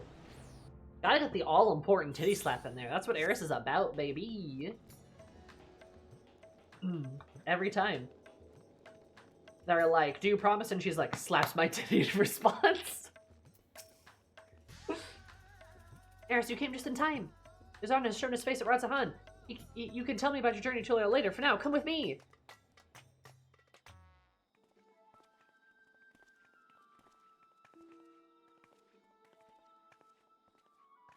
Her version of the pinky swear. Honestly.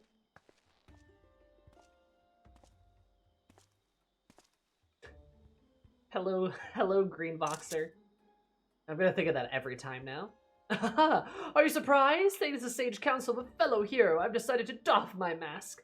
Although my face may be unfamiliar, I believe you know who I am. I was once the Justicer, but now you may call me Verzahan. I'm Thavnir's protector, its savior, its hero!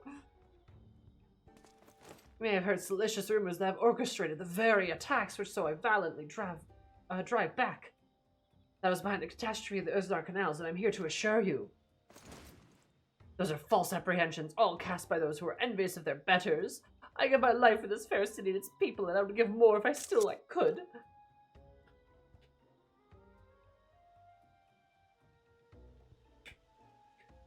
What should we do? I think it's best to lock him up before this gets out of hand.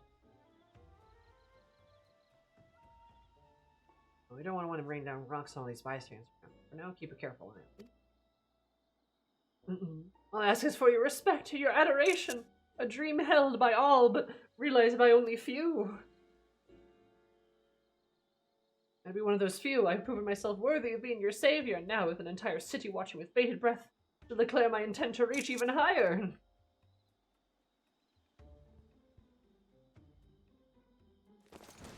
Yes, for I can protect you all better as your ruler. I shall retire the mantle of hero and take up the crown as king of Razatan.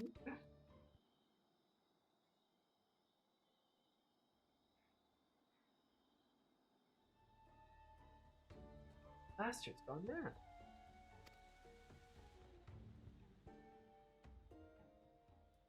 My willpower unassailable. With me on your throne, you would never have cause to fear. Oh, brother, this guy stinks. All would live in peace. All would shower me with love, and they would shout it to the heavens. And from all that love would spring a new Razatan, a greater Razatan.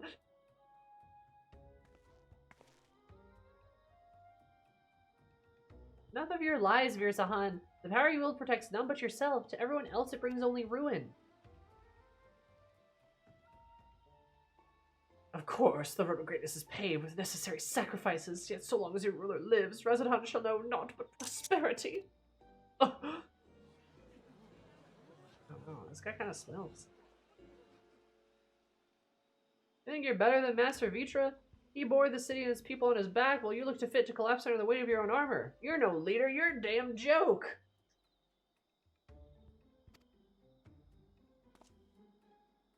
Does this man speak for you all? Is there no one among you who would follow me into a brighter future? Ah, but I have nothing if not magnanimous. Until you find the wisdom to accept me as ruler, I shall continue to stand vigilant as your eternal shield. Stop this, Virzahan. You're only making it worse for yourself.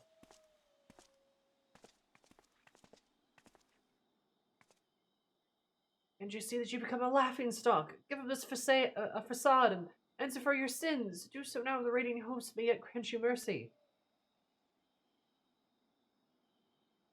My sins. You're not the one poisoning the people against me.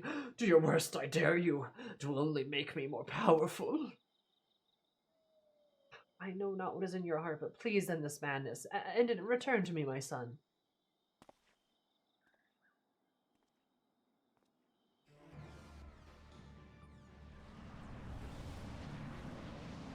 Oh, he's glowing a lot. But don't get any closer! You two, why are you...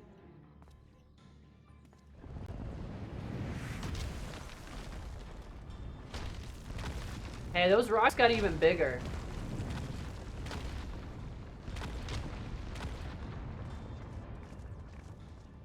Whoa.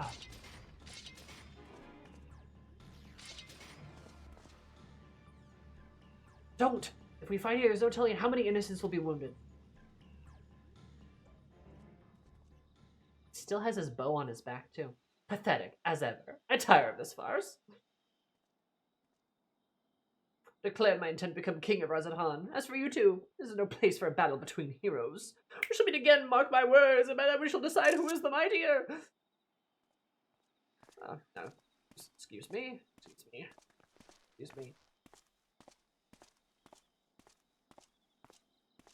Pardon me.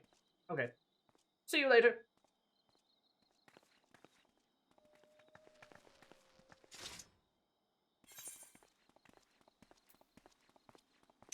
Can't risk a confrontation in the city. A bunch of people are gonna get squished.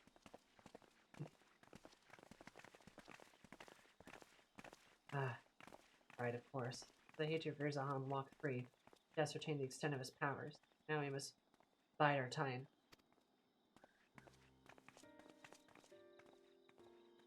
But despite his proclamations for love of people, he didn't even look back at them as he retreated.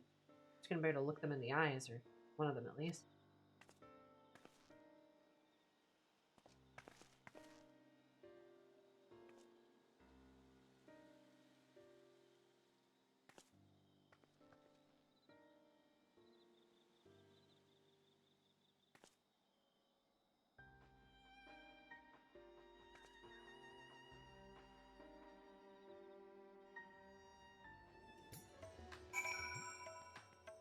What a dastardly villain.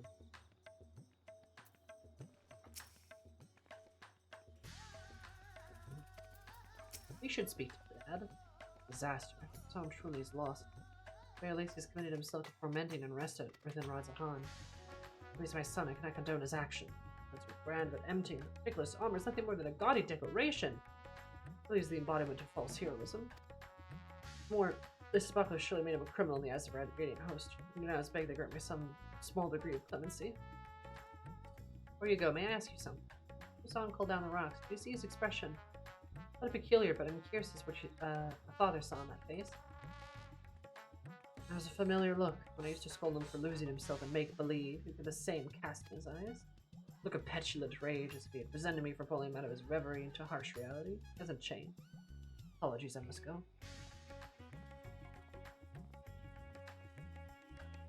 Just as I thought. Even clad in shining armor, you cannot bear to be told no. Those childless games have taken a malevolent turn. Now we should return to Yeldelhad. I have yet to hear what you have learned in Tuliolal, after all. So many words. They're everywhere.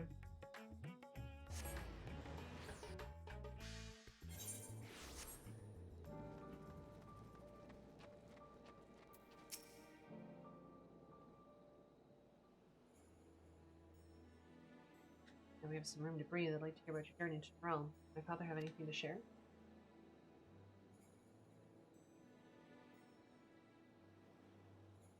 He's well enough to go chase after owls and such. We should take care. You were saving him and bringing me this theory concerning the treasure. I'm sure by a sense of impending danger that makes explain why Verzah had trouble using it the first time. He was truly afraid of that small fungi until it was almost upon him. He can't wield the apex of powers just by having no training in magic. It responds to emotion and intent. We do need to finish Endwalker Hildy, that is true. So much falling into place. With a radiant chaff surrounding him because he knew the threat would be answered. Nonchalantly, he quit the plaza, almost as if to find somebody to, almost as if to find someone to stop him. But Zahan truly believes himself to be untouchable. Okay, that makes more sense. I thought of daring someone to stop him. His words and deeds align with the theory well enough. As for the curious fragment of the story, by the Ralvadral lost control in a panic. His strength grows in proportion to the danger it senses. And when that danger is too great, well, oh, Eris! What happened in the Ozanar canals at Radzahan? Present both times, and others who wished Verzahan ill, and both times we saw our stones were much larger than we've seen before. I understand why he's so eager to face you. The opponent of your caliber will strike fear into Verzahan's very core. That fear will summon a power greater than he's ever known, power enough to bring a hero to her knees. Or so he thinks, but we know better.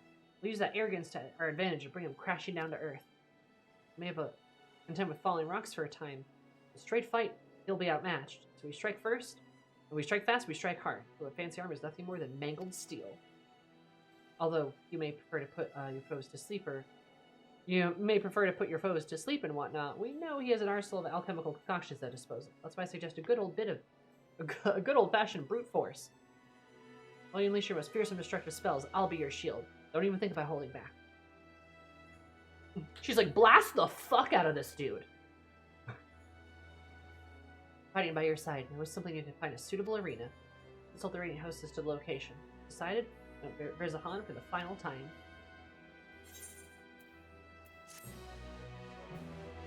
She's like, hey, can you blow this guy the fuck up?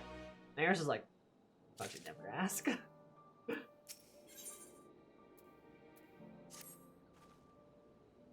The radiant hosts were most helpful in finding a place fit for their duel. I saw it, I even began to believe our encounter would be one for the songs. Mage, it seems your name is on the lips of all the sundry. I've already considered you the true savior of Radzahan, and believe you bringing Verzahan into deceitful to justice. Apologies for putting so much weight on your shoulders, but something tells me that you're used to it. Yeah. Final showing shall take place in the mountain passing to Kagda, where crystals stand as witness to the conclusion. Suitably romantic and suitably isolated. To spread the word throughout Thavnir, the hero has risen to challenge Verzahan. Pride will force him to answer. Just as it passes the Giant Skull grounds, his heather wants to await his rival. Alright, let's see what he's up to.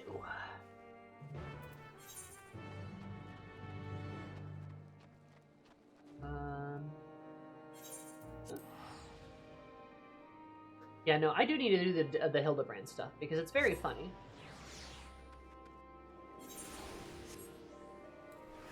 Oh, whoops. It's good shit. More stuff I need to catch up on. But hey, I finally did the Endwalker Role Quest Capstone. Finally did that. Now it's pretty sick. And honestly, the role quest here is taking longer than I thought it would, which I'm not upset about, honestly. I'm kind of happy it's, like, got some substance to it. Though, I mean, I guess the ones in Endwalker and Shadowbringer certainly did too, so... Maybe it's just because I didn't like the Endwalker ones. I liked the Capstone, but I wasn't a fan of, like, most of the role quests themselves. With, like, an exception or two. This has been enjoyable, though. The caster quests have never impressed me. This has been pretty alright.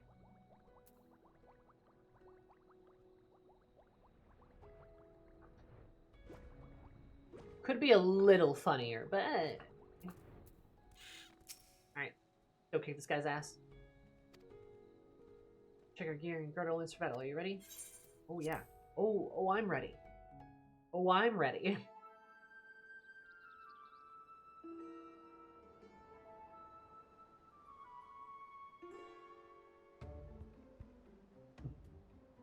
There he is. Love this cat girl, too. She's great.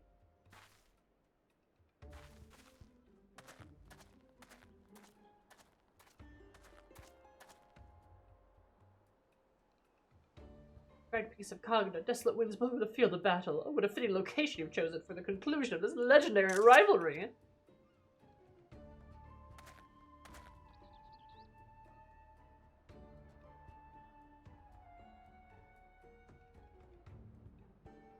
Was I not right to not face you before? Varians unsuited the struggle between titans. Now my patience has been rewarded. My heart races in anticipation.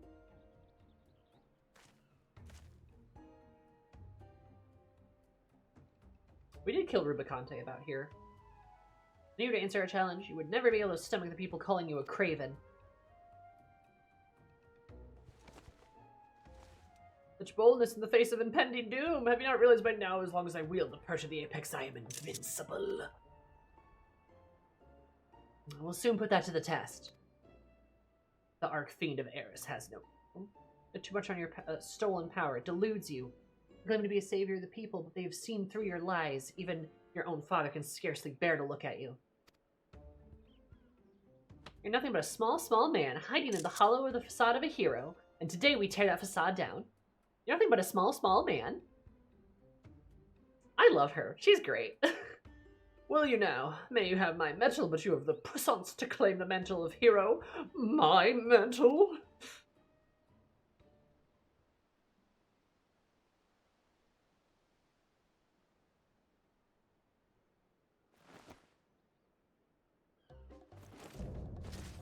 Unbound. Versan the Deceiver. The Deceiver. Emperor Words has passed. Follow my lead. Finally pulls out his bow.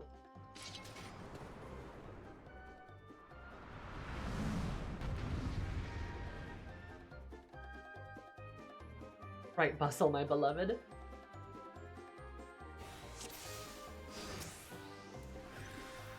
Okay, eat shit.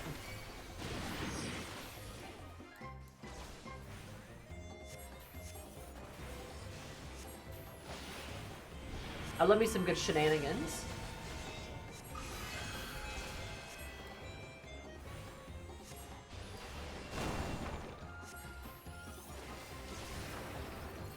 I'll be crushed under a hail of stones. Not afraid of you, buddy.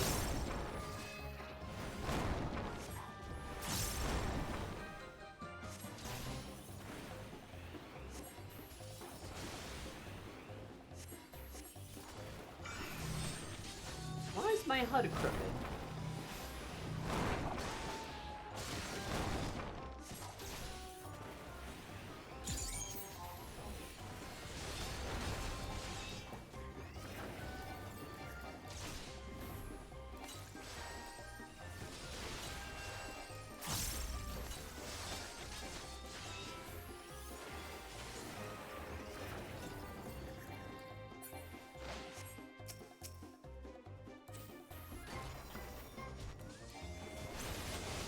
Not his army of plants. Whatever will we do?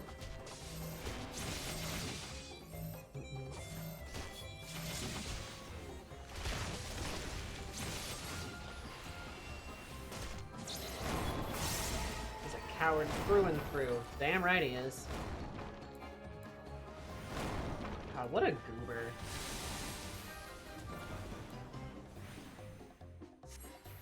Eris needs more fiber in her diet anyway. You feeding them already? Oh, but of course. We wish this duel to end so quickly. What? What is happening? Stage.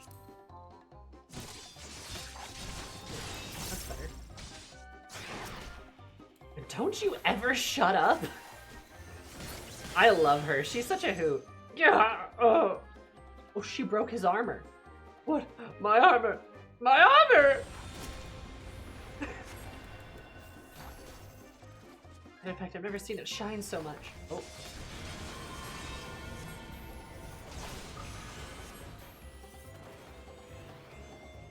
The biggest rock ever.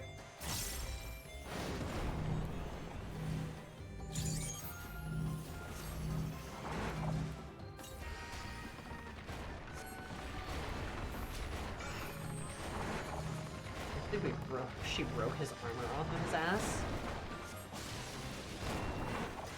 I like the fight being a bit more theatrical though. Like I like that there's like, you know, like the flare of his like armor falling off and such. Not me, I'm meant to be king. How unfair ere I ascend to the throne.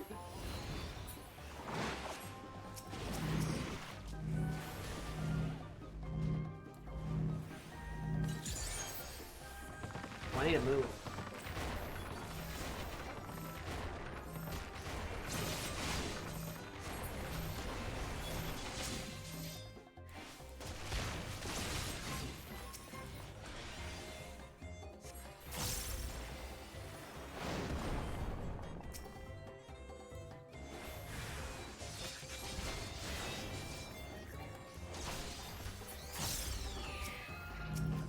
Oh my god.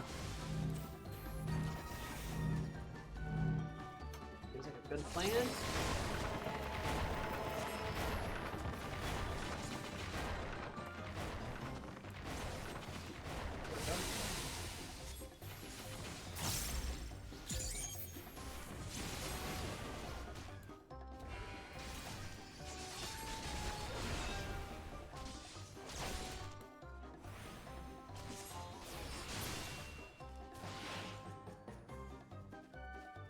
We both suffer grievous wounds. Perhaps we should consider this a draw.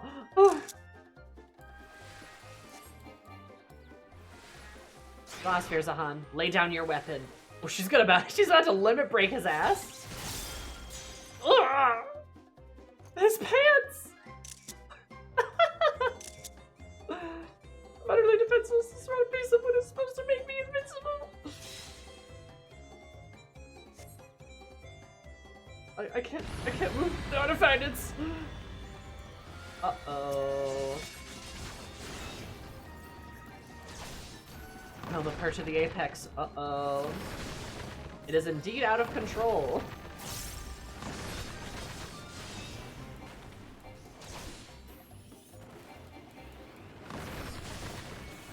There's this fear in his heart. The apex is responding in kind. We have to stop it.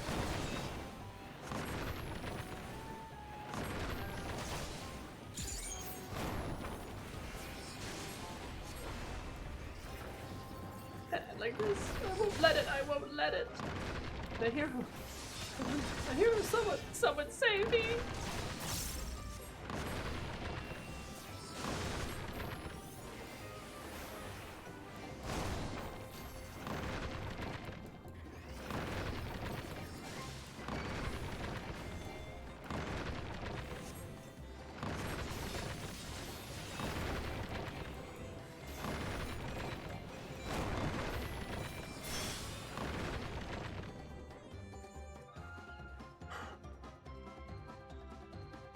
Previous rooms, like we haven't had period cramps worse than that. Real.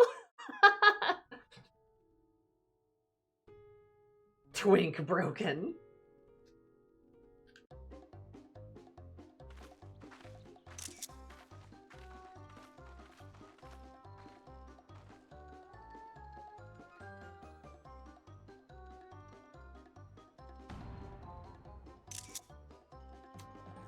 I love his undies. He's out cold. Now to take back the treasure.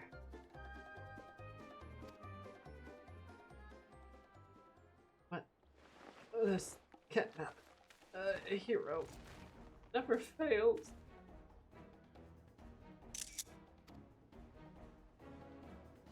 I must retreat. Yes, a tactical retreat. A noble retreat. So the Justice Army may live to save another day.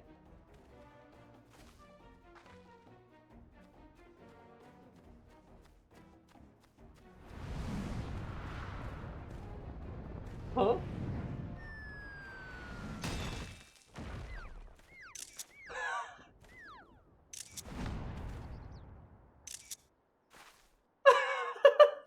His eyes.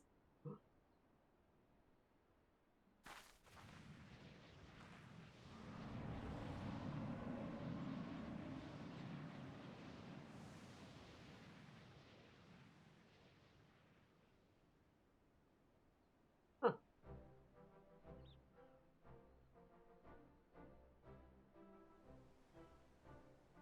I suppose the Apex wasn't finished yet. She's so cute. It seems Verzahan in his cowardly haste neglected to look skyward. Is it an unfortunate accident?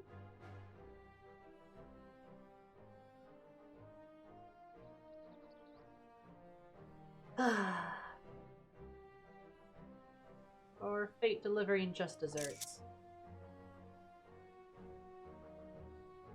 What a beautiful scene.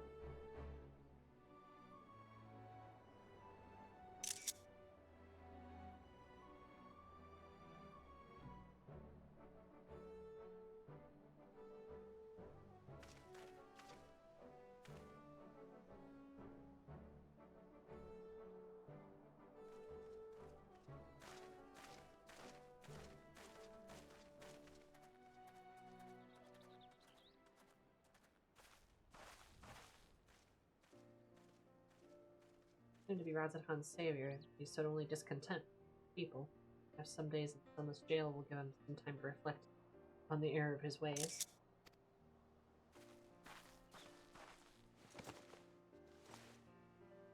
I finally recovered the perch of the Apex.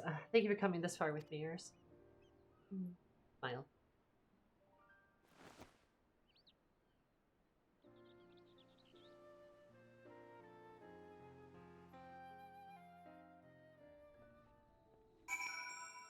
Well, I hope they're not too harsh on him. He really... I mean...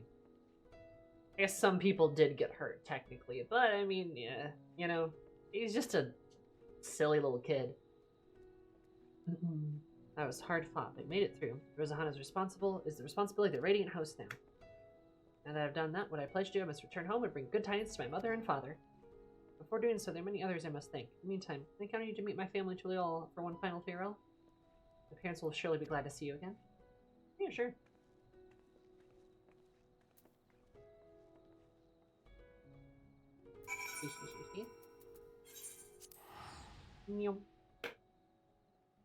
That was fun though. Honestly, that's a good little quest. I actually like that a lot. I certainly liked that better than Endwalker's magic role quest, and maybe better than Shadowbringers. Which I felt like the caster role quest for Shadowbringers was like the weakest one. Or at least one of the weakest ones. The tank one wasn't that great either. I got so annoyed with that dude.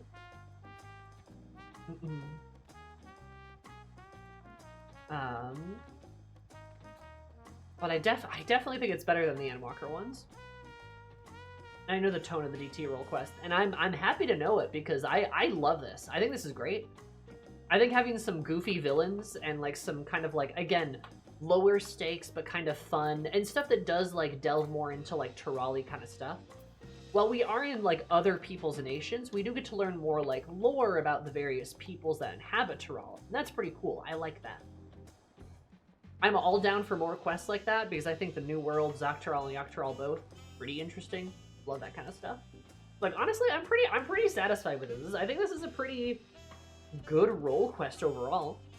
I also like that the tank companion is a woman, right? And she's a little cat girl, and she's really nice and sweet. And it kind of feels like we're helping raise we're kind of helping raise like this like future generation of heroes a little bit, or at least with her. But Dawntrail has that vibe, so I'm curious if the other ones will have that vibe too. And I think that'd be kind of cool if we like mentor them like the whole time. I think that'd be kind of neat. Definitely like them. Anyways, I'm pleased to say I've quite recovered since last we met. Perhaps one day I have a chance to save you in return. The Team Rocket Tokusatsu Villain Energy is a nice change of pace. Plus there's cool lore and world building stuff. Yeah, exactly. I think that's perfect for Role Quest, you know? Like, I think that's a great way to do them. Endwalker had a good idea with trying to incorporate, like, you know, characters from previous expansions. It's just, like, everything outside of that just did not go great, you know? With, like, the character, or, like, with the, like, the premise and, like, the lore and stuff. Like, it just all fell a little flat, I feel. It felt a bit more like, hey, look at this person! And, like, that's kind of, like, what the whole point was. Which, like, I would have loved to do more shit, like, you know, I would have loved to have done, like hung out with Amaric in, like, a more fun environment, or, like, a more interesting, like, I don't know, like, it just didn't really hit. I think the one I did really end up liking, I think, was the healer one. That's the one that had, like, Fredola in it, right? And, like, Ehrenwald. And, like, that was cool, right? But it's just, like, the premises for a lot of these other ones, a lot of the other ones in Endwalker was just, like, they were just kind of eh.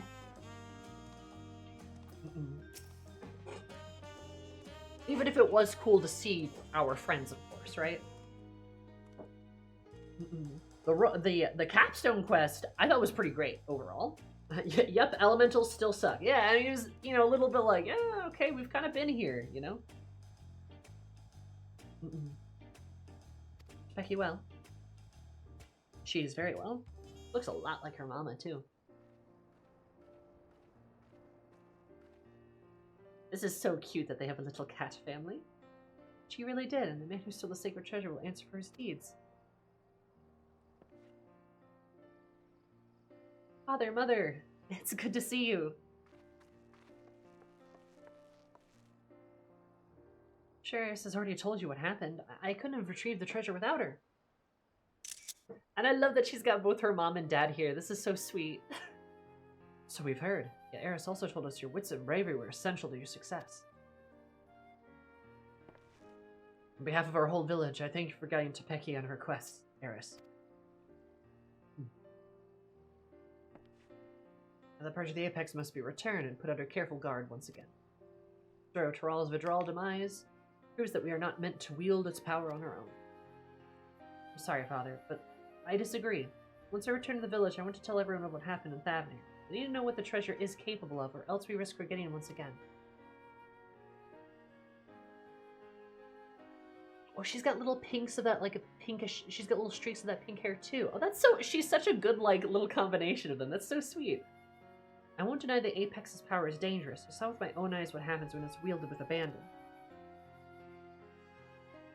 During the course of our search, I also saw potential. If we fully understood how it worked, we could use it without risk of ourselves or other people.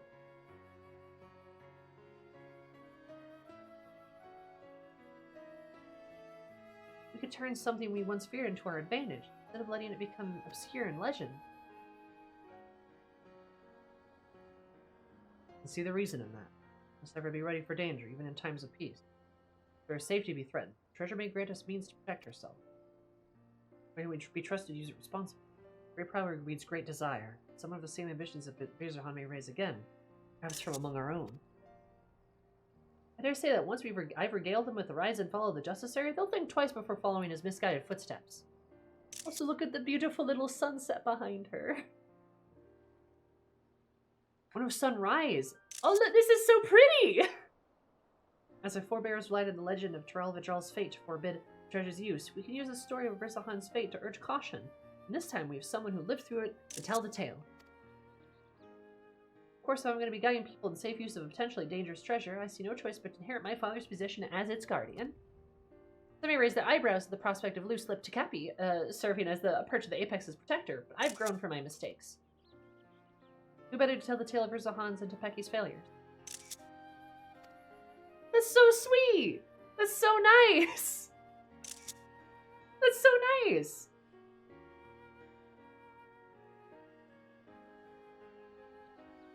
Only mistake was trusting in Mirzahan, same as I and many others. Unlike him, you have the willpower to overcome your own failure. In the course of your long, arduous journey, you gained a wealth of experiences.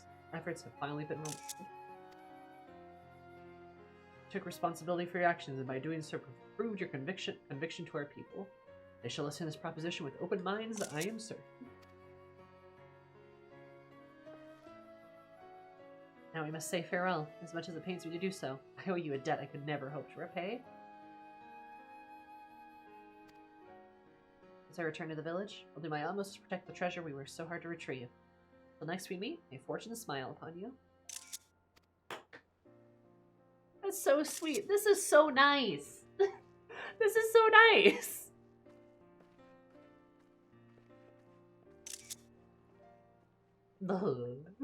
It's so cute. I love it. Wholesome family moment. Mom and dad are so proud of you. The village is gonna be proud of you. You recovered a relic important to your people. We got lore. There was a funny common writer bad guy. How are you mad about this? You know, this is awesome.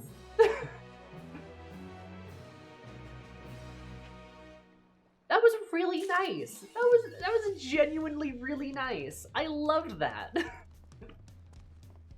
Like, honestly, Kakatar, you might have a point. They may not have the highest highs of some of the role quests, some of the older ones, but they certainly don't have near of the low lows and are good overall. Like, I think I would agree. Like, this isn't, like, gonna make me cry like Lamit's, you know, story did in Shadowbringers, but, like, I don't know, I was getting a little emotional there. That was still really sweet. And also, it doesn't have to be like that.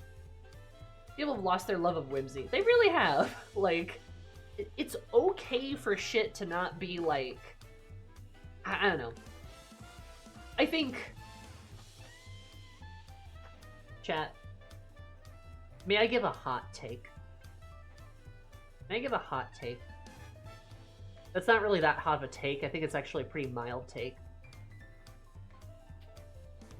My very normal and mild take is I think Final Fantasy XIV, I think Final Fantasy XIV players and the community as a whole,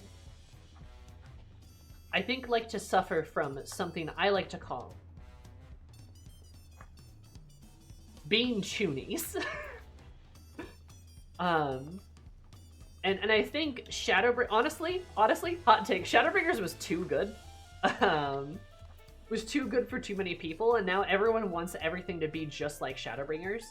And, like, I gotta be honest, it just can't be, you know? Shadowbringers was great, don't get me wrong. Endwalker was pretty good. Not quite as good, but it was pretty good. And I think people are really, like, really attached to, like, the darker tone of those two stories. With kind of forgetting that, like...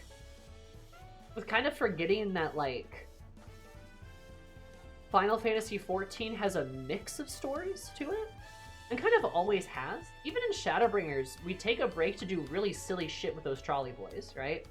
Or in Endwalker, we do a bunch of lopperit shit that's very silly, you know? And it kind of feels a little bit like people are really obsessed with this idea of, like, 14 being, like, grimdark, and 14 just, like, isn't. And if there's something that's just a little too whimsical, or a little too silly, people want to reject that. And I think that's just like, I don't know, that just... Isn't that, like, not fun? Like, that can't make you happy, you know? Like, I feel like that's a bona fide way to make yourself a little miserable with the game, because that's a fundamental part of the game. And the game about power friendship has whimsy, like, literally, you know? Also, some of the most emotional bits wouldn't be as well animated without Hildebrand. I agree. And it's like, I think a lot of people, I think a lot of people have, like, taken for granted the breadth of emotions that a game can make you feel. They only want, like, sad and grim emotions. They're not willing to feel like the happy ones, too, you know? And this isn't, of course, this isn't everybody, but I feel like there is a little bit of, like, this obsession with this sort of, like, need for tragedy and drama within 14. And I think that's just kind of an unhappy way to play the game, because that's just not the game, right?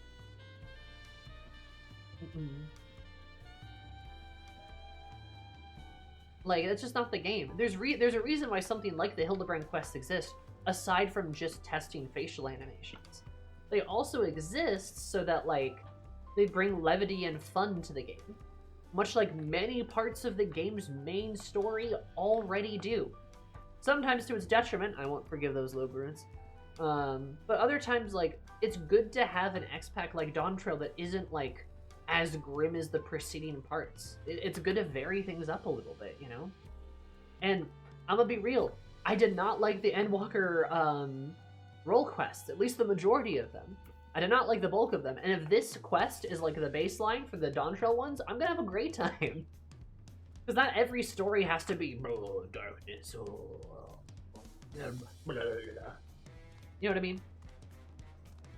So, I don't know. That's kind of a thought I've just had for a while. I was like, I feel like people get a little too lost in the sauce of like what the previous X-Packs and like their tones and stuff. And it's like, you got, like, they weren't even the way people describe them, you know?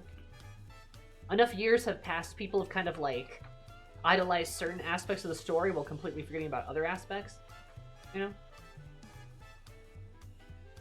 Yeah, Endwalker Healer quest was good. I agree. Totally, but I barely remember the other ones. I barely remember them too.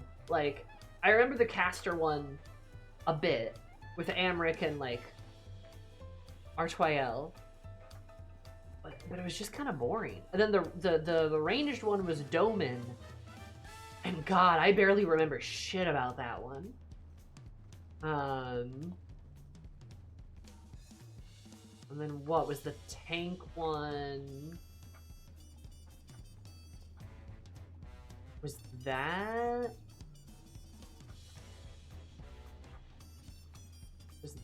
the Gridania one? Yeah, Analyst, yeah. It was Gridania, that's all I remember. Yeah, see, I mean, they were, like, pretty forgettable, like, all in all. But I will definitely remember the Tokusatsu ranger guy who made rocks fall on people, and then we beat him up. I'll definitely remember that, because that was fun, like, and that was good, you know? Dawntrail acts as a power scale and reset of sorts, since other people are not as strong as involved. And, like, it's hard to scale the threat-wise after the end of everything you fight at the edge of the universe. I mean, exactly, right?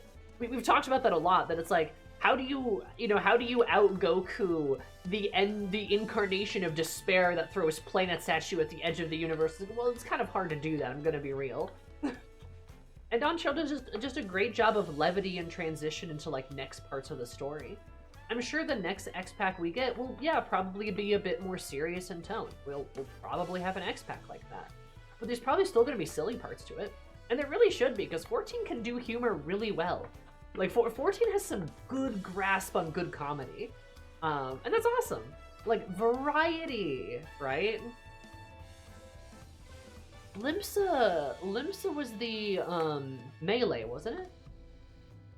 I think Limsa was melee. Because the ranged one was the Doman one. I remember that, because Heian was there.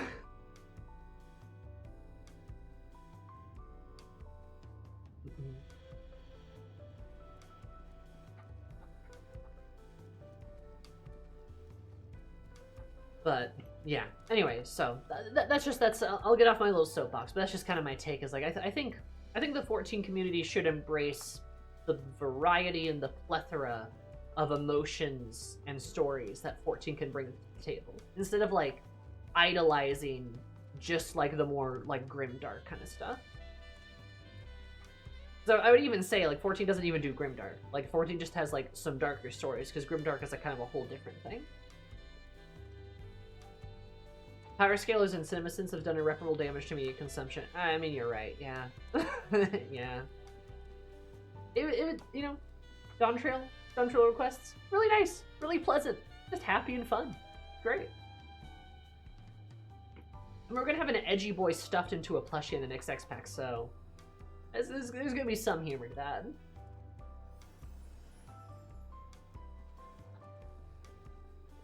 Yeah. So, good shit. I liked it a lot. I hope you guys did too.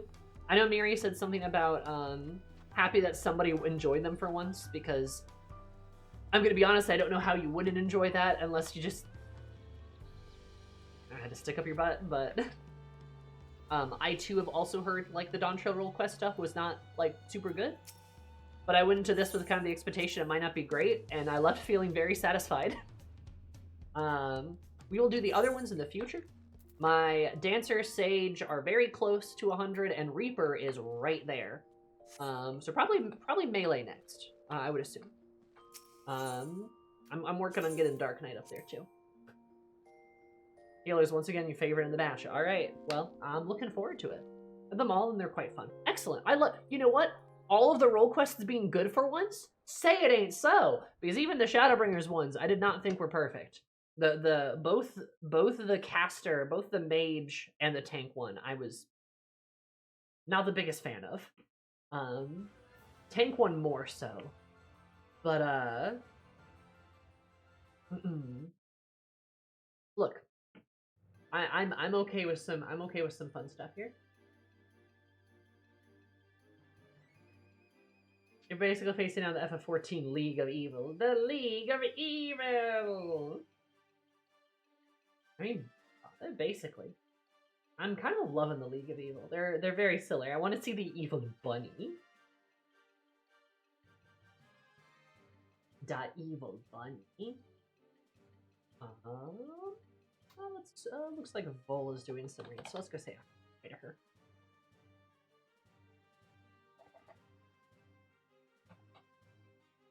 Went from like starting his adventure to having to fight primals at the stopping invasion, then getting framed for assassination and dragged into a war going on for 1,000 years, evolving dragons to small wars, devolving into a world war, then Shadowbringers, then the end times. Our character needs a break from stuff. Real. I completely agree. Also, don't listen to the devs. The past like 5 expansions have taken place over the course of like I don't know, like a decade.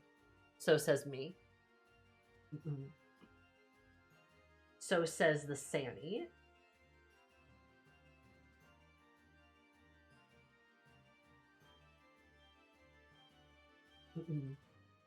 Anyway, glad you guys were here. Glad you guys had fun. We are going to go say hi to Vol, go read to Vol, give her a wooga booga. There are the socials, and oh, and I have mentioned it before, and I mentioned it last week, but I will not be around next week, as I'm going to be gone most of the week, kind of going on a little bit of a vacation for my birthday. So I'm going to go do that, and I'm going to relax, and I'm going to have fun.